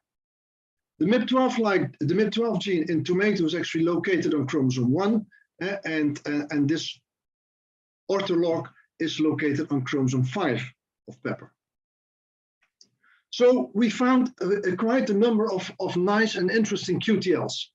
But one of the main challenges of GWAS studies is to validate these QTLs, to make sure that they are really showing you the right lead and not false positive, for example. And one of the QTLs we validated was actually this MIP12-like QTL I was just talking about. And it was very nice to validate this QTL because we started that work already quite some years ago. And it was actually the work of Wayuni, and here you see a picture of Wayuni 10 years ago when she was still working in Wageningen, and she identified 2 accessions We call them here for simplicity P12 and P24. P12 was a very high flavonoid accumulating accession, and P24 was a very high vitamin E accumulating accession, but low in flavonoids. And in collaboration with Ilan Paran in the Volcani Institute of Israel, we developed segregating populations for based on the cross of these two parents. And when you make segregating populations in the F2, these nicely segregate, and every F2 individual basically is a genetically unique individual. So we did a QTL analysis of this F2 population, and actually in this population, we also find a very strong QTL at the same position on chromosome 5. This QTL, you can see here that if you have the P12 allele of this QTL, you get much higher flavonoid levels than when you have the P24 QTL allele. And also what we found was that a large number of flavonoid genes showed a much higher expression when the P12 allele is present compared to the when the P24 allele is present. And this, of course, suggests that there is a transcription factor into play here. And actually that also led us, independently of the GWAS trial, to the identification of the MIP12-like gene. Now, we did a number of experiments to indeed validate and show that this MIP12 gene is indeed the gene doing the job. One of the things we did is we knocked out the MIP12-like gene in this parent 12, the flavonoid accumulating parent, using virus-induced gene silencing. And you can see if you have the flavonoid level in the control, here plants that we in which we used a GUS construct to silence, versus the MIP12-like silencing, you can see a clear decrease in flavonoid content in the silenced plants. We also try to overexpress the gene in a pink tomato background, so in a MIP12 mutant of tomato. And also here you see that when you have high expressors of the MIP12-like gene from pepper, you can see a clear increase in flavonoid content compared to the low expressors or the controls. And last but not least, very important for breeders, is can we use this gene actually to increase the flavonoid content of commercial materials. And we did that in a few backgrounds, and I'll show you here the results of introgression in sweet banana. And you can see when you introgress the P12 allele, you really get a nice increase in the flavonoid content in sweet banana compared to, let's say, the control without this allele. So also for breeding purposes, this gene is a very nice marker, and P12 is a very nice donor for this trait. Now, the ongoing research is actually focused on validating QTLs that we found in the GWAS in biparental segregating populations. We are mining these QTL regions for candidate genes and hope to identify and analyze candidate genes. We also want to improve our GWAS study because our study was really limited in the number of markers. I already mentioned we use 10,000 markers, but this is far too low for a GWAS study. And that means that we are certainly still missing maybe important QTLs because we don't detect the right alleles. We are trying to alleviate this problem by sequencing the entire core collection, and this is something that will be done in the near future. And finally, we'd like to also combine different data types. For example, we would like to combine our metabolites with taste, as I showed you, but also with, for example, shelf life data. Now, finally, I would like to come to the conclusions. I think that gene banks harbor a very wonderful resource of genetic variation that can be exploited by both researchers and breeders. The breeders' toolbox has really expanded in recent years with various exomics platforms, making it possible to have a much more detailed look and getting detailed insight in our traits. I hope I showed you that metabolomics is very useful to get insight in the metabolic variation in a crop, in the metabolic basis of traits, and in the genetic basis of traits. And finally, GWAS provides novel donors, QTLs and markers for traits of interest. But an important part, and that will take years to come, is the validation of the QTLs that we found. So last but not least, I would like to acknowledge the people involved in this research. From my own team in Wageningen, Yuri Tikhonov, he plays an important role in all the research we do. Jos Molthoven and Fien Meijer, two technicians in the project. Yi Wu, a PhD student who participated in this work. And then Richard Vinkers, Matthijs Brouwer, and Giorgio Tumino, who were involved in the statistical analysis of the GWAS data. We collaborated with people in France and in CREA to set up these GWAS trials, and with Ilan Paran from the Volcani Center, in which we collaborate closely in this research. And finally, all the partners that participated in G2P-SOL, who made it possible to have such a large-scale project going on successfully. And this is where I'd like to end my presentation, and I'm happy to answer some questions. Thank you. Thank you, Dr. Arno, for the nice presentation. So, ladies and gentlemen, now we will have a question and answer session for about maybe 10 minutes. So you can deliver your question by chat box or raise hand. So please, you can start to give questions to Dr. Arno.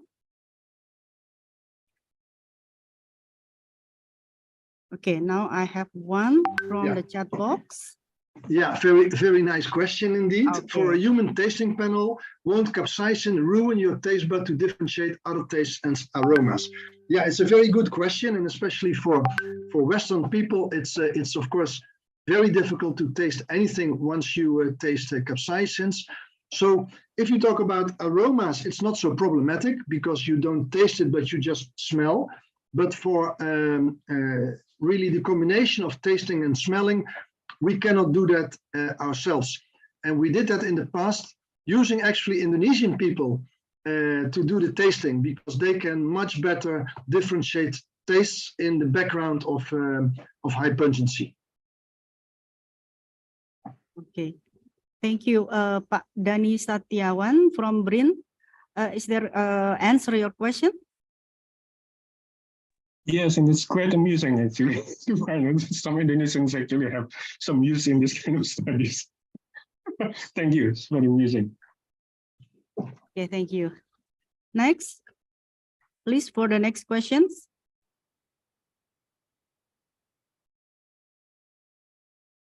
Or maybe I can also ask you, Dr. Arno. Yes. I'm interested when you said that metabolomics or metabolic is basis usually used for the complex traits. So what about the, like disease tolerant or resistant? Yeah, because we know in Indonesia that are the big problems, especially for this chili pepper. You know, Indonesia very love chili pepper, chili fruit or chili pepper very well. So maybe you can explain about this. Can we use also this metabolics? No, certainly this can be done, and we have very nice examples of it also. So also in the basis of resistance, metabolites play a role.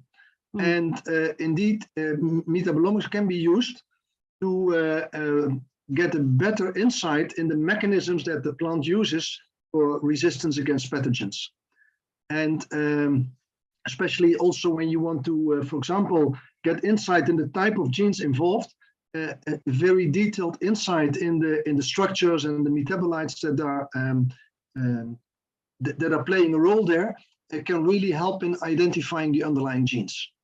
Ah, okay. Yes, it's definitely a very nice combination to combine resistance and metabolomics.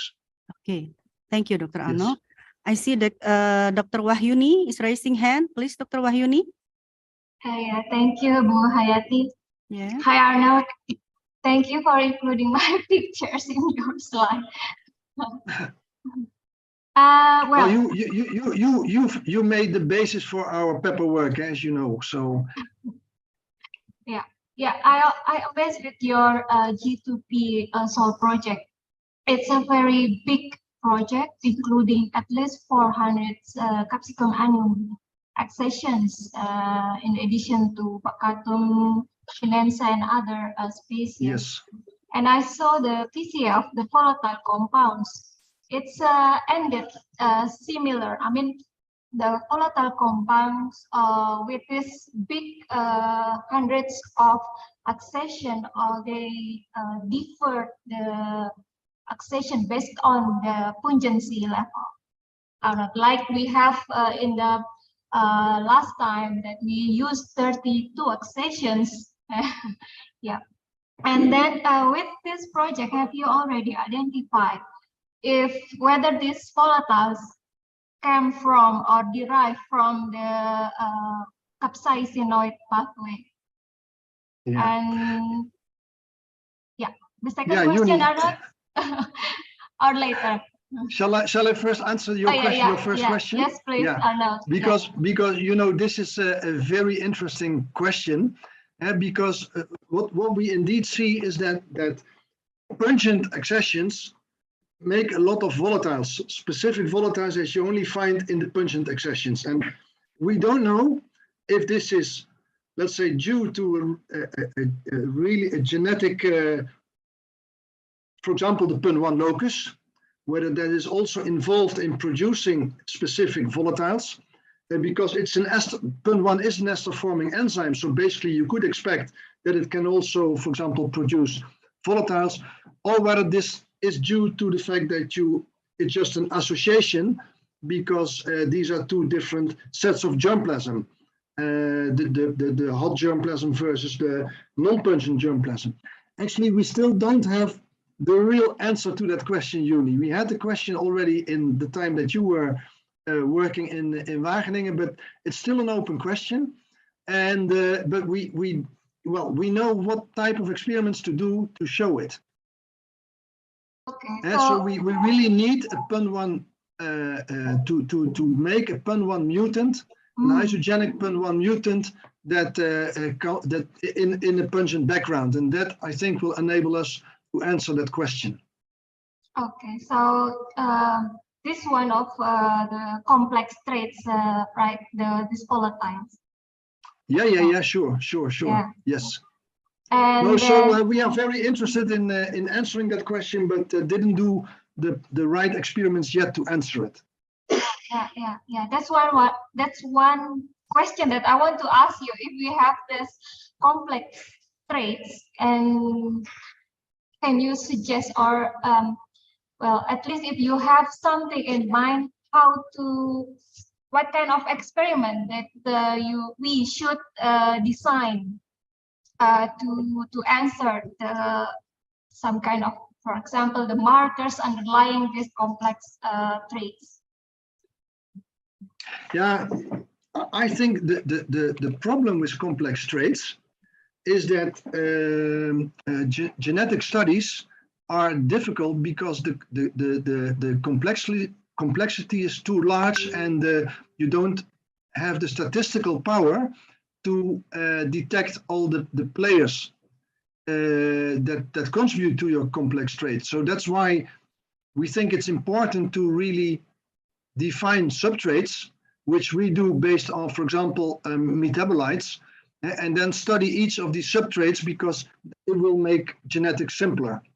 So that's one thing I would advise to do, because if you only look at the phenotype of the complex traits, probably you're not going to get there. So getting insight in your trait is very important, and so metabolomics is one way to do that.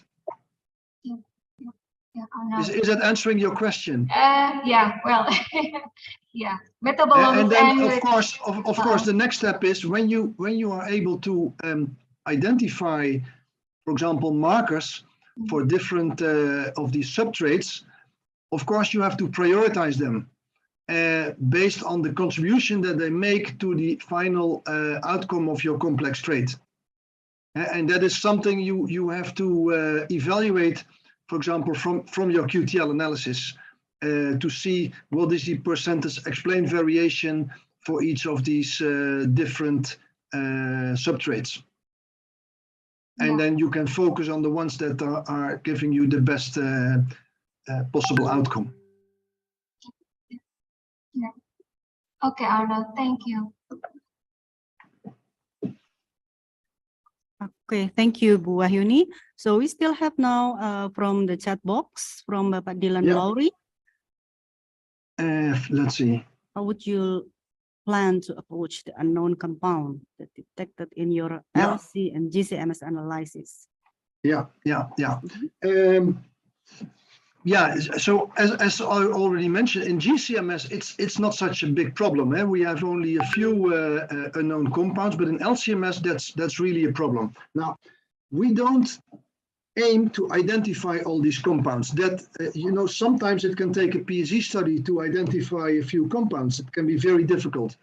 That's why what we do is we use these unknowns in our studies, but only when we can see that an unknown compound really contributes to a trait of interest, it is worth for us the effort to try to identify it. And the way to identify it, for example, is to do a much more elaborate LCMS study with MS fragmentation in order to really find out what the structure of your compound is, just as an example. But our approach is very on purpose. Don't bother too much about the identification in the beginning, but do that at the end when you know that these compounds are really important. Okay. Mr. Dylan. That was, I think, the answer to the question. Yeah. Okay. Then how would you know that the unknown is gonna contribute significantly to the traits? Okay, so well, one way to know that is to do a correlation analysis and to see if there's a correlation between the presence of your compound and your trait of interest, as I showed you for example, for taste. And when you have a certain taste attribute and you look at the correlations of all your metabolites with this particular attribute, that's one way to, for example, look at this correlation. But there are many different ways to do that. One other way that, for example, we like very much at the moment is when you are interested in taste and you run a GCMS analysis, one of the things you could do is to connect your GCMS device to an olfactory port and smell each of the compounds that comes off your GC column. And in that way, you can also detect specific flavors and detect specific compounds. And what we have seen is that sometimes compounds that are highly detectable and give you very small signals can give a very powerful taste experience, and also the other way around. So this is another way to find out, okay, I don't know the compound, but this one we need to focus on. Okay. Dr. Arno, we still have one more question, and maybe this is the last question for this session from Dr. Penny Lestari, or Ibu Penny Lestari. So, found the level of pungency of chili is also influenced by the environment, such as dry and other stress. Okay. Yeah, this is an interesting question. It is known indeed that capsaicins are strongly influenced by the environment, and I know that breeders are very interested in ensuring that they have a stable amount of capsaicins in their crop that's less influenced by the environment. But we don't, I at least don't have the knowledge whether how big that influence is and whether this indeed changes with shelf life. It's a good question, but I don't have the answer. Okay, so Bu Penny, maybe we can further discuss with Dr. Arno after this session. Okay, So thank you for the fruitful discussion. Oh, there's one more. Maybe Dr. Arno can answer with a brief question. These questions in briefly. So which is the most reliable result between genetics and metabolomics? I don't know exactly what you mean with this question, because I think it depends reliable for what. So that's hard to answer. But both platforms have their pros and cons, and I think that especially the combination is strong. If we, for example, see that compounds that are correlating also end up at the same regions, also genetically show the same QTLs and so on, well, this gives us confidence, for example, that a certain compound may be involved in a certain trait.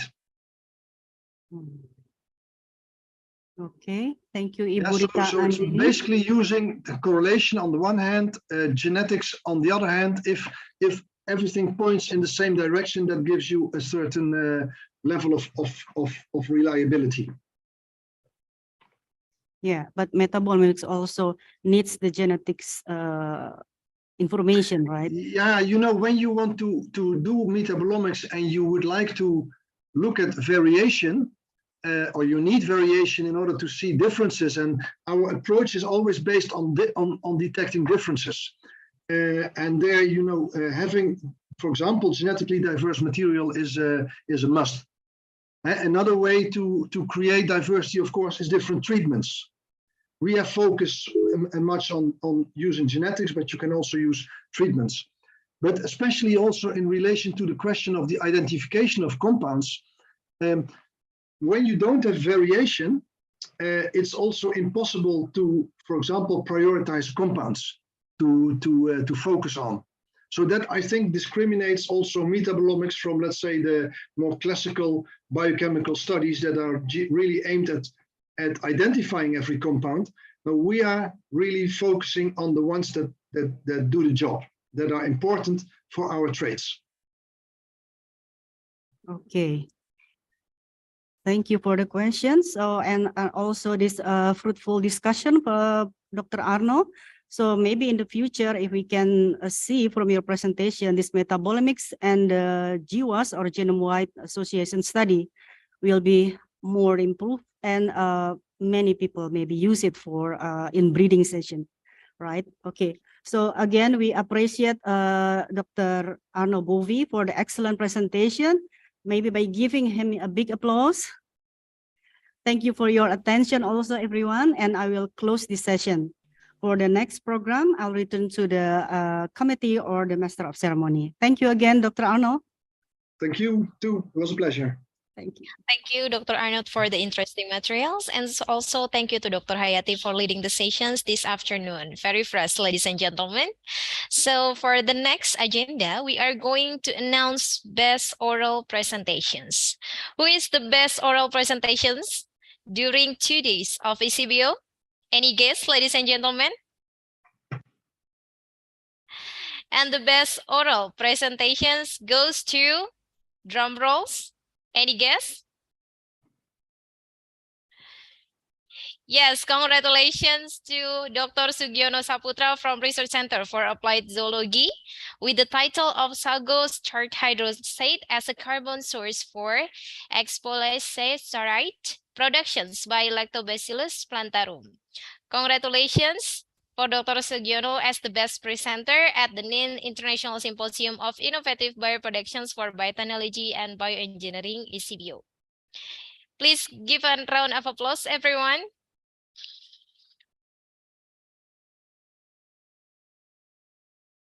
Ladies and gentlemen, and now I would like to invite Mr. Ahmad Fatoni, PhD, Head of Research Center for Applied Microbiology, National Research and Innovation Agency, to convey closing remarks. Bapak, screen is yours.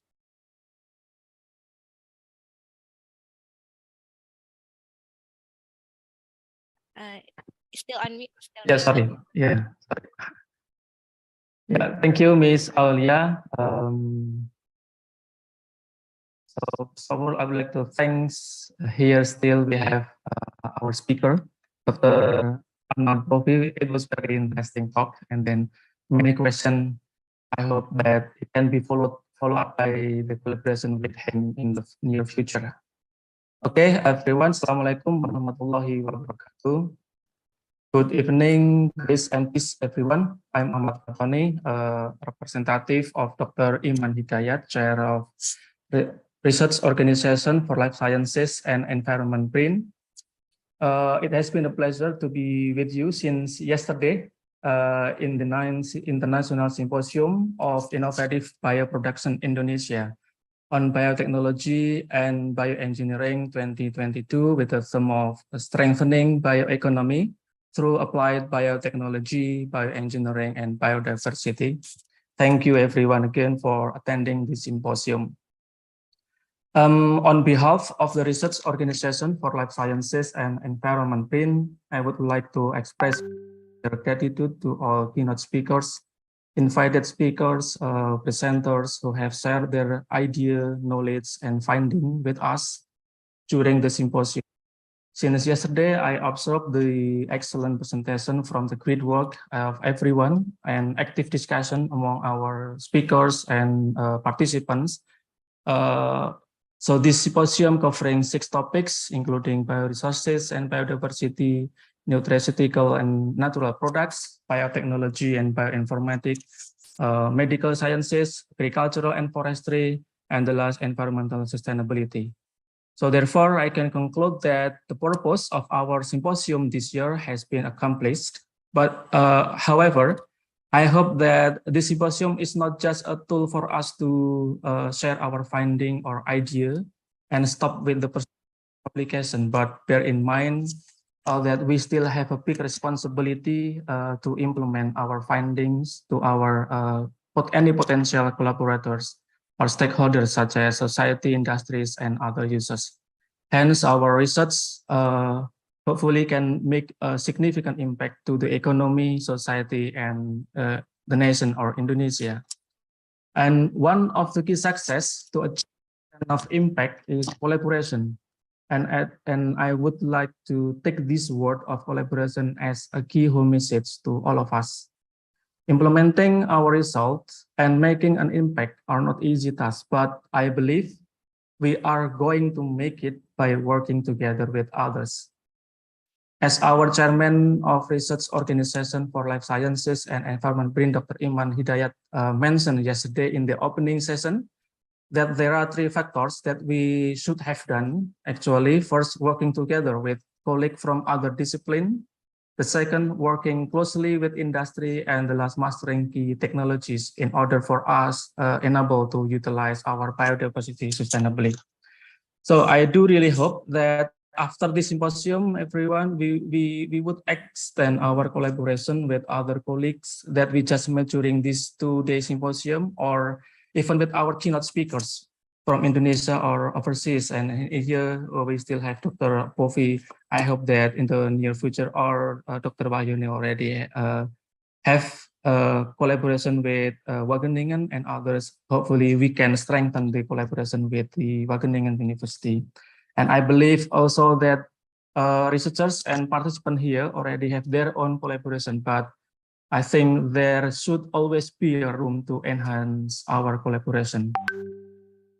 Okay, before I close my talk, congratulations to Pak Sugiono, who have won the best presenter, and hope it will give motivation to us to get better and better in the future. Lastly, I would like to thank the entire committee of ISIBio 20. Oh, sorry, stop my video. Yeah. Can you see my video? Yeah, lastly, I would like to thank the entire committee of ISIBio 2022 that have done a fantastic job. They have spent their time, thoughts, and energy to prepare all of this. Thank you, Dr. Nani, Dr. Wahyuni, and all team members for making this symposium a successful one. Also, thank you to our collaborators, Indonesian Biotechnology Consortium, Consortium Biotechnology Indonesia, of Indonesia, and other who have supported this event. Again, to all participants, thank you very much for your attending in ISIBio 2022. And finally, I would like to close my remarks and officially end the 9th International Symposium of Innovative Bioproduction Indonesia on Biotechnology and Bioengineering 2022. Wishing you all a success and hope to see you in the next ISIBio next year. Inshallah. Thank you. Assalamualaikum warahmatullahi wabarakatuh. Stay safe, everyone. Thank you. Thank you I for think the back wonderful to, yeah. remarks and also officially closing ISIBio 2022, Dr. Ahmad Fatoni. Ladies and gentlemen, that was the last agenda of these 2 days, ISIBio 2022, as well as mark the end of ISIBio itself. On behalf of official committee, I would like to sincere highest appreciations and also thank you so much for your attendance and active participations in all sessions during the conference held. See you on the next ISIBio next year. Stay safe and healthy. Okay, thank you, everyone. Yeah, Thank you. do all the best. And see you next year. Yep. Thank you.